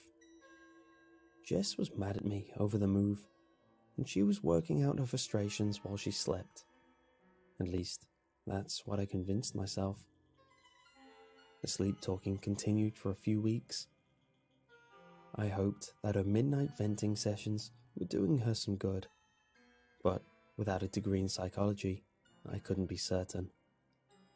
All I could do was listen to her ramble about offing me each night and waiting for a condition to run its course.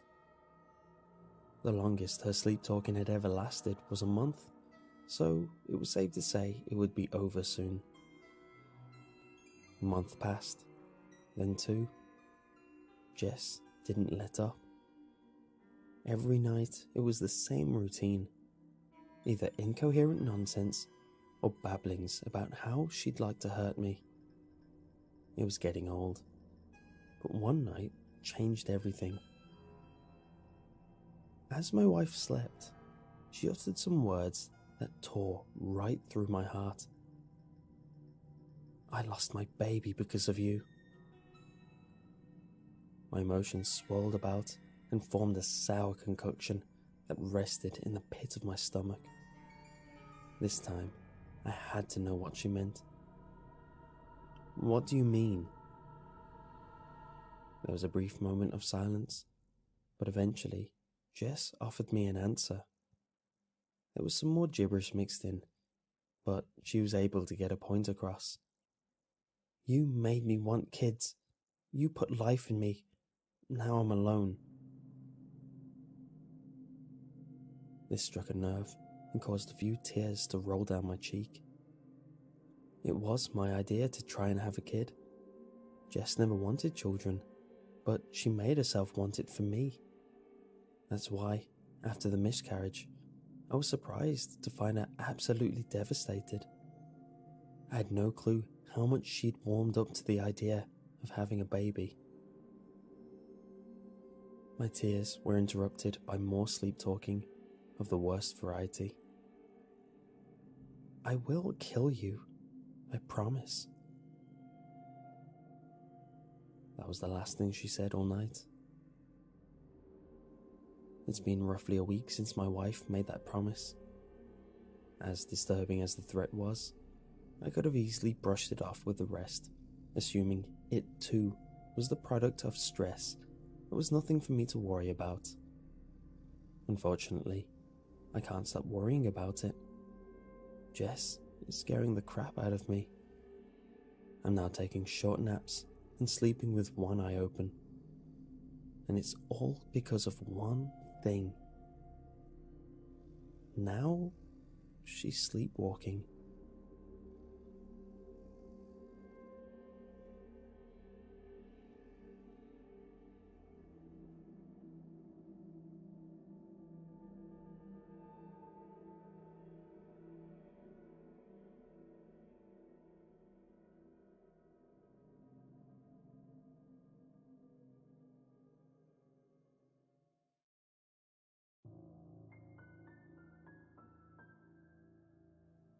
The house had an uneasy feeling about it. Mark had seen it first, and he'd fallen in love with it.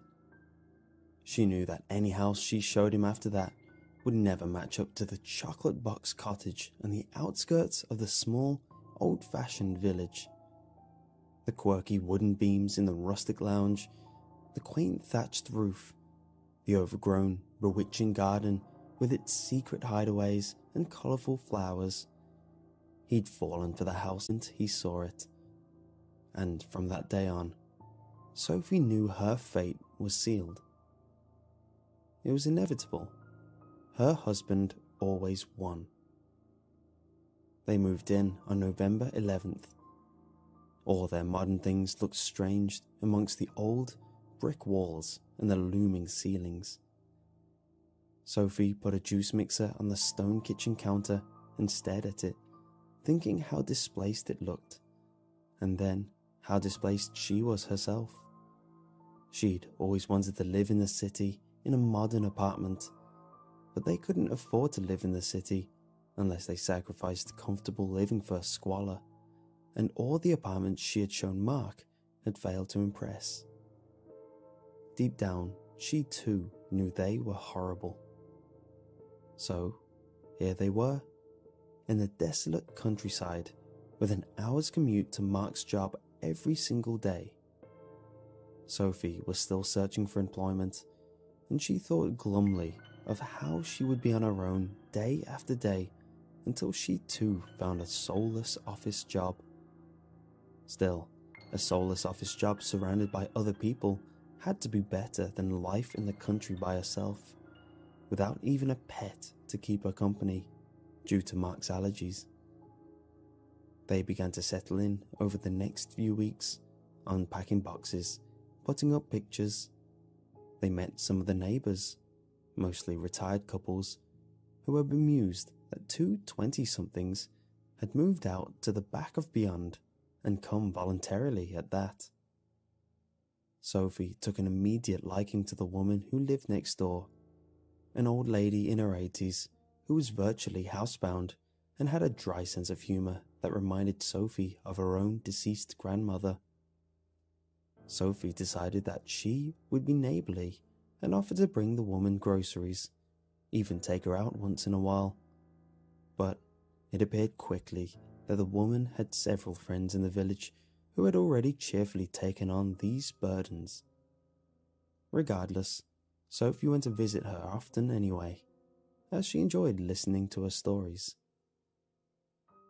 The old lady had lived all over the world, and her husband had died a few years back.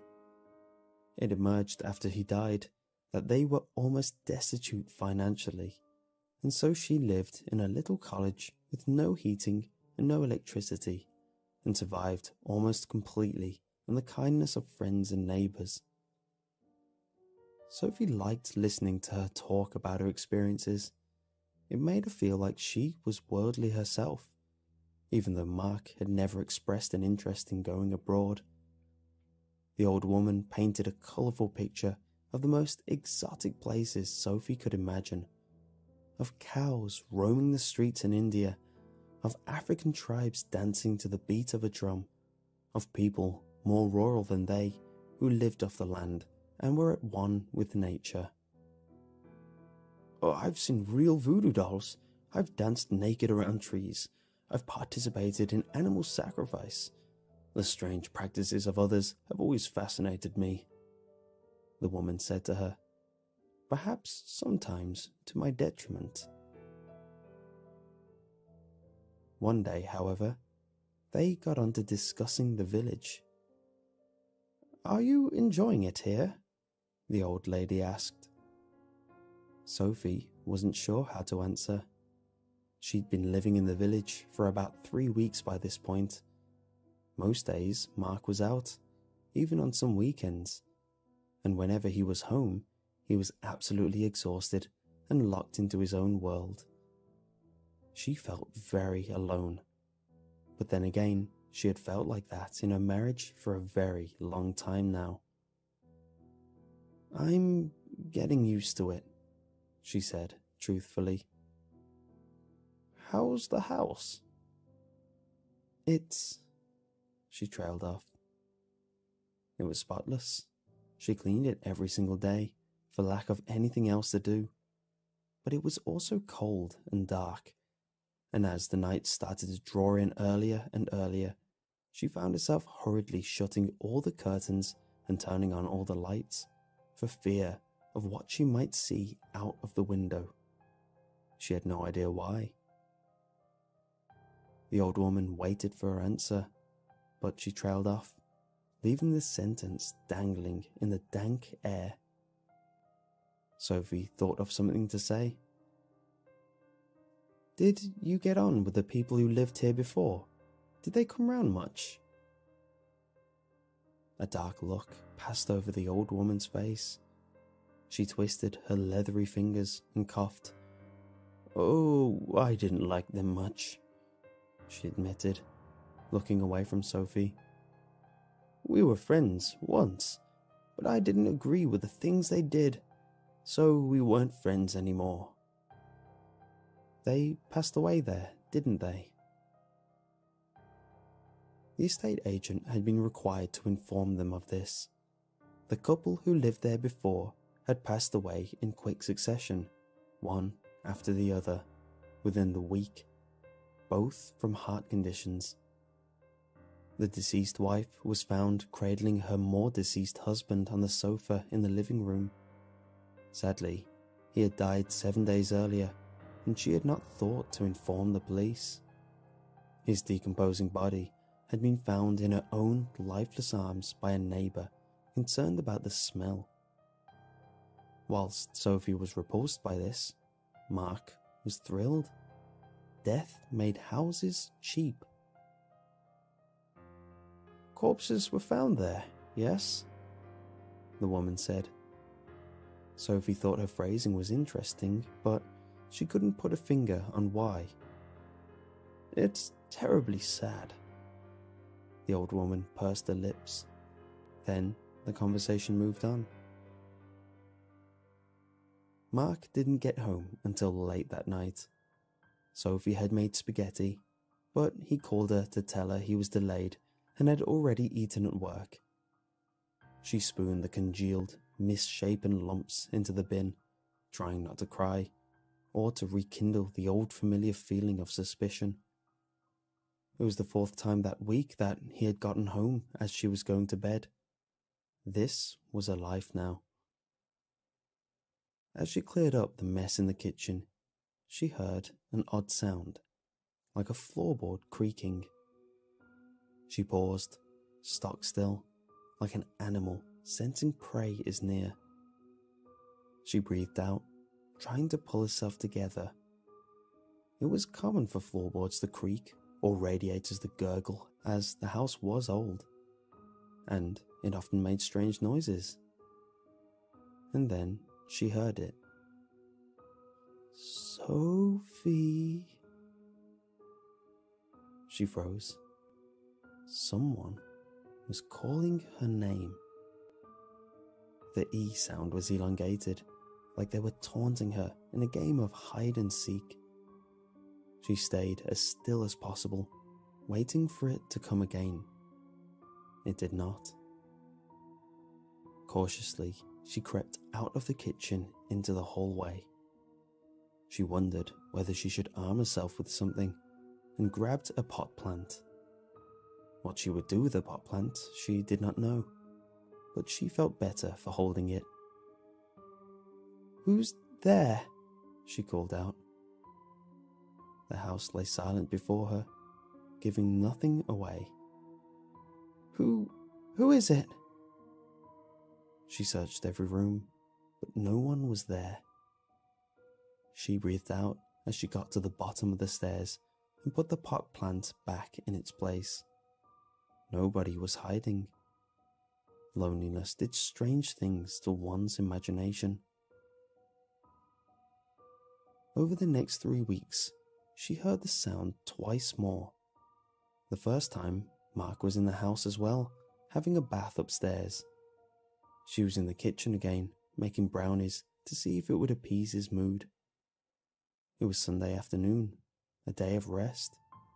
Mark's work phone and his laptop lay across the kitchen table, and it had buzzed 3 times already in the time he'd been out of the room. Sophie wouldn't have been surprised if he needed to go back to the office today. As she stood over the stove, she heard it again. "Sophie." The sound was far away, yet she knew it was a name. At first, she thought it was Mark and went to find him. He was lying in the tub, reading the news on his iPad. Did you call me?" she asked. Her heart was pounding a little. "What?" "I asked if you called me." "No, don't think so." She nodded and left him to it. She felt a prickly feeling crawling up her arms. It had to have been the house. The sound was coming from far away and was most likely just pipes gurgling. The second time was a couple of days later. This time, she and Mark were lying in bed. She was lying, unsatisfied in the scratchy sheets, trying to sleep after their all-too-quick lovemaking. Mark was already snoring. "Sophie." She had definitely heard it this time. The sound had been close, like someone was standing outside the door. She shook Mark awake. "What?" he grunted in his sleep, irritated by her hands scrambling at his back. "I heard my name," she said. "Someone's outside the door." "You're dreaming, Soph." "I'm not asleep yet. How can I be dreaming? Go and check, will you, please?" He grunted. "Mark!" "Oh, for goodness sake." He hurled himself out of the bed and flew the bedroom door open. Its creaky hinges groaned at the sudden movement. "There's no one out here." She heard his voice as he padded around the landing. "There's nobody here, Sophie." He stood in the doorway, his large frame blocking most of the light behind him. For a second, Sophie thought she could see a figure advancing up the stairs, something dark and slow. But then he moved, and there was nothing. "You're just imagining things," he told her, turning off the lights and clambering back into the itchy sheets. "I'm not, Mark. I heard something. I've heard it 3 times now." "Sophie, you know what you're like. You make things up. None of it's real, is it?" She knew what he was referring to, the last time she'd made things up, as he put it. "Mark, this place frightens me." But he wasn't listening anymore. In another couple of minutes, he was back to sleep. Sophie stayed awake the whole night, staring at the door. A few days later, Sophie went on another visit to see her elderly neighbour. Today, she did not find her in good spirits. The old woman sat hunched over the fire, her wispy hair poking out of the bun she tied at the back of her head, her face pale and sickly. What's wrong? Sophie asked her. I'm not feeling well, she replied. Why? What's happened? I'm old. I'll get older and I'll get sicker. Then I won't get old anymore. Her voice was resigned in a way that conflicted with her usual positive spirits. How are you getting on? She asked Sophie, changing the subject. Do you feel more at home yet? Sophie sighed, wanting desperately someone to confide in. She sat down on the armchair opposite, ready to relinquish her woes. Well, no, if I'm being honest, she said. If anything, I feel worse. I've been hearing things. What kind of things? The old woman's attention was prickled. She tilted her withered head away from the fire in Sophie's direction. Sophie suddenly noticed how blue her eyes were. She would have been pretty once. I've been hearing someone calling my name, but nobody's there. Is that so? The woman did not look surprised, just sad. Like what Sophie had said was as inevitable as her own ill health. I know it's an old house, Sophie continued, but I know what I'm hearing. Last night it was completely clear, like it was just outside the door. Her neighbour nodded her head, drinking in the information. And I'm sure I saw a figure moving behind Mark on the landing. I know it sounds crazy, but there's something in that house. The old woman sighed. You shouldn't be afraid, Sophie. It's just an old house. We can twist sounds to what we want to hear, or rather, what we don't. You're very isolated. Just put it past you. But I think I'm sending myself crazy. I know I've imagined things before. Things which nearly destroyed our marriage because I was so paranoid. But this feels real to me. Like someone's trying to get my attention. Sophie, in all the years I have lived next door to that house, I have never heard anything strange going on there. Honestly, we do this to ourselves when we don't have much else in our lives. I'm not trying to offend you or upset you, but that's what happens when our minds are not occupied. Take it from someone who knows what idleness is. Sophie nodded, feeling a little better. Perhaps her neighbour was right. It was just her imagination. She left the house, her burden feeling a little lighter now she had confided in another soul. The old woman watched her go, a feeling of dread creeping upon her. Was it better that the girl didn't know? Was it better that she'd lied? That she'd kept from her who those awful people really were? The ones who had lived there before? Yes, their bodies had been found. They could not torment the old lady anymore. They could not blackmail her for the things she had seen go on in that house. But darkness never truly dies. She knew that. The kind of sins that went on in that house, rituals as they had called them, they would never really die. To think that she had once been a willing part of it. She shuddered, hearing the door click as the girl left. The old woman knew she would be subject to the same fate when it was her turn. Bodies can die. Other parts of you never will. They had been living in the cottage for 2 months when Sophie found them. The underwear with the lipstick marks on them. What a cliché. She was almost embarrassed. She wasn't angry, because she had known for a long time. Yet she'd hoped, perhaps naively, that moving to a new place meant it would have stopped. She'd obviously been wrong. She confronted him that night. He denied everything at first, before breaking down. Yes, he'd been seeing her on and off for years now. Yes, he loved the other woman. No, Sophie had not been paranoid after all. Yes, he had carried on lying even when his wife confronted him with her suspicions. Sophie left the house and was enveloped by the night. She let the darkness carry her through the village lanes, round the church, through the graveyard. She allowed herself to be invisible. After all, in Mark's eyes, she already was.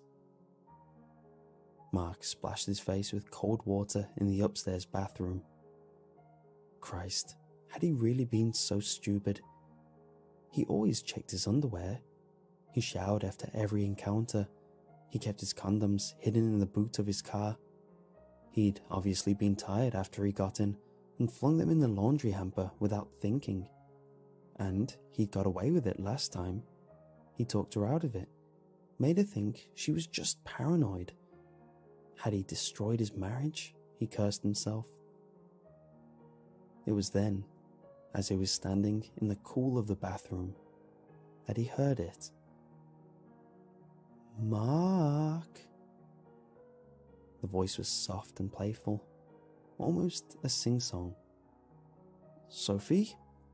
He stepped out of the bathroom onto the landing. It came again. Mark. The voice was louder, more insistent this time, in a rasping, desperate way. A chill ran through him when he remembered that Sophie had gone out, that he had not heard her return. Yet it sounded like her voice. Was she calling him for forgiveness? He skulked down the stairs, following the direction of the sound. Mark. It was coming from the lounge. He was quite sure of that.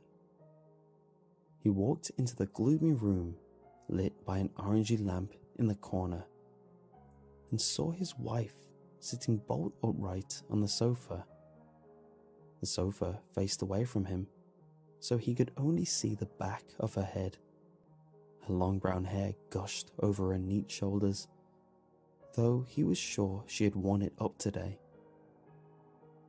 There was something wrong with what he was seeing.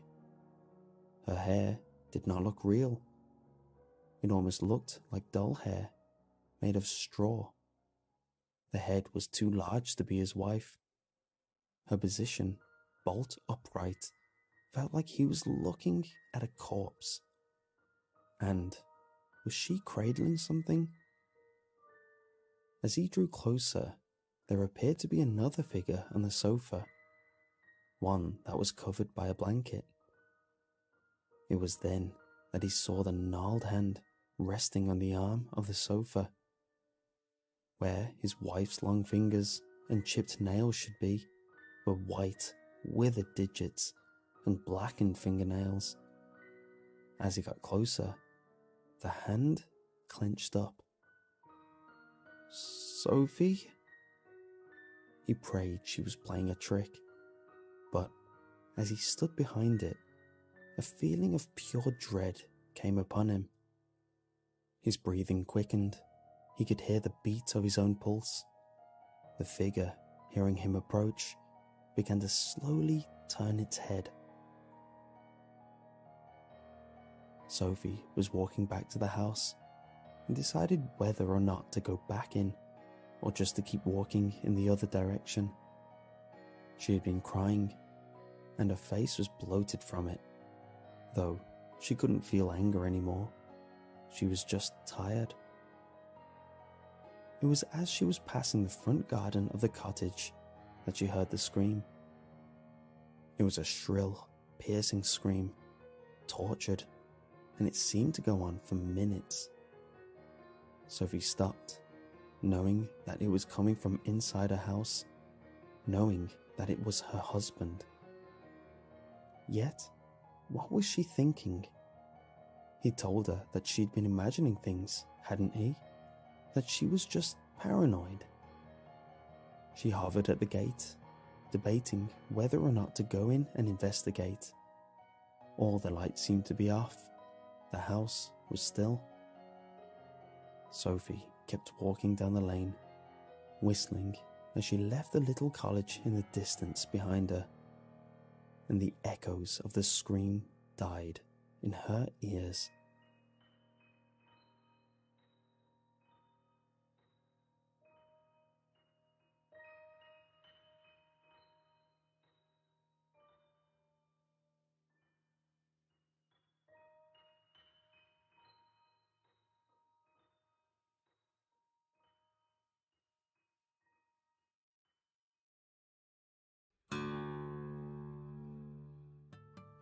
Sometime during the night of August 16th, 1952, the small town of Ashley, Kansas, ceased to exist.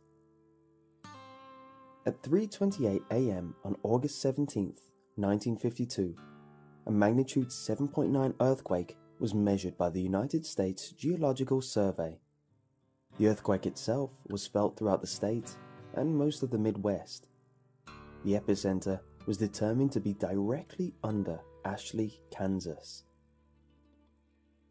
When state law enforcement arrived at what should have been the outskirts of the farming community, they found a smoldering, burning fissure in the earth measuring 1,000 yards in length and approximately 500 yards in width. The depth of the fissure was never determined. After 12 days, the statewide and local search for the missing 679 residents of Ashley, Kansas was called off by the Kansas state government at 9:15 p.m.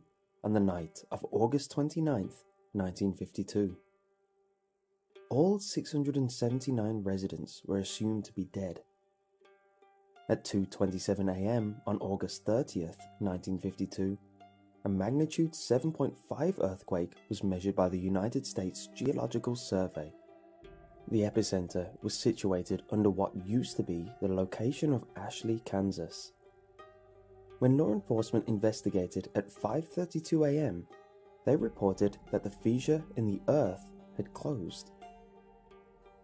In the 8 days leading up to the disappearance of the town and its 679 residents, bizarre and unexplainable events were reported by dozens of residents in Ashley, Kansas, and law enforcement from the surrounding area.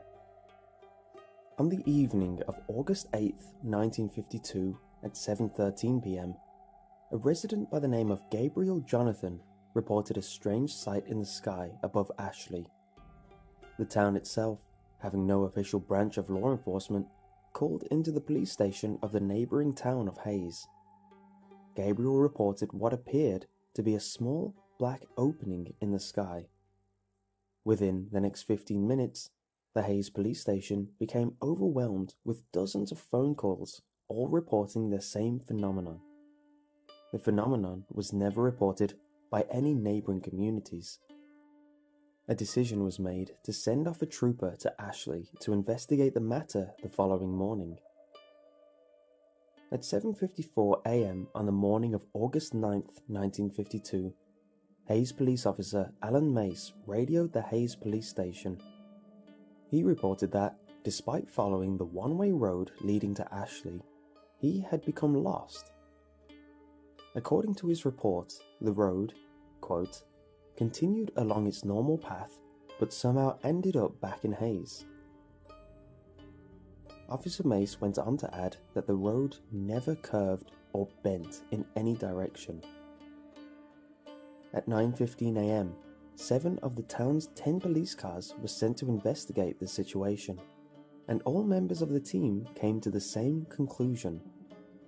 The only road leading to Ashley stopped leading into Ashley, but instead led back to Hayes. Phone calls continued to pour into the Hayes police station, all reporting that the black opening in the sky continued to grow in size.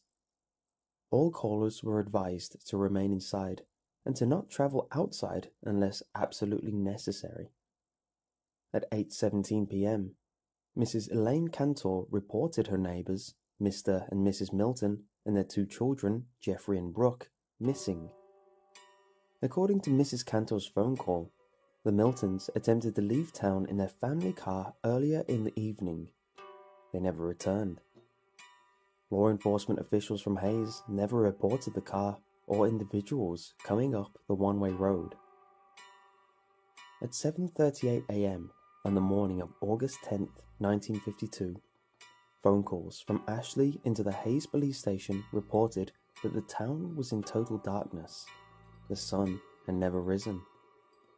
At 10:15 a.m., at the request of Hayes law enforcement, a helicopter from Topeka, Kansas, flew over the region in which Ashley, Kansas stood.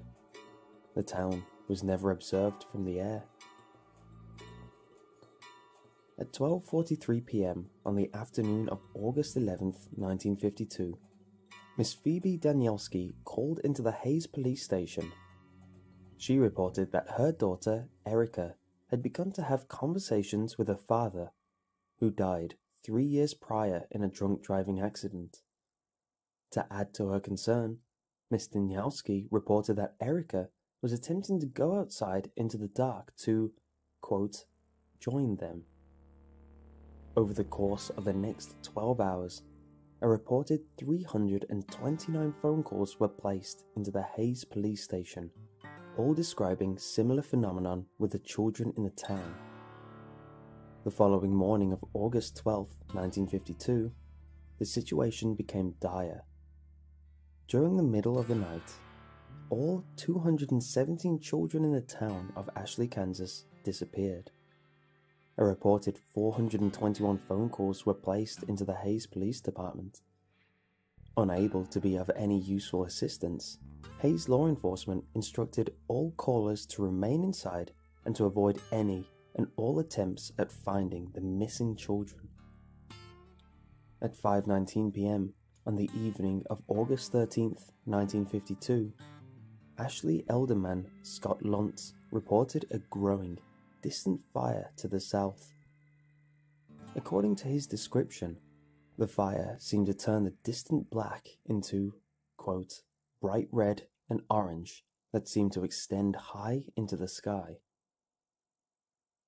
Throughout the rest of the day, calls continued in, stating that the fire, in addition to moving north, now seemed to, quote, come out of the black sky. No fire was ever witnessed by any of the neighboring communities or law enforcement officials. The reports continued until 12:09 a.m.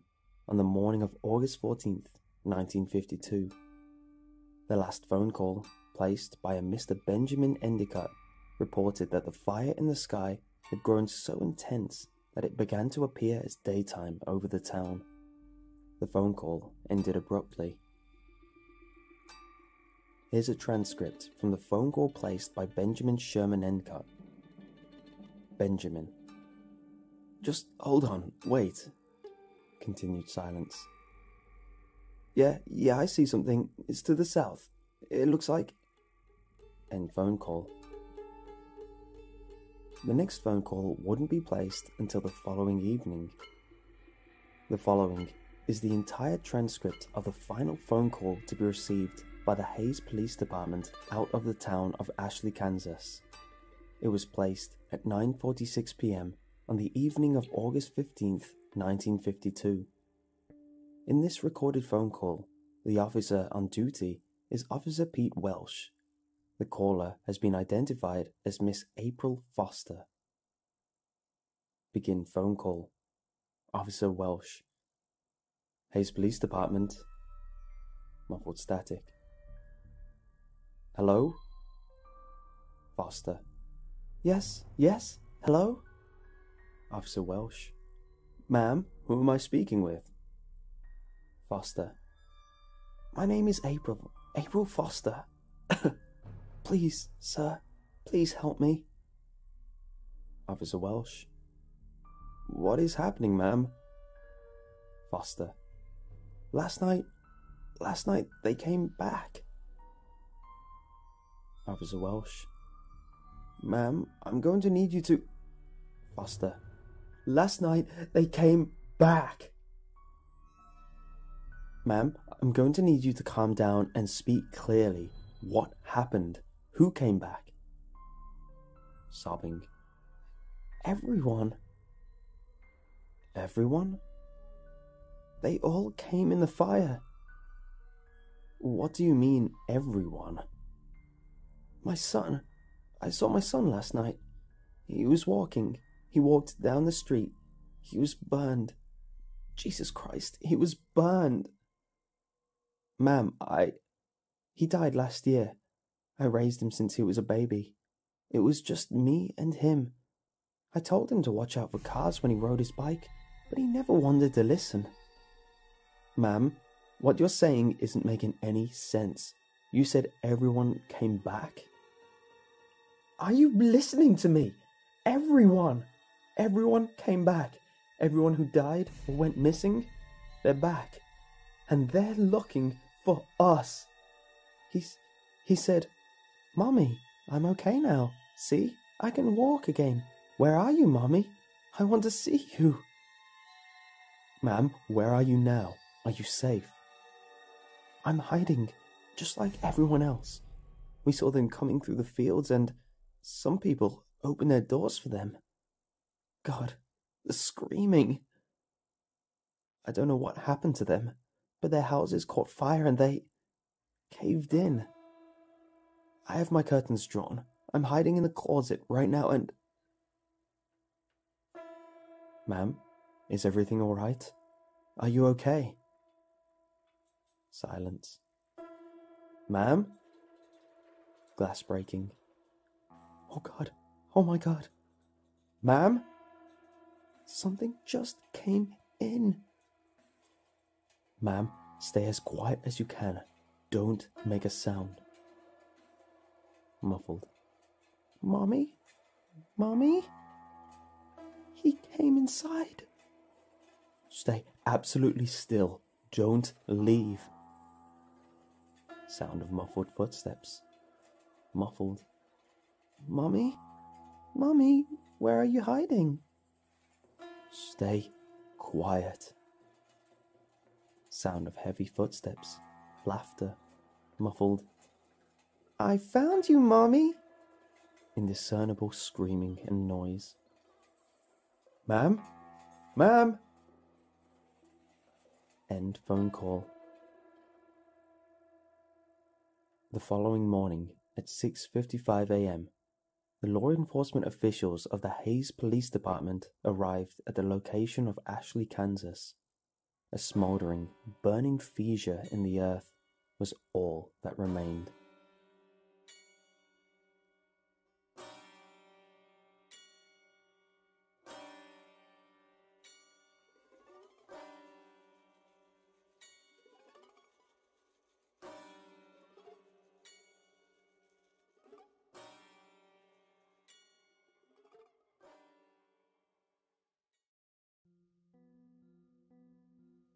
Hey guys, it's Creepsmith Pasta. I know I don't typically make videos that are out of character, but this time I have no choice. For many years now, I've been left comments on my videos from some of you saying, "Please Creeps, read Jeff the Killer," and "Please oh please, read Jeff the Killer, it's the scariest creepypasta ever." And for a while, I just ignored it. I had even mocked the story from time to time, but that all changed last night. For years, I thought the story of Jeff was just a story. I could have never imagined it might be true.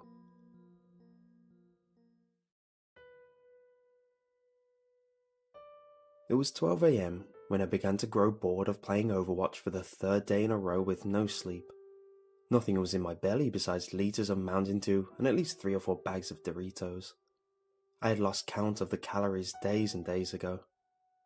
I was playing with a few friends of mine, Creepypasta Jr. and Mr. Creepypasta, when Junior started telling me about the deep web.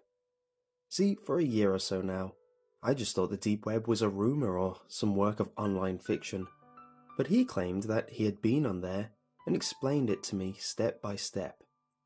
Though, he warned me saying, "Seriously, creeps, do not go there. Some of the content might not be suitable for someone with your mind." My mind? I thought. What does he mean by that? I looked over to my waifu body pillow for advice. She always knew what to say. With just one look, she calmed me down and urged me to leave the session before I grew too angry. For another hour or so, I kept thinking how I wanted to prove him wrong, that I can go on the deep web. I'll show him, I shouted, droplets of spit flying from my mouth and landing on my screen. So, I did it. I went on the deep web. At first, it was confusing. I guess the deep web is a lot bigger than the regular internet you and I go on. After an hour or so of searching, nothing really seemed to scare me. I was expecting something horrifying after what Junior had made it out to be, but for the most part, it didn't seem that bad, just a bit slow when you loaded a different page. That was until I found a website called Smile for Me. The website had a dark red background that looked like it had been made in MS Paint, and in the middle of the screen read the text, "Do you want to smile?" with a yes or no clickable option. Hell yeah, I thought. Being the brave, badass adventurer I am, I leaned forward and squinted to see through the layer of Cheeto dust covering my monitor and clicked yes with as much force as I could muster. I damn near broke my mouse. It then loaded a picture of a girl, a very attractive one at that. My cheeks grew red with embarrassment and I could feel my nose beginning to bleed. I quickly looked over my shoulder to check on my waifu. Luckily, she was fast asleep.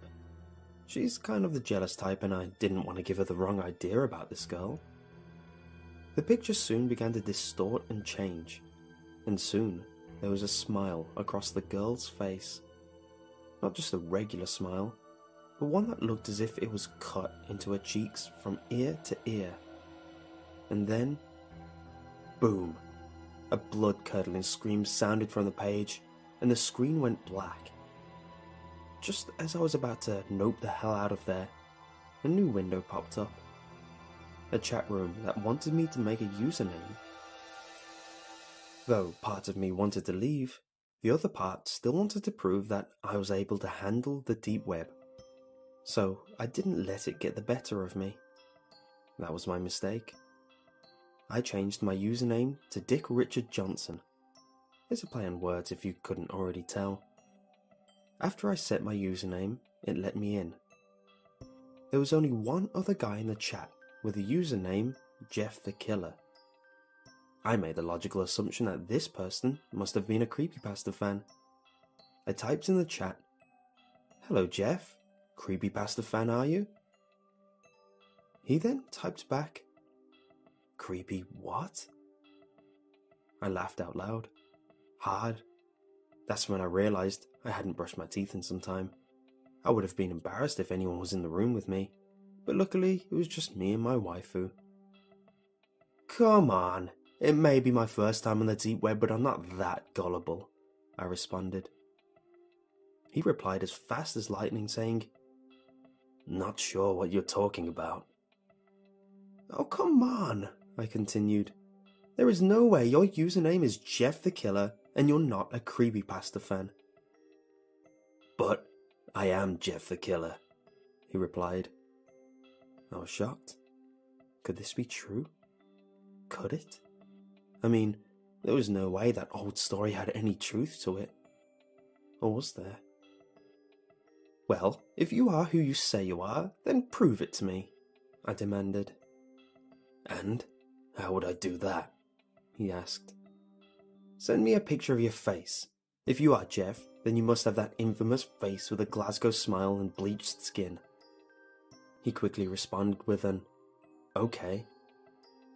I waited and waited, with each passing minute feeling like hours. I had almost given up, saying, I knew this guy was a fraud. There was no way he could be the real Jeff. I stopped in the middle of my sentence the moment an image loaded on my screen. What I saw shook me to my core. I had to hold my hands over my mouth to withhold my vomit. There he was, staring back at me. A picture of Jeff the Killer, with a timestamp and date to prove it was real. He then replied again. Go ahead, do a reverse Google image search. Nothing will come up. So I did, and just like he said, nothing came up. I knew at this point I was dealing with the real Jeff the Killer. I typed back as fast as I could, and ignoring the stench that wafted from my mouth. Please, I don't want any trouble. He quickly responded with, Oh, there's going to be trouble. It's time for you to pay. I tried as fast as I could to exit out of the page, but it wouldn't let me. I tried shutting my computer off, but it wouldn't let me. Instead, words popped up on my monitor saying, It's time for you to go to sleep. I know who you are. At that, I threw my monitor across the room hastily and unplugged my PC. Babe, what's going on? My waifu asked, having roused her from sleep due to the crashing of my monitor against the wall. I quickly screamed back, Shut up! I'm trying to think here! I soon snapped out of it. It wasn't like me to snap at someone like that, especially my own beautiful waifu. Wait, please, I'm sorry. I didn't mean to yell at you. And just like that, she gave me the cold shoulder. Nobody could be as cold as her. Nobody. At that moment, I knew I was on my own. That's when my cell phone began to ring. The number read 666-666-666. I didn't even think a number like that was possible. I thought to myself, should I dare answer? Just as I was about to let it go to voicemail, all I could think was Junior laughing at me when he finds out I chickened out on the deep web. I could already hear him telling me, I told you so. I knew then and there that I wasn't going to quit. Just as the phone hit the last ring, I picked up. Hello? I asked, my voice cracking prepubescently. Mr. Killer Man, are you there? Oh, I'm here all right, he answered. I'm here and I'm going to get you. I know you aren't really Dick Richard Johnson. I know you're actually Creeps McPasta. My heart stopped. I threw my phone against the wall and watched as it shattered. I heard footsteps, as though someone was coming down into my room here in the basement. But luckily, it was just my mom. I screamed, Get out of my room! And she proceeded to leave. I did what I had to do.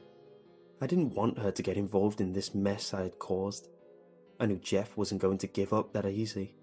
So I spent the rest of the night preparing for what I assumed would be a duel with Jeff himself, that only one of us would survive. Luckily, I've been watching Naruto for years, so I could handle myself in a fight. The stairs creaked once again, and I yelled, Mom, I told you to leave me be! Oh, I'm not your mother. I'm your worst nightmare. It was Jeff. Before I could even react, he was already down the stairs and attacking me. I took punch after punch from him. I'm ashamed to admit that I couldn't even get one good hit on the guy. At this point, I was on the ground and Jeff was still wailing on me. I was about to give up when I saw something in the corner of my eye.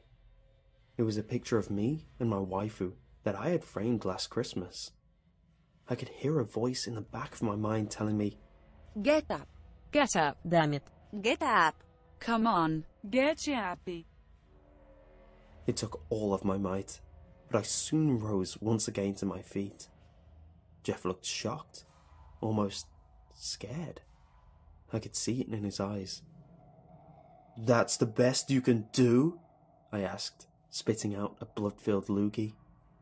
He chuckled at my determination. You've got guts, kid. I can't wait to tear them out. Our epic battle once again continued, though I was still losing. But I had something he didn't have. I had hope. Though, it's hard to keep onto hope when you're getting the living crap beaten out of you. I'm proud to say I held on to hope for maybe 30 or 40 seconds before I crawled into a ball and began to cry. Jeff kicked me over and over again before he grew tired and maybe just bored. He looked down and said, Come on, man, it's no fun if you don't get up. This is just pathetic. I looked up, tears streaming down my face, and choked out, Pathetic is my middle name. Wham! He kicked me right in the head and I fell unconscious.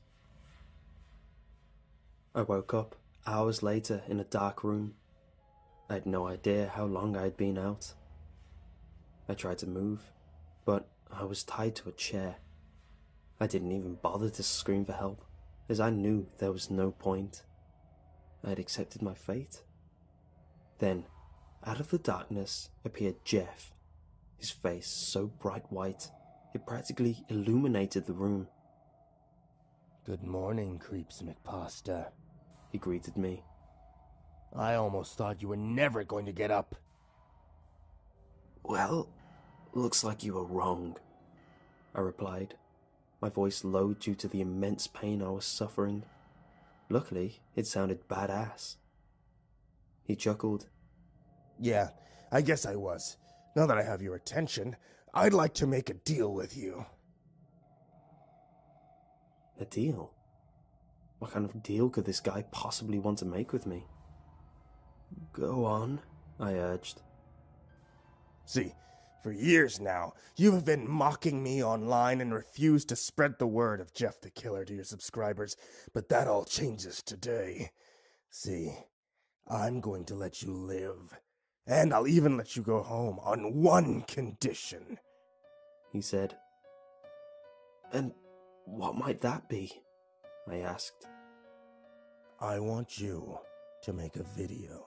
Not just any video, a video about me and how I conquered the mighty Creeps McPasta. I laughed. That's it? That's all you want me to do? Alright, fine.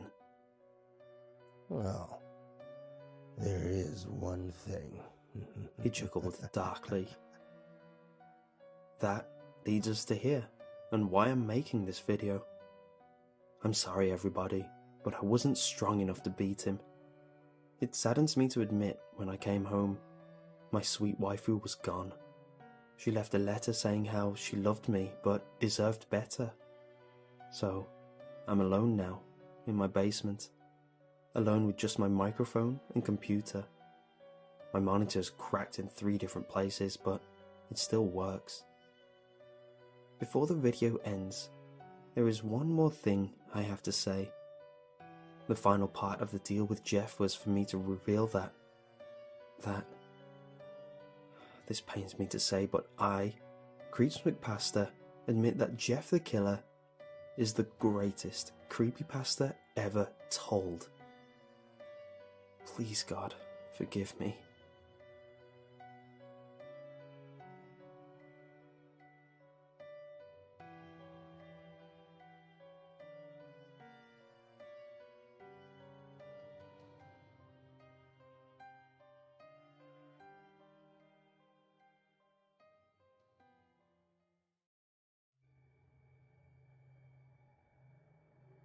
It took me longer than the other kids to grow out of cartoons.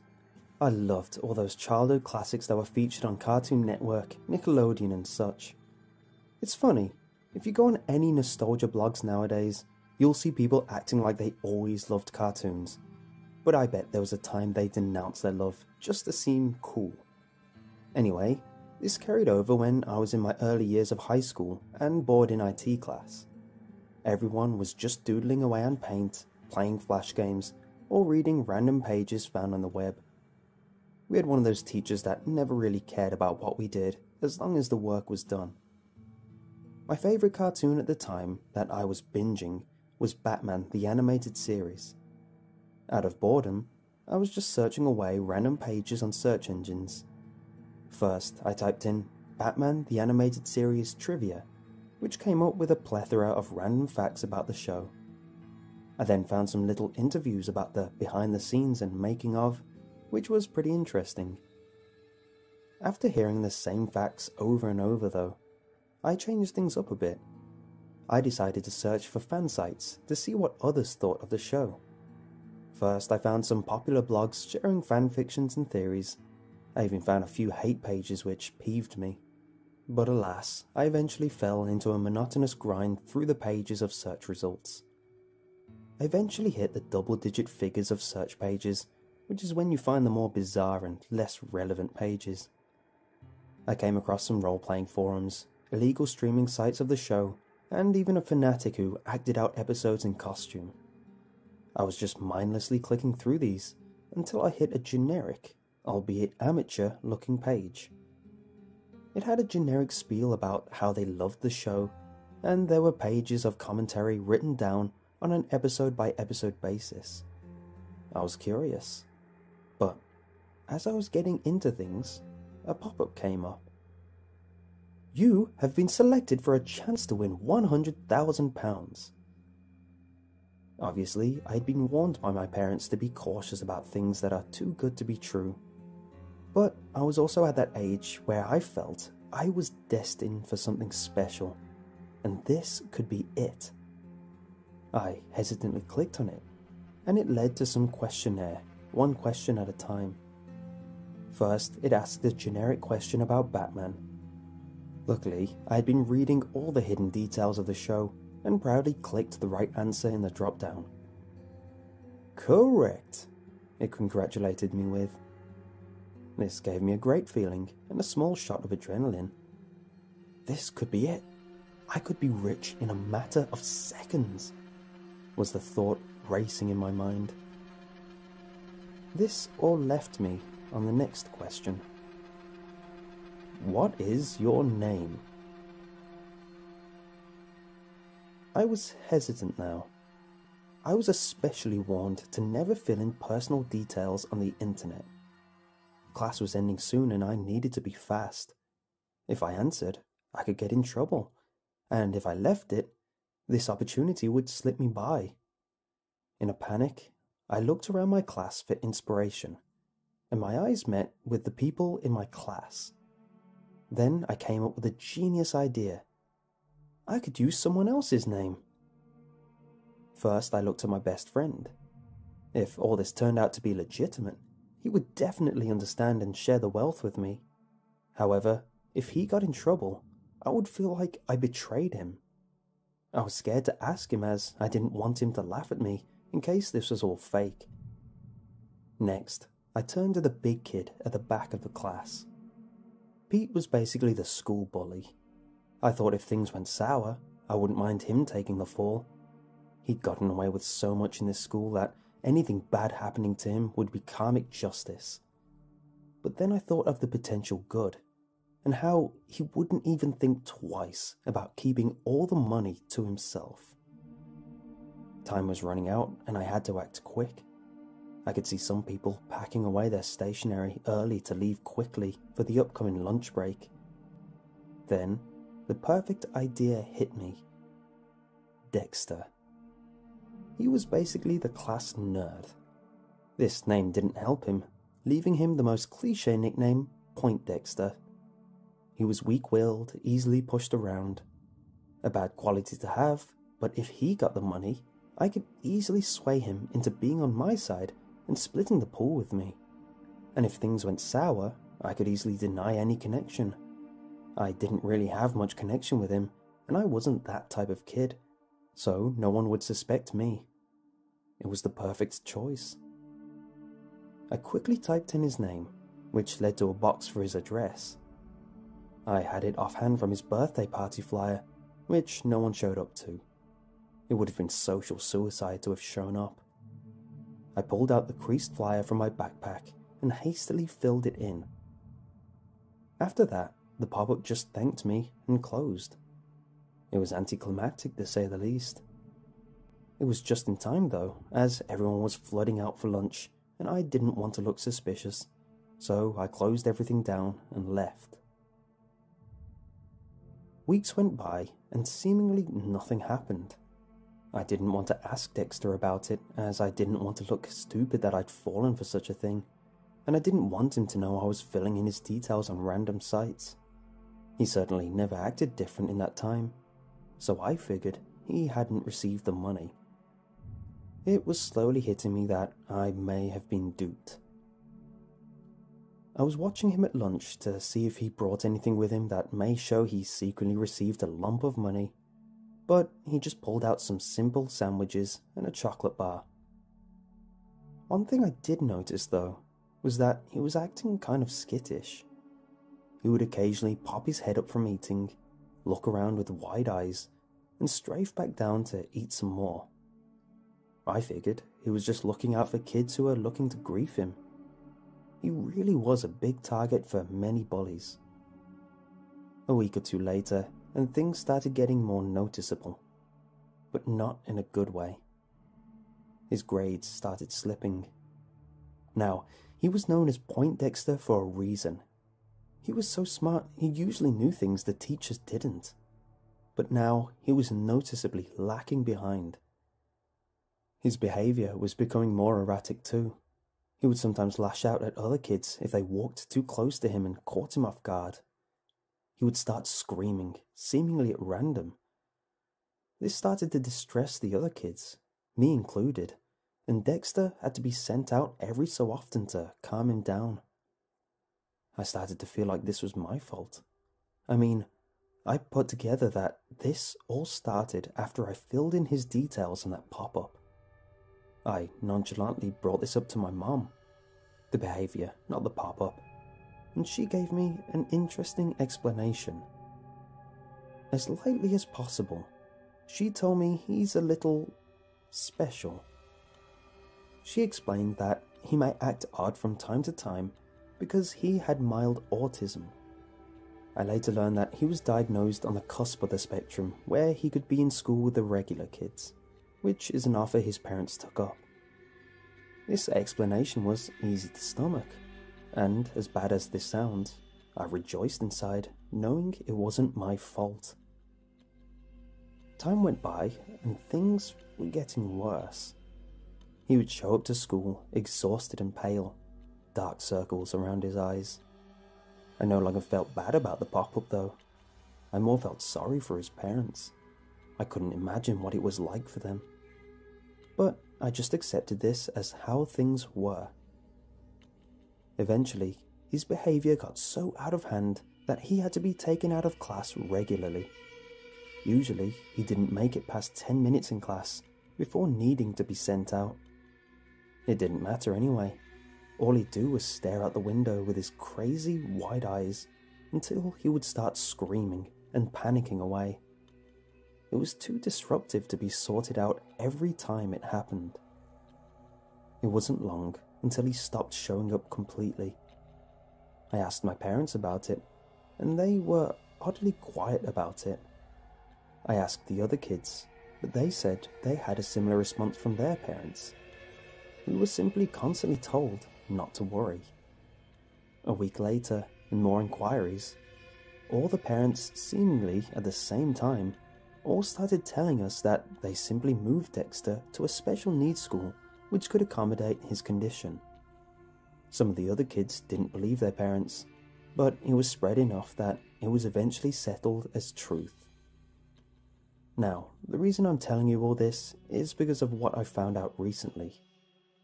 I found out what really happened. He didn't move. He was kidnapped.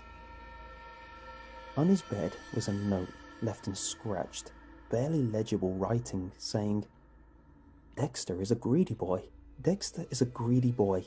Dexter is a greedy boy," over and over again.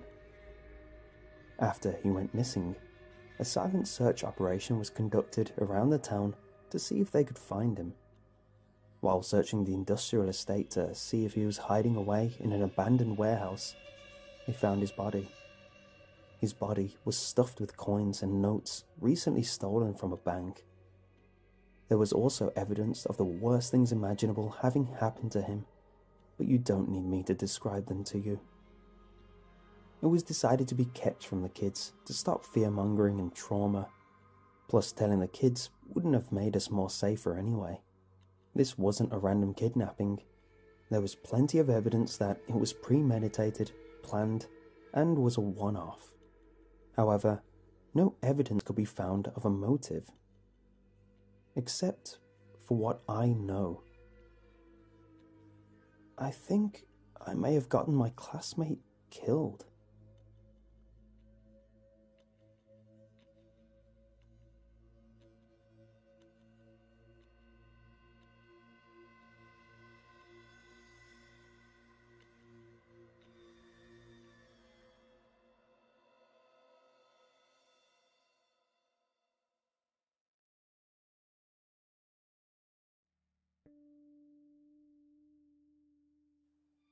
Life is supposed to be better after graduation.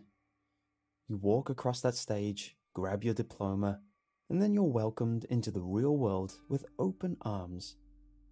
All those parties, all the cheering, all the gifts, all the congratulations you get, it's all supposed to represent the new world you're about to join.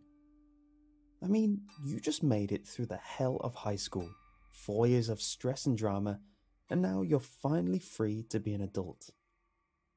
Life after high school isn't what you think it is. They don't tell you everything. They don't tell you the real secret of the world, of society, of what life is truly about. They don't tell you about the never-ending cycle of money, the endless grind to make a buck. They don't tell you about greed. If I had known, maybe I would have been better prepared for the time after graduation. Maybe I wouldn't have been so self-righteous, and maybe I wouldn't have ended up where I am now. Sleepwatching, the newest way to make some quick cash. Manny told me about it. Old good-hearted Manny. He meant well, he really did. I mean, he has been my best friend since freshman year. He didn't know what would happen. We both experienced the newfound struggle for money after graduation. We're just kids. Lazy, stuck-up kids.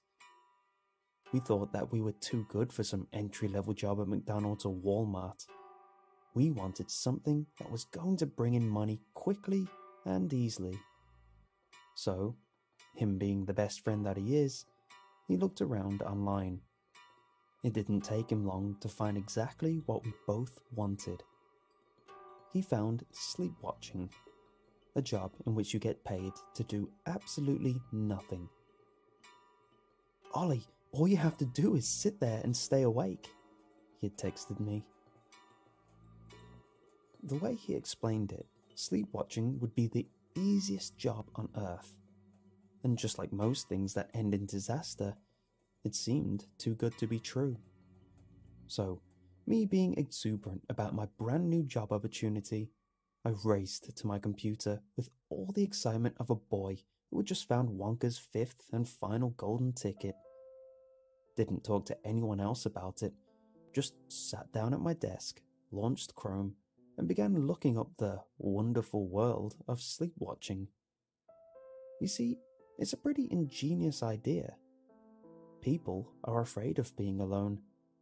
With how connected the world is these days, they can't stand the loneliness of the night. So, of course, these people would pay extremely well just to have someone sit up with them while they rest for the night. Sleep-watching.net, as I found out, is the premier place to get all of your sleep-watching needs. Just apply to join as a trusted watcher, and in a few days be matched with a sleeper in need. I signed up that day. Oliver Twitch, I typed into the bar, putting in information you shouldn't put into any website. I assured myself though. I understood that sleepwatching.net needed to do a security check on me, make sure I wasn't joining for any nefarious reasons. It took a few days for the acceptance email to finally come in. I remember getting it. how I had been refreshing my email endlessly, just waiting for the green light to pay dirt. I immediately logged into the website, and to my surprise, I already had an alert from a sleeper in need. In that moment, I wasn't thinking. I just knew that someone was willing to pay me. I clicked on the link, and it gave me a brief profile of the sleeper who wanted me. Her name was Viola, a sweet name for an innocent old lady. 74 and alone in life. Her husband had died a few years earlier, and her family had leased out an apartment and forgotten about her. She put on her profile that she had some trouble sleeping of late, and thought that having someone younger there with her would do a lot to ease her insomnia. I greedily accepted.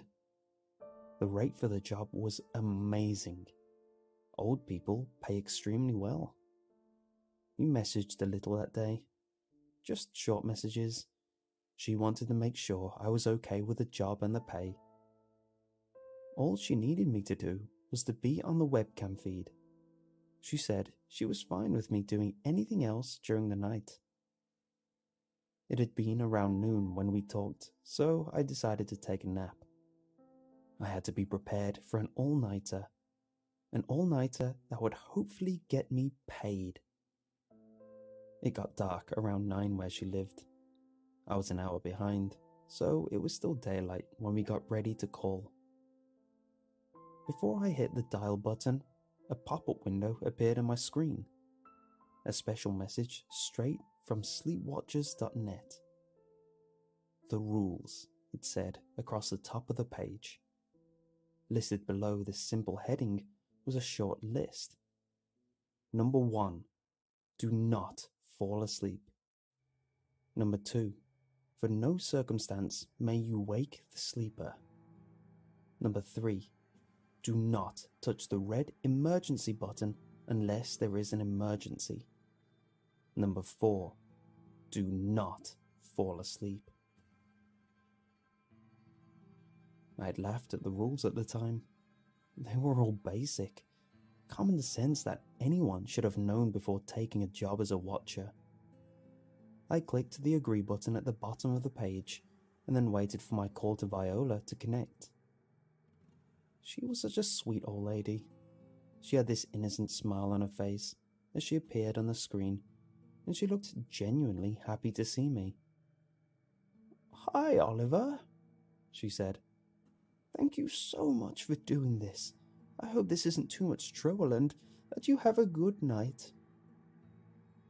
I assured her that I would, that I had a few tabs open that I would be working on while she slept. I told her good night, and she lay down into bed. In what seemed like just a few short moments, she was peacefully asleep. I watched her for a while. There's a strange peace in watching somebody sleep, watching their chest move as they breathe slowly. I was watching Viola at her most vulnerable. I knew there wasn't anything to